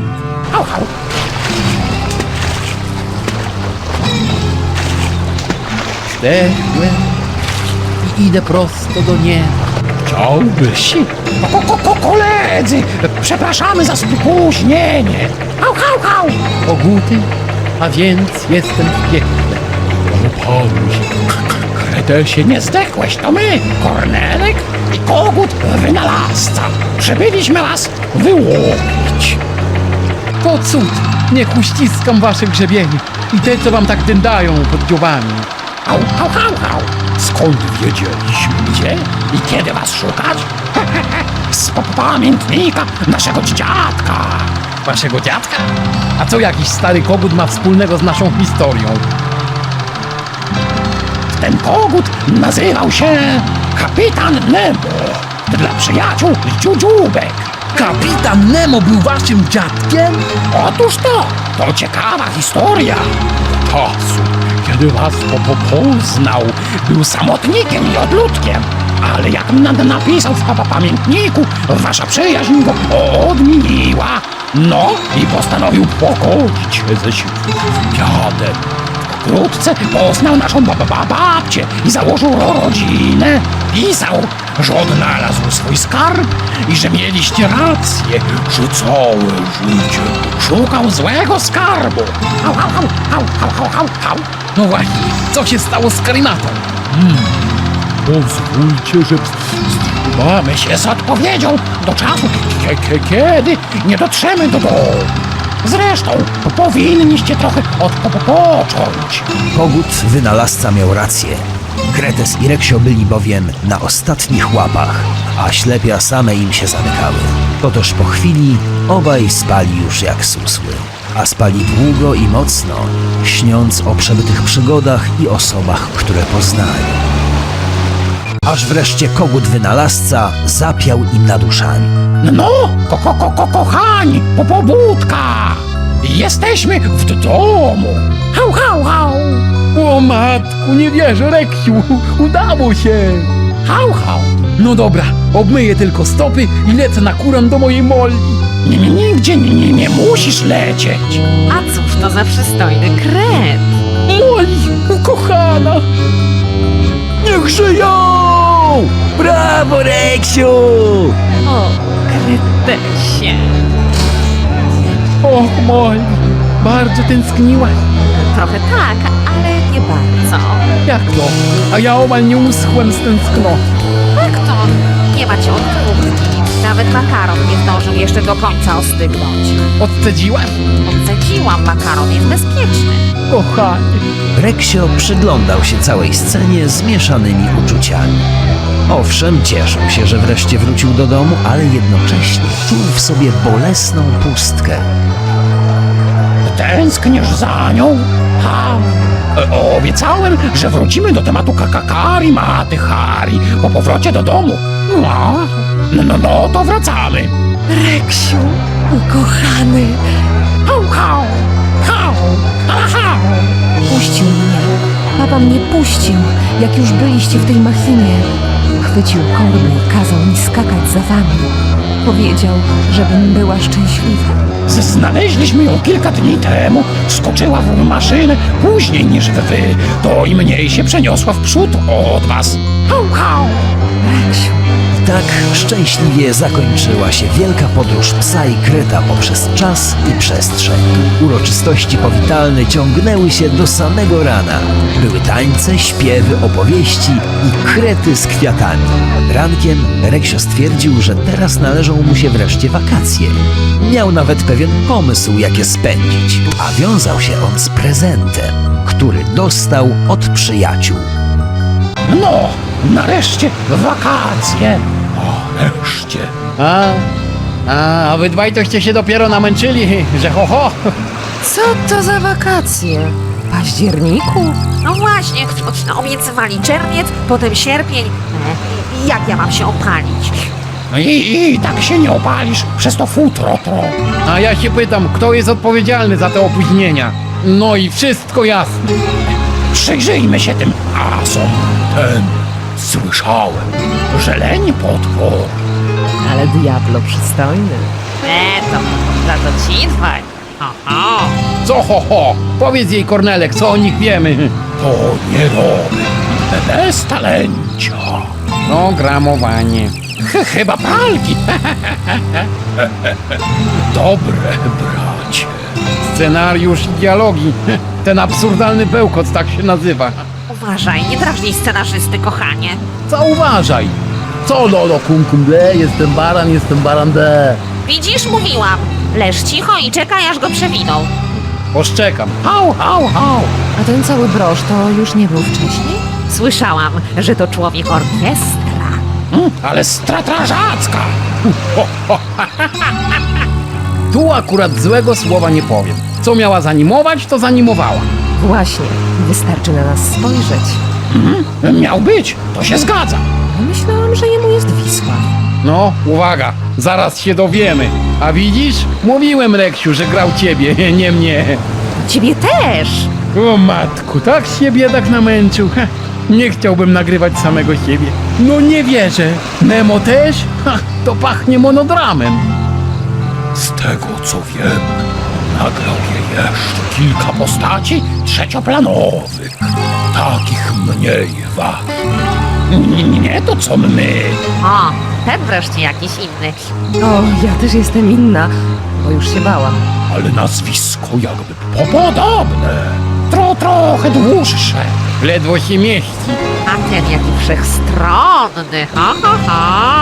Daj mi już spokój, dobra? Przypominam wam, że przyjechaliśmy tu na tę plażę, żeby zapomnieć o tamtych traumatycznych przeżyciach. No, ale kto dostąpił zaszczytu wcielenia się we mnie? I we mnie. Mówiłeś coś o postaciach trzecioplanowych? Blub? Jaki znowu blub? Nic mi nie mówiłeś. Spokój, koniec. Właśnie, kochani, zrelaksujmy się trochę. Tym bardziej, że teraz ewidentnie twórcy starają się to wartościować. Lumu? Co to w ogóle jest za cudo? A kogo to obchodzi? Stop, zatrzymaj. O co chodzi? O co chodzi? Toż to ten łobuz to mnie testował, a was nie? Mnie też. Mnie tylko trochę. A, teraz wiemy jak się nazywa. Jak wrócimy z plaży, to go odszukamy. I potestujemy? I potestujemy, a jakże? Ha. No, to zabawne. Dość. A ten nasz Reksio, jakiś taki wyciszony? Weź śpi. Nie śpi, ma otwarte oczy. Reksiu, chcesz gumę do rzucia? Dobra, owocowe. Reksiu? No to się wydało. A oto coś, na co wszyscy czekają już tyle lat. Czyli nasza oferta. Skarb piratów. Oto gra sympatyczna. Zaczyna się, że Reksio na desce surfingowej rozbija się u wybrzeży. Zaraz. A czy Reksio właśnie nie postanowił popływać na desce? Reksiu, czy przypadkiem? No nieważne. On tam spotyka mnie i to się liczy. Wprawdzie występuję przeważnie w negliżu, a raz nawet na sedesie. No ale to mój debiut. Czego tam wymagać? UFO. Tu zaczyna się nasza wielka epopeja. Okazuje się, że jestem komandorem w stanie spoczynku i razem z Reksiem lecimy w kosmos uratować kury, które to porwał był... tak to się mówi? No, kurator. Lecimy. Jest wesoło. No i oczywiście poznaję moją Molly. Są też różne akcenty polityczne, na przykład samoobrona z Plutona blokuje drogę mleczną i domaga się równego oddalenia wszystkich planet od Słońca. Czas leci. Ponoć dostali się potem do Galaktycznego Senatu i nawet weszli w koalicję z drobiem chaosu. W efekcie czego Pluton przestał być planetą. Tak to załatwili. Czarodzieje. No, tu potykamy się z Reksiem właśnie z rzeczonym drobiem chaosu. Intryga jest nieco zakałapućkana i do dziś nie wiem, kto tam tak potwornie namącił. Ale trzeba powiedzieć szczerze, że ta gra jest naprawdę fajna i długa. Aż sobie chyba zagram sam, bo dawno nie grałem. I wreszcie Wehikuł Czasu. Jest to gra bardzo dobra zresztą, która opowiada o tym, co się działo ze mną i Reksiem przed Kapitanem Nemo. Działo się naprawdę dużo i na przykład po dziś dzień coś mi strzyka w barkach po tym, jak inkwizytorzy rozciągali mnie na pokazie średniowiecznych tortur. Że nie wspomnę o dinożarłach, zakonie ryżokitowców, mantrze Ibisa i uratowaniu świata. No i są jeszcze takie różne inne programy w tej naszej ofercie. Dobranoc Państwu. Oferta i po ofercie. Czytał komandor Kretys w ramach kary za niewybredne żarty pod adresem scenarzysty podczas prezentacji napisów końcowych. A teraz z cyklu wynalazki, które wstrząsnęły, zapraszam na spotkanie z Blubem. No, kolego Blub, co tam dużo gadać? Gratulacje, nie wybuchło!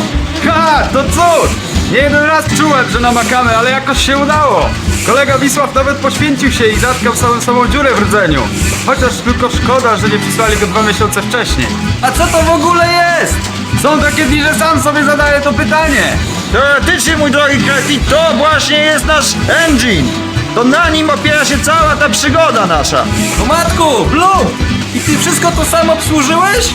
Gdzie tam, skądże znowu? Blumu żyje swoim życiem. Ja mam tylko młotek, pokrętło i klucz francuski. Blumu? To brzmi jakoś tak ze starogretońska. Bardzo dobrze kojarzysz, Kreti. Wydobyliśmy to bowiem z ruin Mu. Jest to zwieńczenie pracy wielu pokoleń kretonów. A nad czym oni pracowali tak usilnie? Nad maszyną do robienia wszystkiego, oczywiście. Ale bez rezultatu!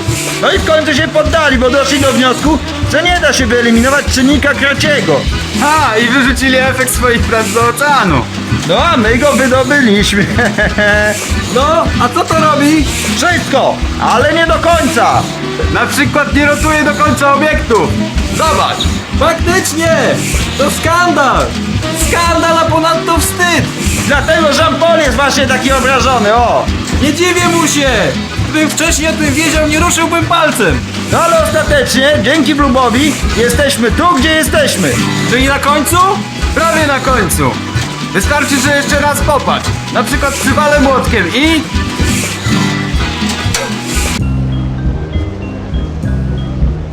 Jesteśmy na końcu. Ale nie do końca. Nie do końca na końcu, czyli gdzie? No akurat tak wyszło, że na początku. O matku, co my teraz zrobimy? Słyszę, ktoś się zbliża. Poprosimy go o pomoc. Psst, psst. Ty, musisz nam pomóc. Musisz nam pomóc. Ja nic nie muszę. Musisz. Zaraz. To wy nędznicy? To my. Vive la Resistance. I to już wszystko, co przygotowaliśmy na dziś. Na koniec zapraszam na autorski występ komandora Kretesa, który przedstawi również za karę swoją reżyserską wersję Reksio i Kapitan Nemo. Teatrzyk Kobiet Talentów ma zaszczyt przedstawić Reksio i Kapitan Nemo. Wersja reżyserska. Chyba czas, żebyś im powiedział, papo. Żegnajcie, zienianie! No dobra. Teraz pies. Przepraszam pana. Na pewno chcecie ich spotkać? Oto nasz specjalny przedział dla gapowiców. O nie, już! Na koniec musicie się postarać o kotwicę na linie. Nie pytałeś. Myślałem, że sam wydedukujesz. No może w hazard. Wypuśćcie krakena z klatki! Bo ja wiem, może w Sydney?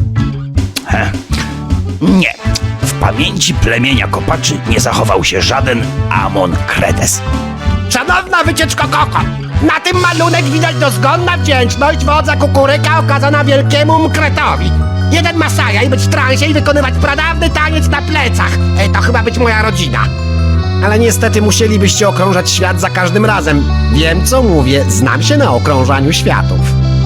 Obawiam się, że to jest harmonia z czymś innym niż świat. Bo widzicie, ja też znam jeden wierszyk z dzieciństwa. Krzyknął kapitan Nemo i Nautilus zagłębił się w mrok tunelu. Programy. Czy na pewno chcecie ich spotkać? Fuj! Jak mniemam. O co chodzi, papo? Zanurkujemy i zaraz tam będziemy. Dotychczas ich nie było. Dedukuję, że wasze podróże zmieniły bieg historii i doprowadziły do powstania piramid. Zbieżność ich odkrycia z waszym pojawieniem się w naszych czasach nie może być przypadkiem.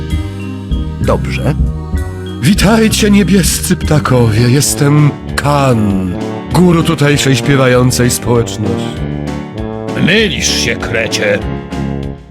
Zaszło ją od tyłu dwóch wyznawców.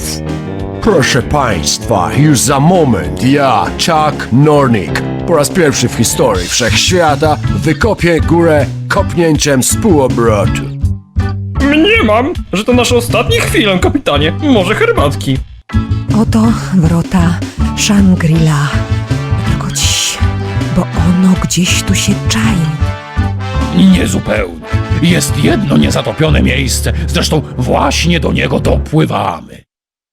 Złodzieńcy wy moi, weźcie no tę torbę, błagam, i przehandlujcie mi to na swetry. Cały miesiąc myślałem, intensywnie. No. Wszelki słuch po nim zaginął. W nocy słyszałam za to jakieś wrzaski dobiegające z dżungli. Jestem pełna najgorszych obaw. Bo ja wiem, może w Sydney? Proszę państwa, już za moment ja, Chuck Nornik, po raz pierwszy w historii wszechświata wykopię górę kopnięciem z półobrotu. Dziękuję, to dla mnie wiele znaczy. Żegnajcie! Nogi płopania! Nie żartuj sobie, Tomuś. Na koniec musicie się postarać o kotwicę na linie. Czy bileciki są? I nie wracaj. Zaszło ją od tyłu dwóch wyznawców. Wielka to zaszczyt dla wioska Macejajów Kurabura gościć znowu wielkim kret. Proszę, róbcie dużo notatek i szkiców, na pewno się przydadzą. Słabo się znam na mapie, a i pamięć już nie ta. Czy na pewno chcecie ich spotkać? Co my tu mamy? Tu, koło kreta, przy linii zmiany daty. Tak! To samo. Tak. Ładnie przemalowałem Nautilusa w międzyczasie. Witam i z góry przepraszam. Staram się stanąć na wysokości zadania, jak mi kazałeś. Tu was wysadzę. Przed wami ja, Chuck Nornik, czyli ja. Fuj! No to musimy się tam dostać. Możliwe, ja zasadniczo mało rozumiem szlafroku. W końcu jestem doktorem Młodsonem.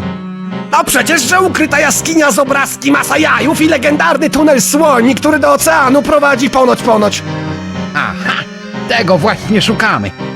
Ale zrobimy tak. Namierzymy wszystkie elementy tablicy, ustawimy je obok siebie, żeby pasowały, skleimy i A teraz to już naprawdę koniec. Do widzenia, mali gracze. Zobaczmy, co tymczasem dzieje się na pulpicie Windows.